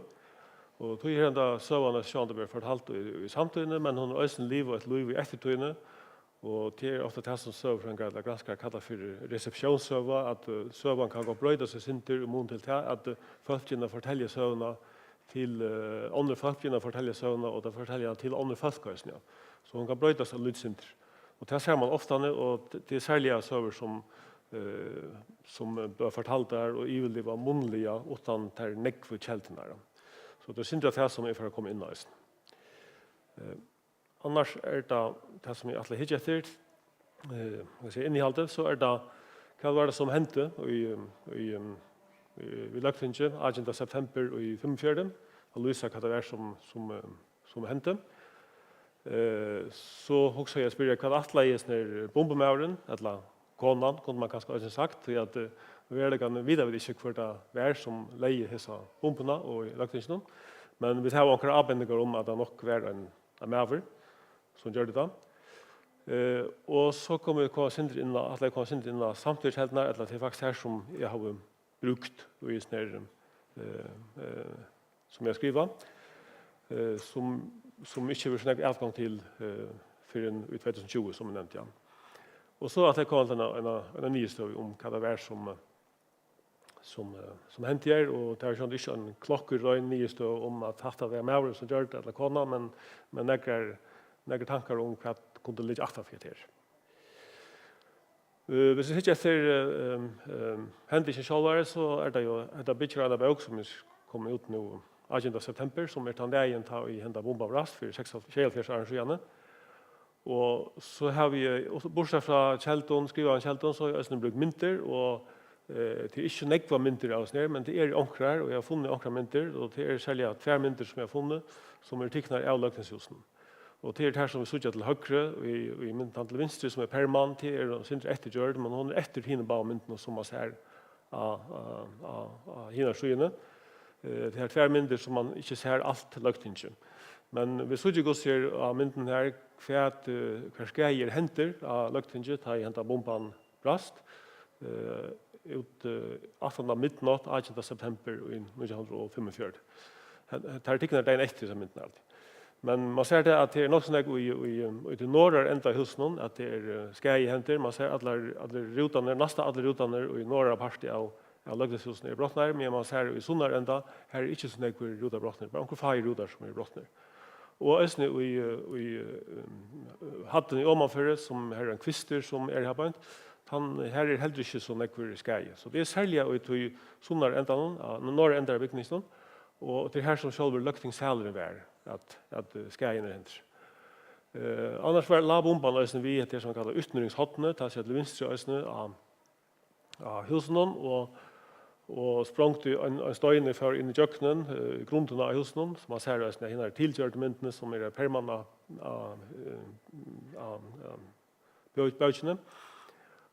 Och så brottnar rotaner men det hände inte så öde några skäj inne i husen. Men här var det några man kan säga brinkemynter av dansk kongo som hänger uppe mot väggen som vänder ut mot här som bomban brast. Och där brinkemynterna dotter alla trudjar ner och brottna.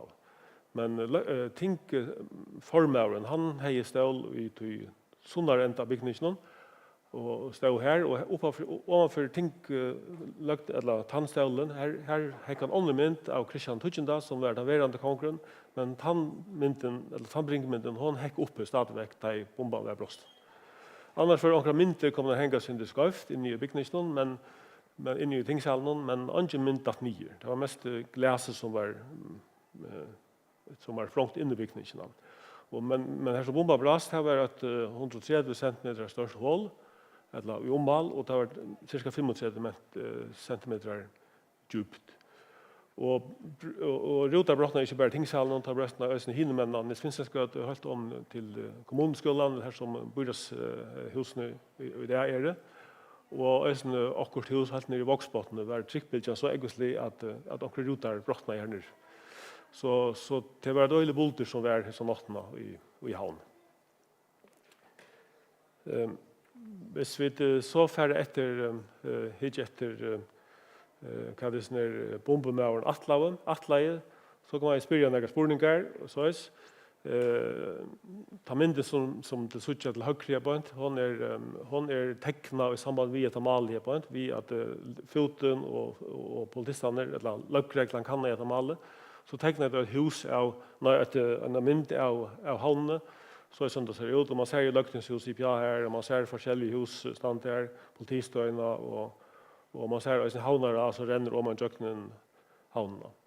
Så har det en par kjelde tillfällen som är här att man nu tecknar en mynd av hus som check för sig och den hus som har vi kommande för kanningen av oss ner. Då är man så att det sport i ölen folk i havn om det här Ja, och talta man är ganska sport man är tåsa vi en 130 och trus folk i hand som man är avvart i samband med det här. Och det är ju allt det som har varit ute ta vi det hände eller det som har vita akkurat om dessa händelserna. Så hade bara 8 av själv någon annars är det avhöringar som är gjort där av folk i havn i samband med att detta Jack Fyrsen.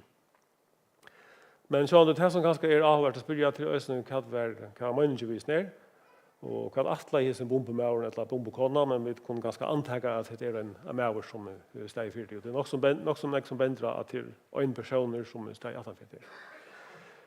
Man kan köra sveda spårningen som är ganska nog upplagt där om han attla är skia lökningshuset. Man kan spyrja om han alla är motmäla onkron som lögtinge samtyckte eller var upptidge av i sin togjärskaden här på. Och så kan man också sätta spårningen om hästner mävren alla är skia onkron som kanske var inne i lögtingen. Allt det här är söver som är suttja i imiskun stadion och i varvöjdingar sövne av hästner händingen.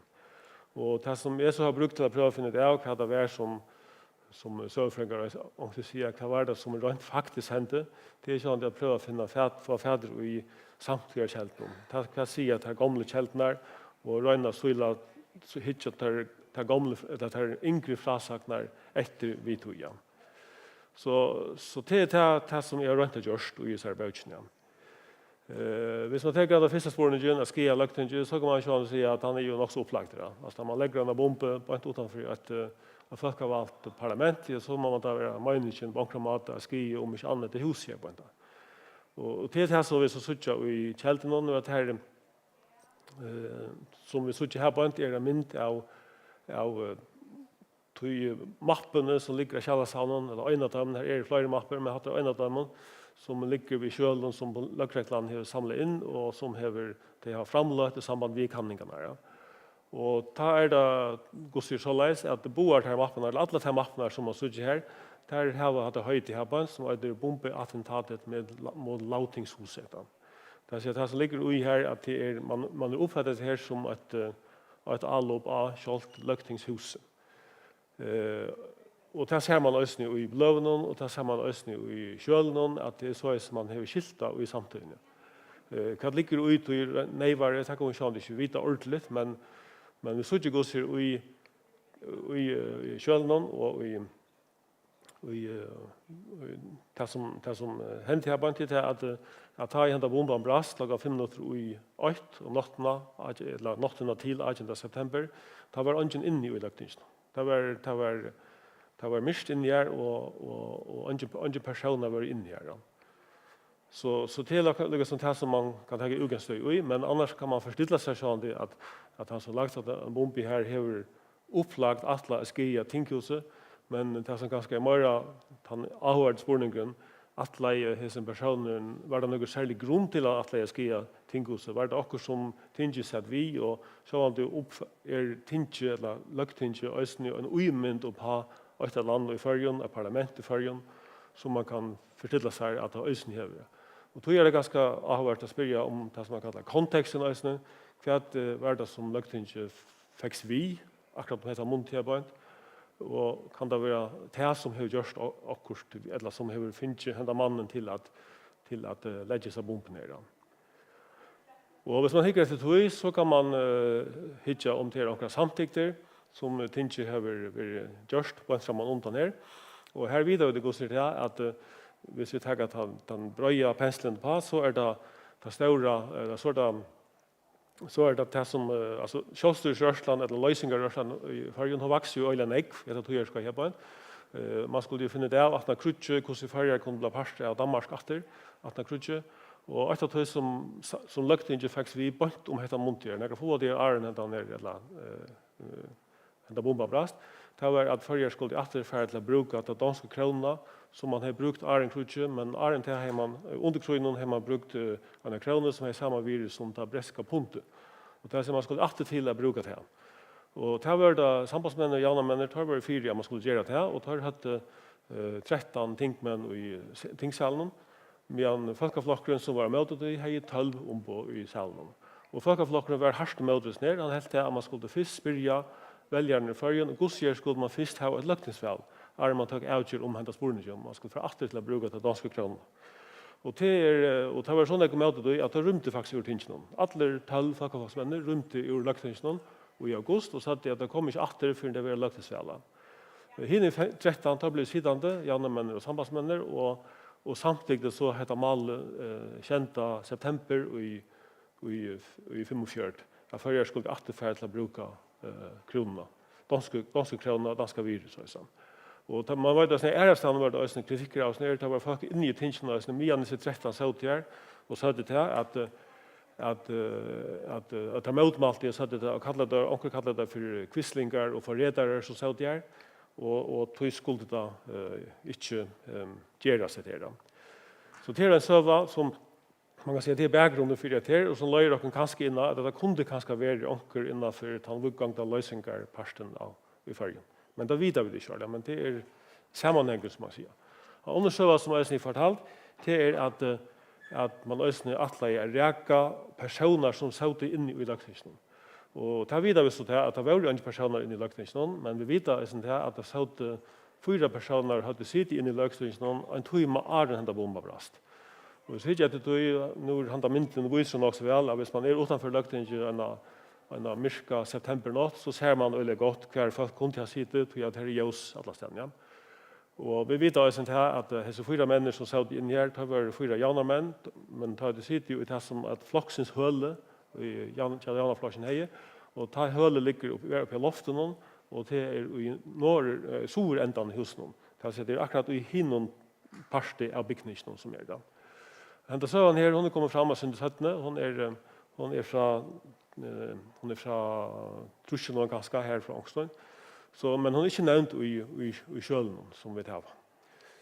Men vi vet ikke ordentlig hva det er. Hun er kommet fram settene, og hun er også godkjeldet til Peter Mordam, som var en av de 4 som satt her, som har fortalt disse søvn om det. Og han skulle ha finnet det fra hesten bombemannen, som har bekjent sine synder for det settene. Men vi finner det ikke i opprørende kjølen, ikke den gamle kjølen om hese søvn. Og ja. Hvis jeg skal fra en nye støve, så må jeg si at samtidig kjeldene her, det er avdøkket ikke hvor det er som leier bombene, det er avdøkket ikke hvor det er han ser ikke. Mest sannolikt talen om en anstakling som har gjort det til, ikke en personer, ikke en bølger av folk. Mulig skal bombemæren finnes med en vuggang til løsningerfolk. Det har plutselig bare ut fra sammenhengen at det sitter noen jaunemenn og sambandsmenn og samtidig noen ting i tingene som vi vet at kjølstyres og løsningervankene for å være øye nekker mot det. Så nekker mot det at det rymte faktisk ur tingene. Og i verlegene gjør det også til at vi vet faktisk at det var onker av vankene som i verlegene hei atlander om a borsteflita av en av janarmannen, så er det at man ikke kunne være i tingene til man etkødde om etter mal. Og man rønde vel å gjøre det, men han rønde missetene i stedet. Så det var faktisk som har øyne møter til som ble samtidig i sånn malen her. Så samtidig kjellene der sier heller ikke om at man atler skia nærkene i løgningsen, men og til at ungen har vært her i en halvandet time, det bender kanskje heller ikke av det. Men man kan ikke avvise det, selv om det ikke stender i samtidig kjellen. Så sammenhengen mest sannolikt alltid at det var onker som var øye møter hesne i malen som ble samtidig til tingene å ta og man samtidig at man skal få atter til å bruke det danske kronen. Takk for det.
Ja, god dagen.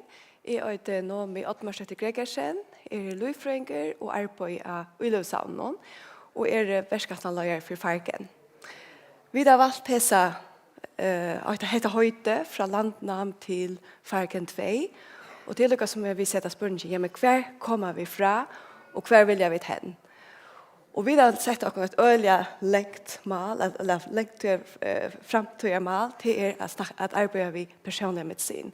Det er vi vil her hen, her vi kan komme til laknen, og laknen vøyt lukker som ut fra akkurat datoen og sier, ja, men hette medisiner ikke helt tøyen, og du skal ikke ha vært der. Og sånn, det er øyelig for enkla, men det er her hen vi vil, ja. Og tøy, spyr jeg vil lukke som fisk, ja, men hver kommer vi fra? Og vi vet at etterhåndene at vi kommer fra Vutsjingnon. At det er granskingen viser at det var Vutsjinger ur Skandinavia, som fører ur Skandinavia, og så stekker vi utan Bresko Ötjenon, og så finnes det kvinner herfra, og så får vi gjøre. Som stekker av Førjon, stekker av Islandet. Og sånn, vi vet altså ikke hvordan nekver var vi i sin første baten, og vi vet at helt ikke hvorfor ulever var vi i sin første baten. Men vi vet at fra 12 fra Hagstovne at i øyla lenge tog fra 1300-tallet, ja, men så er det cirka 4000 folk i Førjen. Sånn, det var ikke sånn, vi råkner ikke videre, sånne vutsjinger som kom fra fyrstansinne. Men man er bo her, og man finner bøten, og så er Italia vokset, men det var jo øyla støvet i flere ølter. Men så i 1800-tallet, så begynner dette tallet å vekse til det tallet vi tar i det. Og sånn, det er imenske årsøk for hvor dette tallet for å vekse, men det gjør det øyelig avhverst innenfor ulovgransking. Det er at så får vi plutselig suttje imenske sjuker. Vi vet om imenske sjuker til lømsett det, og tarmsjuker har vi et øyelig nekvær. Men det er disse sjukene som nå plutselig hopper opp, og vi suttje nekvær av dem. Samtidig så er det akkurat sjuker vi slett ikke suttje. Så det er alt når vi gjør, men hva er det for ulover vi har i midten av noen, og lykkes som hva heter akkurat forfedre. Og det er det som man så har gjort vi Farken ved Skattlandet. I 2016 så begynner man vi Farken. Her tanken var at vi skulle samle noen data inn om føringer og akkurat ulover. Og det er det som vi så har gjort. Først av Øtlund har vi lottaker, vi har innsamlet lottaker, eller vi har folk har meldt seg til disse verskattlande, og det er cirka 1500 som har meldt seg til det som vi kallar for Farken 8. Og det er så videre gang vi gjør uilevlesinger av tøymon, men alt det skal lukkes som samles sammen til at vi kan snakke om, ja, men hvordan ser medføringen ut? Det som vi kallar for tilvisninger genom. Det sier vi kommer inn og hitje, ja, men så snart så føringer ut, og det er et øyelig hent an på tjalaknon til dømes, tog at ja, men så kunne det lykkes som jeg sier, men hva er det som er en sjukevarianter, og hva er ikke en sjukevarianter? Hva er det vi ødelgenger rundt vi, som kanskje ikke er sjukeelvante, men akkurat som er kanskje sjukeelvante? Og det er lykkes som tannvitan som vi får på sjur og noen tilvisninger genomen.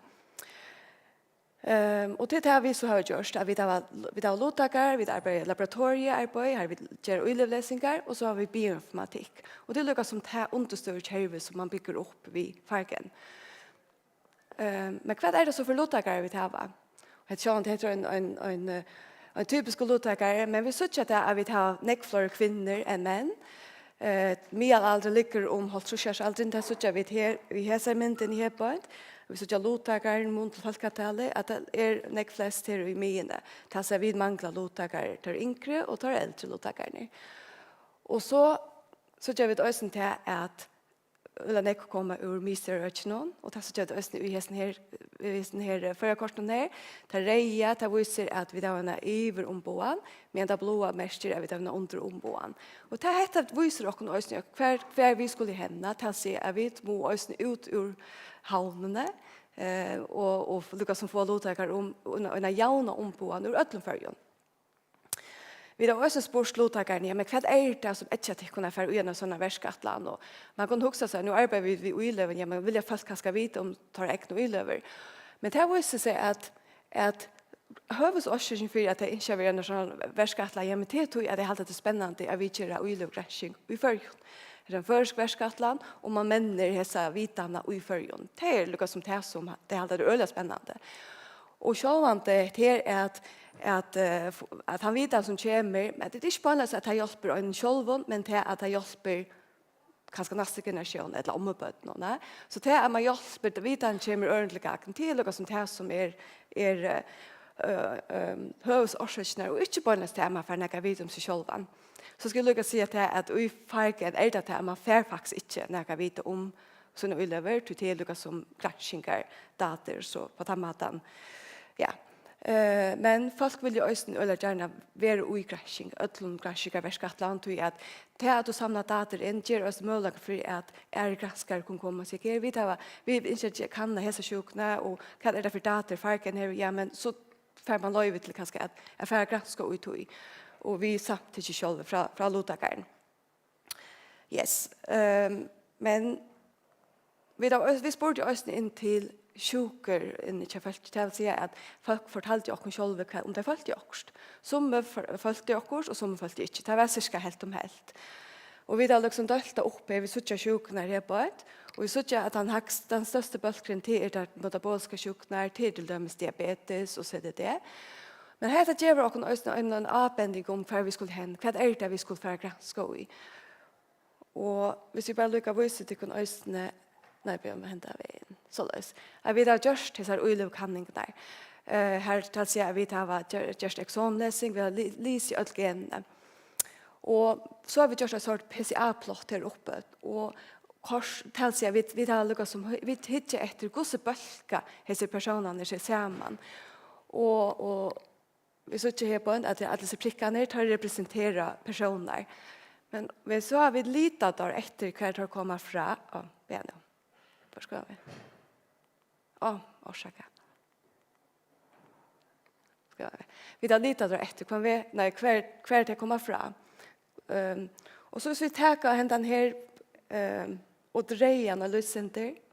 Så söker vi faktiskt att soringarna bulkar sig här. Akkurat syns förståttläggare att vi söker lucka som förra korset och ger soringarna här, norringar här och så och ja men så vi har alla några gröna plätter och ger och till lucka som solströmmar och vi vet också att solströmmar är kanske också alla några tillflyttning till så det lucka som representerar kanske alla färger. Så men så det heter lucka som vet som vi får och på tammatan ger det också vitan utanför unnaför imiska familjerna och kosta arvast och allt det är sånt en lir och det som vi kallar för personlig medicin. Att den vitanen ska lyckas som gör att vi kan komma här till. Och då är vi lyckas som nästa steg och som vi kallar för farken 2 det är att samla data in till att männa personlig medicin till föringar. Och vi att mal är att få 3500 låttakare att rätt. Så vi kommer upp på 5000 folk. Och hvis vi skulle säga vi så ska ta omboa för ja men så ska ta så vi tölni här att vi skulle ha oss mer än 300 folk och så skulle ta mer än 400 norrötjon och så vi är under forsors och santötne så att det lyckas som så får vi en jauna omboan ur ett förjon. Så nu ska vi ut i gång och vi är långt färdig gång. Att rekrytera sälja i havnene, men så har vi det också i Klagsvik har vi det Sverige och mal och köttfärra vi att vi är stora och vi får också ut alltså till lömmes glaser och ja. Så det är nu vi får ordentligt gång. Det får höra näckmar om det. Men vad är det vi gör så i farken 2? Ja, men vi fortsätter vi att hitta efter hur så ser medföringen ut. Att arbeta vi tillvisningar genomen. Och men jag tror att vi vet att vi har några imiska sjukor. Ja, men så inte vi också för att hitta efter fyra imiska sjukor. Och det är baserat på att vi söker farken 8. Det särskilt diabetes, blodtryck, tarmsjukor och gikt. Så vi får kanna. Och vi vet att vi inte bara är i akkurat ulever, vi är också allt här runt om bakom. Och då får vi också hitta efter biokemiska faktorer, till dömes att vi hittar efter blodprocent, kolesterol, stoffskifte och vitaminer. Vi får också göra några kroppsliga kanningar, vi hatt och väkt och vi tar blodtryck, vi gör en lungakanning och vi gör en äggnakanning. Och det är några av oss till dömes på det biokemiska. Det vill låttakaren få svär på. Det är rater som kommer efter i journalen tjallottakaren. Så på den måten kan man få vite om sina hälsostöv i mån till hvis man gör en sort hälsocheck. Så för vi är ja men så för vi ösni att hitta efter möjra efter det så kallat för populationsgenetik. Vi vill hitta möjra efter hur så tatt är vi skilt ut det och hur så är vi i mån till andra fakastlö. Så Lukas som kvar är och upprån vi vill veta möjra om det. Och allt detta Lukas som ska skapa heter grundläggare för att männa personlig medicin. Hur gör vi det? Jo, först av allt så får vi ut att rekrytera. Så det är att man kan färra in och hemmasyna till färgen och melda sig till verkskattarna. Till frivilligt och alltid görs vi samtidigt. Och så har det alltid vi löjver från visst systemet och allt. Så det är lyckas som allt här på plats. Och man kan melda sig till och vi för att göra imiska matkanningarna. Så för datan vi är till laboratoriet här där vi analyserar och så kommer vi göra imiska kanningarna. Så det allt här är det som vi samlar in till det som vi kallar för som ska liksom brukas till personlig medicin. Tror jag visst vi också om det medicin är det men så också tanken är sin det att du kommer in och du får medicin och man vill veta att allt medicin rikar är sluka för öll. Vet här lämnar sen den här figuren här att vi ser att lämnas för diabetes men så är det alltså en större pastor alltså mer än hälften faktiskt som för en AKO naturvitcher som är. Hvis vi sitter krabban ja men så är det bara en fjordinger som för AKO naturvitcher. Så Lukas vi skulle Lukas som han vägen är vi inte att Lukas som skrattar sig med vitcherna mer till tananstaka. Och det gör man vi att kanske hitta efter imiska bäv och löven men också det biokemiska och omkvarv att det ser faktorerna som har avskanna akon som så Lukas som kan göra att vi kan dela vaskar upp dela sig kycklingarna upp och i imiska bulkar och så man kan på samma sätt vitgera bara malrätta. Och det är Lukas som här vi vill ja. Så hvis vi skal ta samman ja men så är byggnaderna farken till att vi först och främst har ett understödskärv. Vi får låttakare och vi har en analysepart att ta sig av laboratoriet och så har vi ett här vi gör bioinformatik här datan vi har lyckats som behandlare. Och det är för allt och i granskning. Det är se att det kommer att vara granskare här i förrjön som granskar, men också vid utländska granskare som är hittat datan och kanna. Och så det att allt för lyckas som på en mata ska underbygga här vi data till personlig medicin. Så ja, så det heter inte något som man gör ett sammanliv. Det är ölen jag folk 18 förrättar. Vi är i förrjön och 8 landa och det säljer till Ullesavne. Och så är det sjukvårdsverket och det är flera lacknar som är knutet i Verkskatlandet. Lacknar som är av i imiska sjukvårdsbalken som vi inte ät. Och så har vi Vargen Bio, vi har Globe Institut och Rutsjukhuset som också är parter av Verkskatlandet. Så ja, och så det här var neckfolk och granskare som för att sitta och analysera staterna. Så allt i allt väldigt bara säga tack för det och tack för att du lyssnade.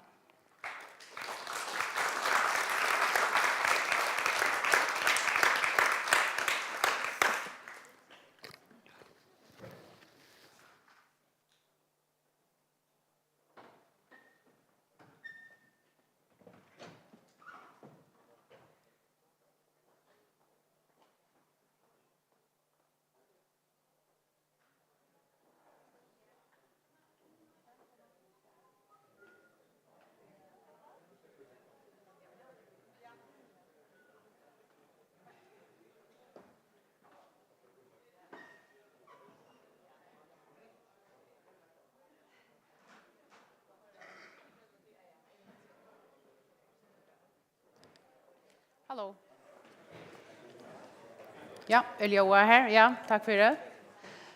Tack för det Nomi och tack för det dött som har helt framlöver. Jag får lycka att minna att om ja, gå 20 minuter så blir det ett nytt tilltag. Det är Mila Facknaver kallar vi det. Och vi får höjta att det som har att göra här, jag blir överande. Vi får ha Det som vi kallar för snärröve kapping. Det var 4 folk som för att kappas i att lägga en visande plakat som vi kallar för en postare fram. Och det gör det så på skift och det får 130 sekunder kvar till att göra det. Och så får en domsnämnd med om hur vi har haft det bästa framlåna. Vi får ösne att höra en hålling från Borgarsjøren och Ronavik, Torbjørn Jakobsen som kom nattskjær. Og vi får hamta årsens smil og høyresløn til nægat som vi har gjort av visnavøkene av Kvarinare og i Mongar. Og det har vært gjort her i Milafaknen mittel 3 og 4, og tid som fylger vi av strømmen om, det har vært sendt øyne til tiltak. Så en liten stekker, og hvis det er onkel dykker som har trådt kaffe, så har vi kaffe i kantinen. Så blir det 8 klokken 3. Takk.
5 minutter.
Ja. Vel, atterkommen tid som har vært ute og finnes en kaffe og kanskje onker som vil sitte av strømmen noen og finnes en stek. Nå får jeg da begynne på at han parten av skrånene som heter Mila Fagnauer. Og det begynner som jeg sier, Janne, vi nøkron snær røvån til en kapping vi har gjort. Her i 4 granskare kommer at fortelle stort om sånne gransking til å få precis 130 sekund hver. Og så har vi denne domsnämnd som får at møte om disse framlåner. Og for at kjøse en vinner. Vi får ha en røver fra Borgerstjärnan i Ronavik, Torbjørn Jakobsen, og vi får handa Orsens Mila Høyeslund. Vi får börja vid snärrövnen och det är som sagt 4. Jag får börja vid att presentera dig öll. Det är Sölva Jakobsen från Havstående, Tauron Højgård Åsa från Froskaparsetron, Johannes Dajensen från Havstående och Elsa Johansen från Froskaparsetron. Och det här är boar från Böltne för hälso- och sjukraröktar Vysent. Och jag får bjöa Sölva Jakobsen upp först. Och som sagt är det 130 sekund. Och det är tåsa utan att vara ja, utan något annat än att jag ger dem tecken att han har en annan minut. Teknikern tänkte. Okej, ja. Ja. Och så tar jag in i färden så stäcker det om det är livet lite. Det var det bara vi släcker mikrofonen. Så jag får lyckas sätta de nya själva så gör det tecken till det är klar.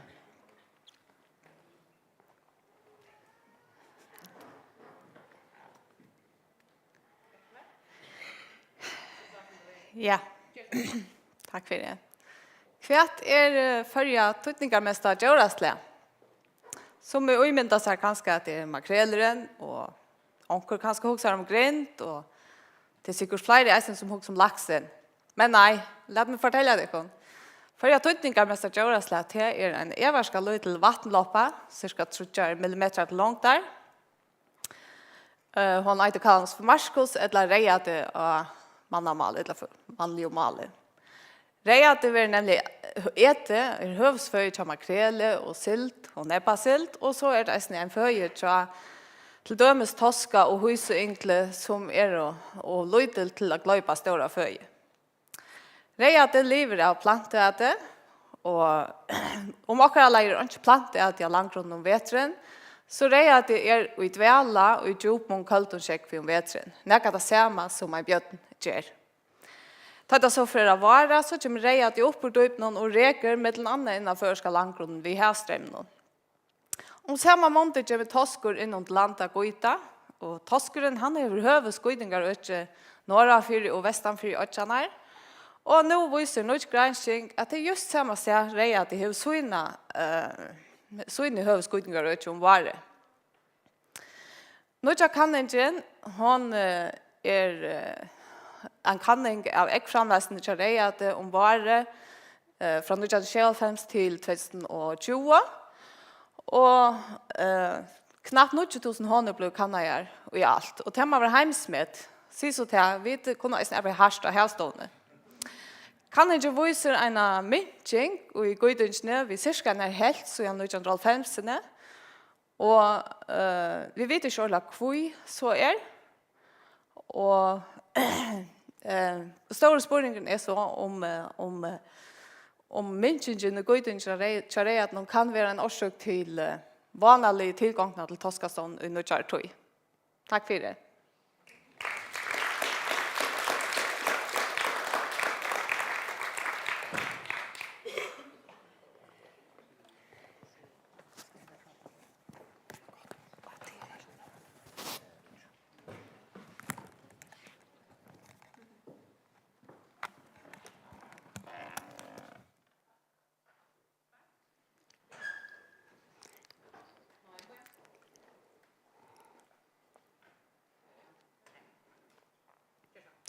Takk for det. Jeg er Torun Åsa, og jeg arbeider av deltene for helse- og sjukerøkta frøyvøysend. Vi er just ferdig i gang ved en kanning om bøtt ved neurologisk sjuken i Førje. Av vanlig normale bøtt som har heila sjuk i Førje. Bøtt ved heila sjuken har eisne oftere svøvntrobleikar enn andre bøtt.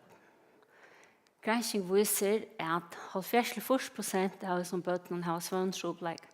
Tøyfer vi eisne at kanna svøvnen til som bøttene, og om vi eventuelt kunne hjelpe som bøttene sove bedre, vi noen tonakod som hever høyttaler og som hever tilknytt en musikkstøtt, en app.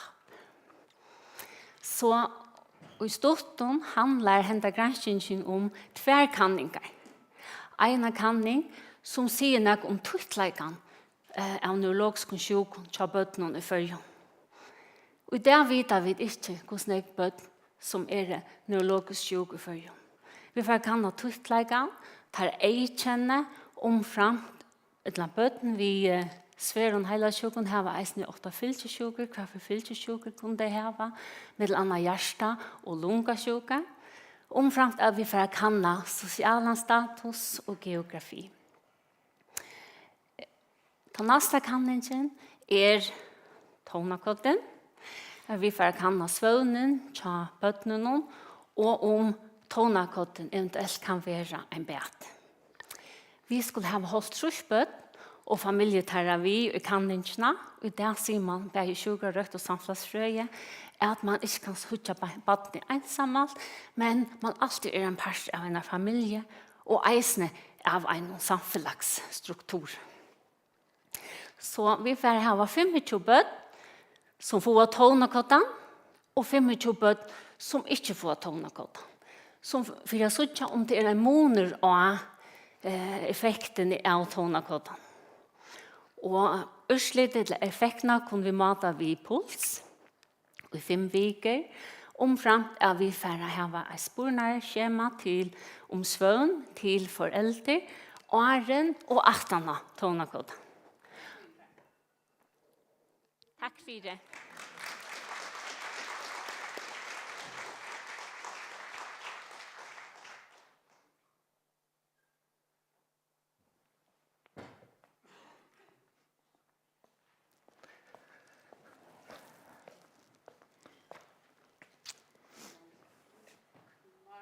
Ja. Takk for det. Ja, det er mest av havest av røyren om veteren og ikke om sommer. Det skal da sies at det er aller mest av havest i aprilmåned, og det har ikke nækka sammen ved at det tar havesteren. Det sitter fjæsa eller neggpørene og knyta som pærbåndene, styrstja pærbåndene, og etter også naturen og æren tar i havesteren. Vad ska man säga, ger kommande atterlig och så vidare. Så eller hon har lite så det är ju löjt uppmötningen så går akkurat han. Men och i mig är alltså nägg mer av havest jag rör någon och vet och inte sommar det rörast. Havestor börjar såna danna pär där nere runt 2 till 3 år gammal och så rätt. Men bövan väsp inte första för någon är ganska en 2 år gång. Atlas i åren i mitten här. Ta tränar havestor och spelar rörast. Så han er i trening, og han tar det øyelig seriøst. Faktisk skilsmisseprosenter til havest i middelene 3-5%. Og det som er høvesårsaken til skilsmisse, det er hvis røyringen ikke fungerer. Så tar han det øyelig seriøst. Og det er nok tannfugler vi sitter om vetren. Det tror jeg at røyringen er opptatt om vetren. Det er nok ungfugler som spiller og trener og røyres, nå til at røyrende fuglene er vekk. Og dette er så også underbygd av merskingen av havestet. Her vi sitter hver han er om vetren. Det viser at den røyrande havesen er faktisk oftast långst borste ur førjen om vetren. Så dette var alt øyelig kom øverst akon. En annen ting som kom øyelig øverst akon var at talet av haveste, det er så alt kanningar fra en hammer kamstale, her haveste vi talter kvann måned til søgnaste 25 årene. Og det viser så at det er ikke sammenheng mellom talet av haveste i sånn hammer og kamstale, og så taler jeg her som sommare i en berge i skoen. Og det kom øyelig oversaken øysene. Og ikke bare det, men det viser heller ikke være nærkere sammenheng i midtelen tar imiske faktorer i det marine omkvarene som avvirker hvordan jeg vil stege hespe i støyene til sommertog.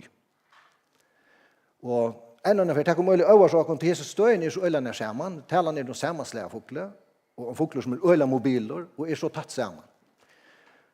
Så Annika Gjørsåsner, så takk for meg. Det var faktisk det.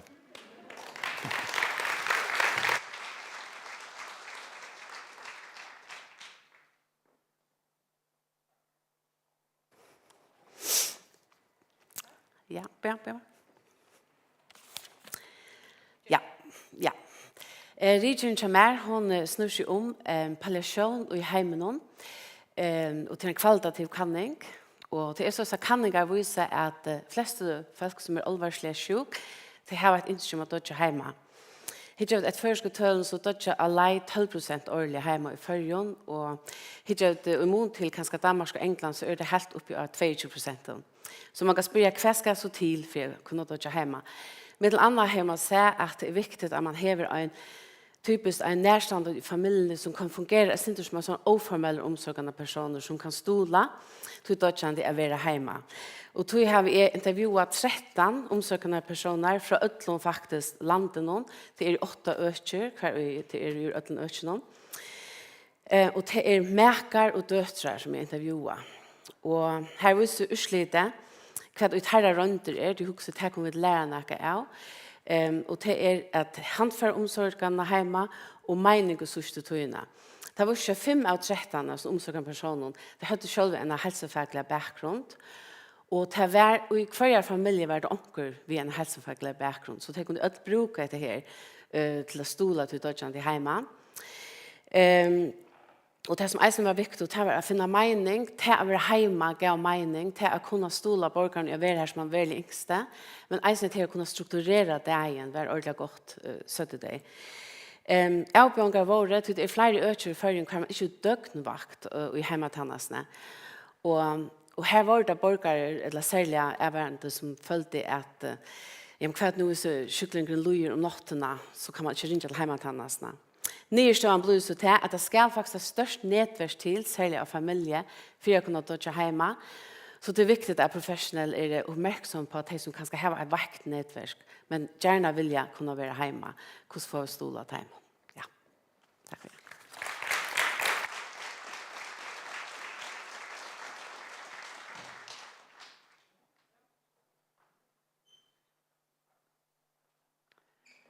Takk for det, Død. Jeg har ikke klart helt med 130 kom til helt sikker på. Nå så gjør det at domsnevnden fører ut. Nå får jeg bjøre Torbjørn Jakobsen, borgerskjøret. Jeg kom opp.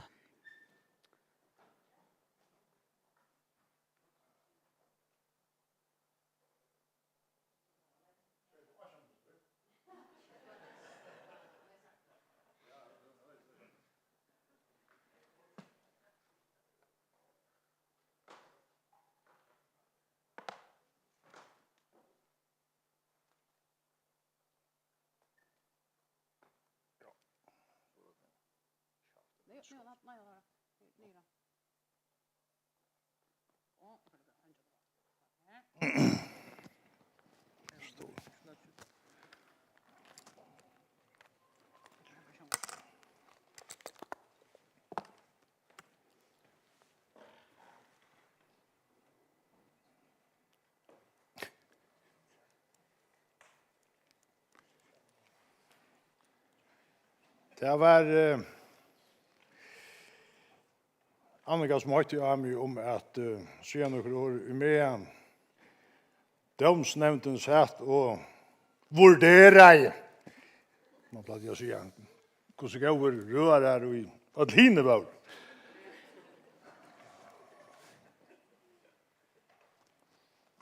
Velkommen til Budjar og jeg var her i morgen og til verre har vi vært foran vi har vært her i Atlanta, men har vi godt sagt at her har vi vært en av metallir av fire her tiltakene.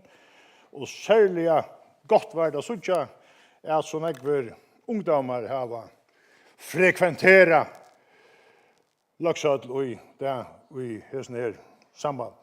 Men mengår fast vi boa og ikke mentor opp et tåa. Ta og jeg så i utskriftene. Tøyarak. Jeg har omgang du gjørst noe annet enn bare fylke vi tøyarak. Miling har vi ikke skyld for. Og gransking. Kom og huske om det vi gjør. Jeg vet til seminar. Og Kjeppmann havner lært å ha skole i gjør. Og her kommer jeg til en mann som heter Erik Skyum Nilsen, som skriver noe i informasjon, med til annet hvor han også vil lære av Havskole i Islands, og han omsetter reglerlige islandske tekst til dansk. Så forteller han meg, altså jeg tar jeg for å huske om hva jeg skulle si det, om gransjen, så forteller han meg en av søver fra Einar Mauri Gvølmusson, til islandske rithøvden som finnes i norrlandsk og menten av Vislanda, at en av finner var en fransaskåner skinjeborster av Estlanden, og bønten i en luttlare bygd av Estlanden gikk så fram vi og i fjøren, og nå ligger et lojkheldren av stronten. Og han fyrir han jo tilta, og sparskar og lojte sin tilta, for jeg vet om nekka være. Om nekka loj kunde være. Og det vurstas. Men mauren var bara så isakalter at han var kommet helt nær et enda. Så fikk han 4 skipar av såleis at mauren ble våren inn av bandagæren, og i tøyen, det gjør man også i fargen. Så var det bare 8 å gjøre, og det var leggjende mannen opp på i sannsjene tja bandakonnen. Og til løyve, som var nere i strandene, til vakna jeg nå av alvar under bavendøynen. Og banden blir alt mer hjertskipter av støvn. Så fer han til endans inn at han at alle som skjolten i færen tjøkken husen og sier ved kona, nå må hesen og skikkeren halde opp hatt. Det blir ikke til, sier hun. Du er då ikke fransk.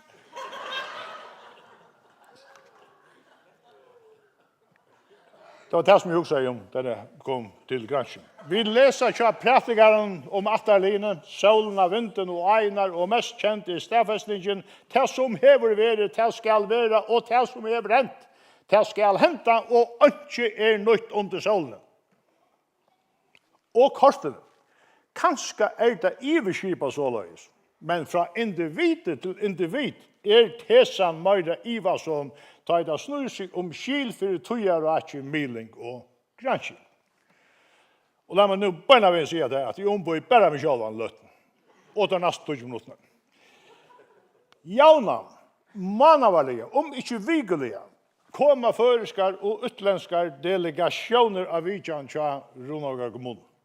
Og en attergengande spurninger, særlig fra utlendingen hver årsøkken til ta ser støvå, og i framkommo, som farger og som fjerskått i Ødja-samfellet, og i mån til andre Ødja-samfellet, midt og i sjøen omkring av klotene. Hetland, Østmødjane, Hebridene, bare her i Grannaland. Og Sverige i valest lukka mange som vit som føringar men mitt svær hever vært ekvelig einfalt, og til utform. Fiskemarsjen. Havløyer oppa 293.623 kilometer. Spøysekammer, som gjør det fysiske mettene, 600.000 tons om året. Det metta, bare for å holde kroppen og gengang. Hin med en årsøkken understøvet. Infrastrukturer av imsom måten. Bygder opp fra bottene av samhalsfastare grunn. Materiell og immateriell. Veier, brøyre, tunnlar og skip. Fjærskifte, raumag og ikke minst mobiliseringen av skolaøkenen som søyer hever litt seg opp av universitetstid her i Gransking en avgjørende pastor. At vi da var megna at byggt opp okkar egna omsiding.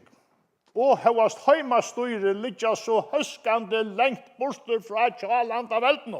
Altså, jeg ombor bare med Tjaland. At vi nesten ikke hukser om det og gjerande stedene jo avgjørende årsøk. 18. øld en rettelig avgjørende øld. Og vi går sier okkar parti i heimen. Det 1600-tallet. Opplysningar tøyen. Og ikke minst for det franske og kolveltingene, som framviser en store pastor av ødelen samfunnsbygnaden og i okkara parti av heimen.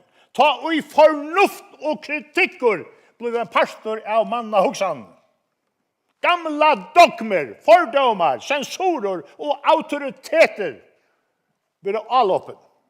Og håper av heinsbeking og dagaland. Jean-Jacques Rousseau, han var så øyla vad Rousseau. Det var han som sier, hva sier han? Han mævren som sette den første hegnpelan nyer, han skulle være i avløyv av Rousseau og løt, og han har leie resten av verden. Voltaire, Kant, Holbach, Montesquieu, og alt som sitter inni her av hårst, Jørgen var fløt. Jørgen var fløt. Det var ingen even grunn til. Ingen iverst, og jeg sylte man av lunge, så rent man der. Og hva man enda i tevist i ungen. Men nå begynner man spekelig å finne det at her altså mer til enn vi hadde helt. Men hent ikke i fargen fra landnamnen til Asjandvald. Så han gjør det her. Altså menn og kvinner i livet. What? Så jeg vil ha at lese noen få ørende borsordene i Isching som en jarmaver hever ist. Det Mia maveren Sigurd Johansen ist. Det og mig så innalega og ofta rekven at atler finna. Og til det teg så åttalega og i vera ikkje lagt av kvarjon are. Det og ute så overlega som atler kjenna just i erva. Men hver åttan to hever mjørska dagen gjøtla til myes vi øynon ute. Men det som aldren og puntan fjærar betre heltena for landet, og landet at nema i havet fjalte var liv og vysende mia mansens. Dype hit myska havdøybe hulde mien og aging og uyer og anseier hver månde læra mia mannen at høyra streimen og sudja bottnen. Jeg finner mestje i fjallamøten som mye gamte at fjæren atten, så ber det til at en liv i bate var botnaløyd etter fiskabygden. Til tesk for farre var fiskor, her fiskor svimor vi utom festes av farja landet, og farjar vokso til vutt og mæte vi versk og vysende mia mansens. Her ligger negv forvittne og negv kanskje gransking i gassareien og i mån til okkara tøy, men øysene i hentan alden som vi tog seg om i Jan, og 18. alden, hever avgjørende tøytning for det forrige. Da byrja vi så smått at granska opp på den maten som vi tog seg om det og i det. Det ikke bare Nødsjapot som en pastor av 18. alden. Det Øysene Nikolai Mohr og særstekelige Jens Christian Svab. Og som det ikke kunne være i arbeids i fargen, så måtte han dø i unger. Men hokse det kom til om vi ikke hadde alt det sjæla tilfære som Jens Christian Svab har lagt fram. Gå seg ut av atter og atter vent til det som han har lagt ur hånd. Og her byrjar det lukka som den helt stora granskingen. Det som vi alt inni her, og det som lurta, I var lest ångt og jeg har rent seg i, til darven. Darven. Darven var det stora dyri i oppenberingen i munnartøy. Han lukka som gjør det enda av ötlun okkara tankagøss. Og det mer den største gatan av ötlun. Altså det øyneste som darven gjør til at han får inn og at han kan gå se til skapene av kjære ut. Og I mån til at negv ånder stod og helt og saut og helt at skapene av en totaler absolutt. Så ikke absolutt her I heimen. Og det var det som det var gransking til. Og tog har vi alltid sett darven som var en stora firment og I mån til det at han var dyr I oppenbering. Jeg har omgang skilt tankagengst. Nu skal lykka komma vi en døm om et av marskamøte. Jeg snakker om marskamøte det. Sosiale øsene, allmanne øsene, marskamøte. Marskamøte han nevnter, og jeg vet ikke hva det men jeg hørte jo om en som var vi en trålare, han det var jo selv vært trålare. Det som rådde jo om det var, altså, jeg bruker tøyene så neft som I behøver gjøre det. Altså, Anna Gård, det var det dekken, eller det var en rundt, eller hver det var.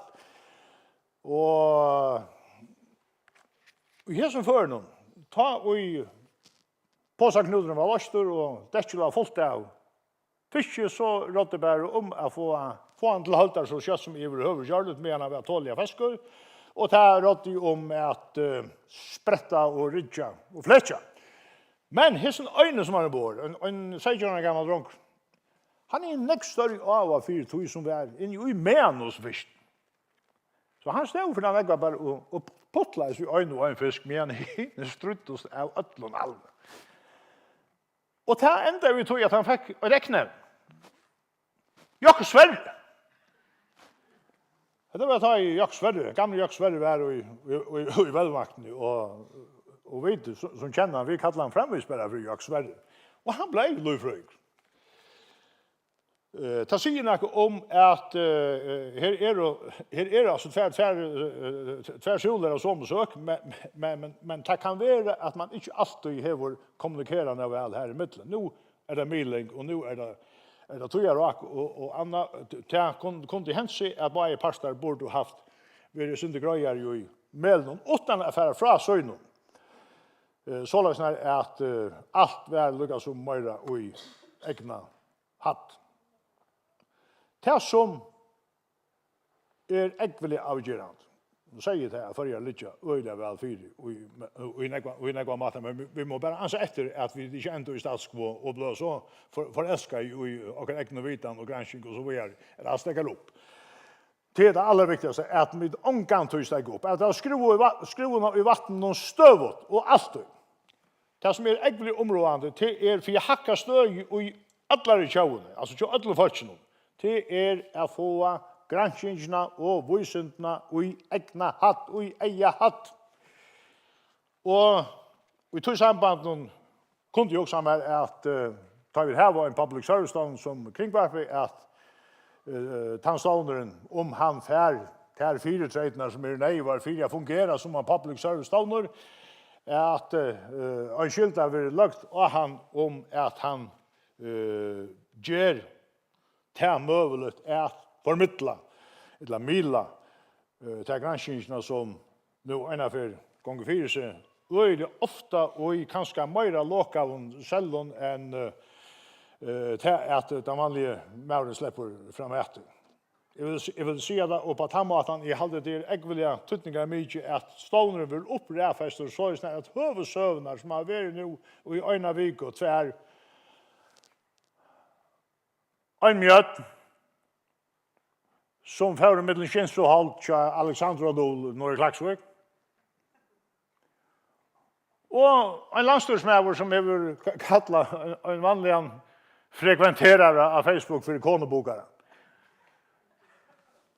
Altså, jeg tar støy, så bor ikke bøtten. Og så er det at alle føringer har en oppgave å finne ut av hvordan vi får bæge stånden og granskingene etter å ta hagre mentene mer fram og i løse så at alt vil litt opp vi mer vita.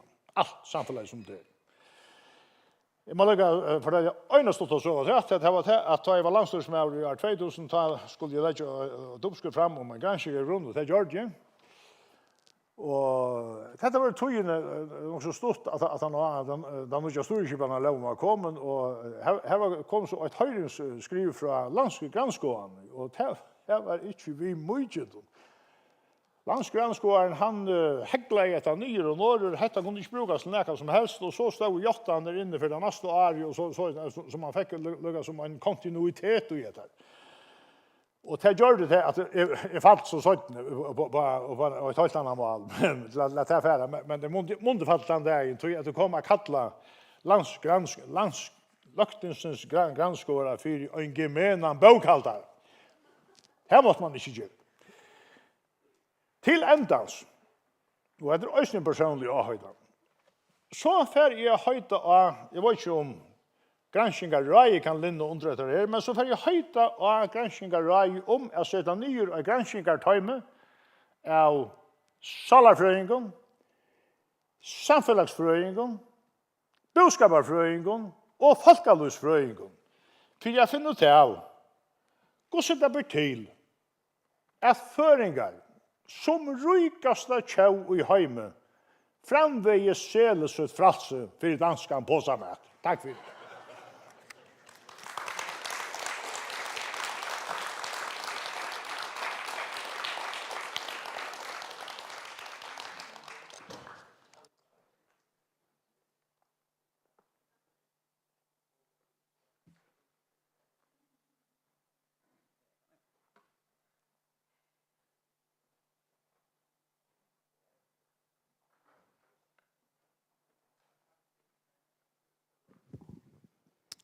Stora tack för det, Torbjörn.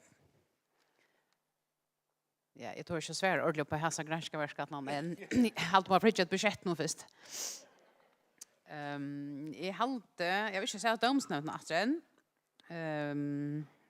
Och det var inte möjligt att du skulle bara vara liksom i pausen till hvis du har och mer på hjärtat det är sex lopp jag löd jag men jag får bara benytta mig chansen nu är det här jag hade ett Arne till för året Sverige att nöjda hövud att tacka öllon som har varit vi till Visnavökne där bei de som har fyrskipa och de som har hjälpt oss ner och de som har varit vid Torbjörn nämnde ett öde viktigt år alltid är och det är förvittne. Och vi tar ett åretag för en så skjoldan förvittne fejen eller här alla jag vill säga tvärtom motor förvittne är fejen. Det är öle tutningar mycket granskning. Här var förvittne och det har alltid driven det vad som vi tar hörst det. Hit som är öle tutningar mycket i Visnavökne och granskning i samrådan. Och jag vånar att som har varit där har haft över till att åsa vi granskare eller vi skolanämingar eller kvant är onkran annan än det som det tåsar vi vanliga tog till det som är ändamål till är att bygga bror i mitten visande och granskningar menningar omkvarv. Det är som de flesta sikkert har hørst. Første fer vi tar vært i Løksadl, vi Visnavøkne. Første fer vi der utenfor havna, vi øtlen til store tiltakene. Og jeg må si, jeg halte at alt som jeg har snakket vi, som er parser fyrskipene, har vært skjera fein om å være her der. Jeg vil nesten si som en annen klakseskinker, skjera godt å være i Løksadl. Det har vært helt enastandande blodskaper fra til det vi kom og spurte om det til å holde Visnavøkne her. Vi har finnet fantastiska hjelp. Gåan stål, bæge praktiskan, moralskan, fortjallien og alt. Så vi er utrolig takksomme for at vi kunne være her. Og gjerne takka særlig starfolk nå i Løksadl. Og Ronavika kommune og Torbjørn Jakobsen. Her er det et annet som Torbjørn nevnte til Kringvarpe. Jeg vil også Serafein takka Kringvarpe nå for at vi atter og i år kunne få tidlig alle framdøvner opp. Der er vi strømt der alle det, og der er vi i hest og vet kjent der vi sjånvakner som sendinger. Og det er et samstår som vi bare i parster har vært øyelig feien om, og i halte til vi høyre er at folk øyne glede for disse sendingene. Og så ikke minst til alle tar stående og fyretøker som har vært vidtlet tiltaket, heter ikke tiltaket til granskingerne, vi samskipet da, sammen vi øtler granskinger omkvarvene. Det er stort litt arbeid som vi tykker øtlån. Og det har det også Jan og Annika Dotten også av fyrskipet. Jeg har alltid tid til trøtt av meg først, og det er det også. Jeg sin trøtt hinveien. Vi har alle rydsel å gjøre, men jeg har alltid vidt i fjellet her var klare litt en spennende visende vøke. Så begge stånsleier og startfolk, store takk for alt det arbeidet de har lagt i. Og ikke minst startfolkene granskerne, og det er altså navnet nå Dagmar, Rosa og Brynhild. Det er virkelig stort litt. Jeg ångte høyt vi at det sørste viste vøkene. Jeg hadde rykket så veldig Løksadl at det kan godt være vid Bim Løyve kommer at gjøre neste år. Det har fått lukket sånn. Men fyrbils for en stor takk for dere her. Nå kommer vi til høyerslønner, og jeg hadde til Dagmar som sitter på springet. Jeg dugger vinnerne av Snærø og Kappensen.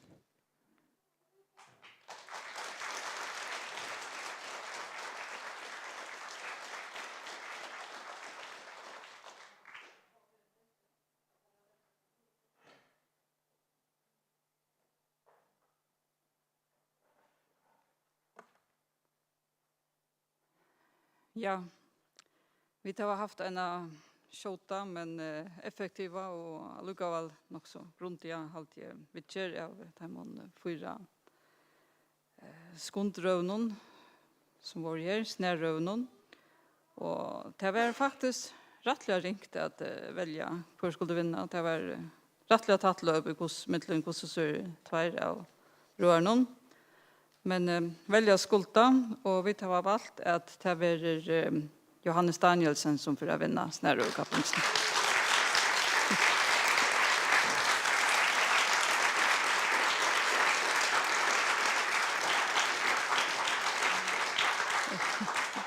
Tack för det. Ja, borde du finne vi tog først et gavekort ut av Bergsjølja. Finnes det vi? Men det kommer i posten. Jag ska säga det. Jag skrev några stickor om hur vi till det skulle vara till. Det var inte bra point, men det var en olja fänkande röva. Hon var olja kämplig. Och man fick forskjelliga vita som man inte visste och som är klart fascinerande att fåglar kan uppföra sig så märkligt. Så skilsmässa 3%, man kan förhålla sig till forskjelligt annat. Och det viktigaste nästan man fick höra mer om det. Jag var ordentligt intressant det som du fast vid. Det är nekmor. Ja. Så look vet du.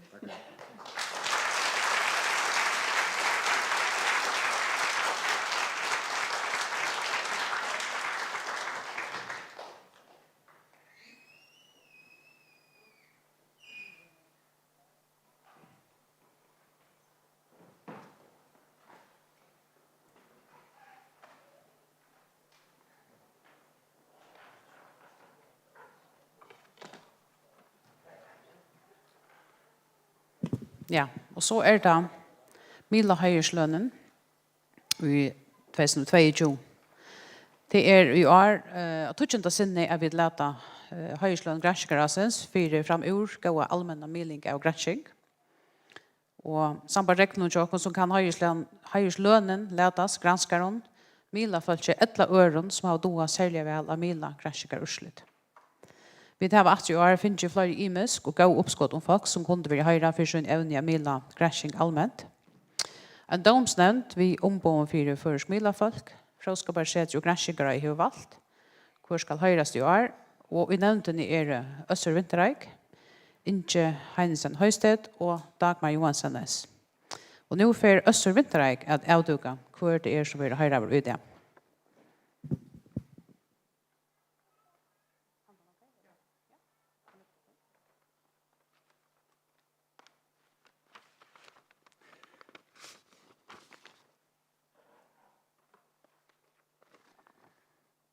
Ja, kom det. Mila Høyerslønn Granskingarassens 2022 verulaten Marie Skålum Pedersen.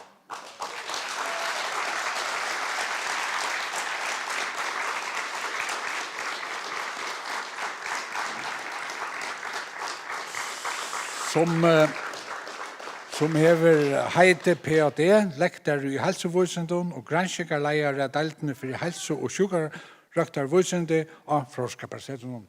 Hei, god dag, til lukka. Og så skal jeg lese grunngjøvingene. Domsnevnden meter av Maria Skålum Pedersen av 4 mynderlige hatt lyker krøvene til Høyerslønna. Maria Skålum Pedersen hever vært nekk framme og i Milenon vi nødjaste granskingene om aktuell evne og helseøkene. Hun dår sera vel av Mila sina gransking til allmenningen og en latt skiljande hatt og viser at tøtningen av granskingene og i okkara gerande steg. Hun kompetent og sannførende i sinne miling og ber sinne vitan fram og en gerande slian og åtilgjørdan hatt. Granskingarøye hever finnet flere tilmelde om at gjeva Marie Skålum Pedersen Mila Høyerslønna og år, og i tilmelden stender middelanna. Maria Skålum Pedersen hever oppebåret hesa virkjenning vekkene hennara miling av de omfattende gransking hun gjør innan Alzheimer, Parkinson, helsena til okkara eldste borgaren og nu eisne størverk om COVID-19. Marie hever vært framme i milen og jaunan, her hun hever greit fra sin gransking og en støye som folk flest kunne skilja og hever doa vel av vust av hvordan hentan gransking vikommande og av tøtningen for okkon her i fyrjon. Maria hever greit fra sin gransking og gransking som held og i nekvun imenskon milon og nekvun imenskon paddlon. Maria Skålum Pedersen hever gjort et megnararbeid, først og fremst vi andevneskanningon. Hon hever sammen vi øren publisera og i kursus vi 8 greiner om evne og i peer review tøyaridon og hever vært fram i føresko milon og sera greit og hekneslig greit fra evnenon. Vi heson skal vekna granskingarøye handa Marie Skålum Pedersen Mila Høyerslønn Granskingarøssens 2022. Alle, det vel.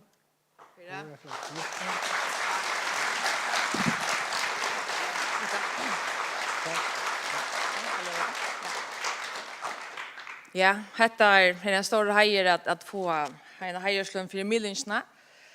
Det är ett klapp och det är nog så upplyttande att något så är att det var granska och så att onkel värderar att man ger är läge.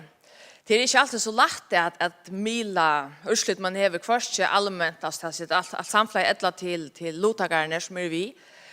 Jag har många sent sitt och skriva teldepostar kan så sälja någon corona här och skriva svär till folk om tar antalskanningar och också hur jag skriva jag har avrat med vi mina starsfällare avrat med vi annars som inte innan för det okej nej detta kan inte mycket så sände jag teldepostar någonstans så får jag en spurning att så spelar om och så jag okej jag kunde ha sagt på annan mat att jag kan mycket och detta är stövan ofta som hon är det är inte så det men det tutningar mycket röna och det här vi gör och det är pura samtidigt här som förväntat talar säger att millen ju mat till den inte är ju ganska så bra för jag själv vi har nödt till att få det utom. Så senast vill jag tacka till hade inte några ganska med Jerry ensamma så jag tacka min starsfellow och är med samtalspartnern till gjort han till ganska vi gör fel men så var inte Camilla. Så tusen tack för det här.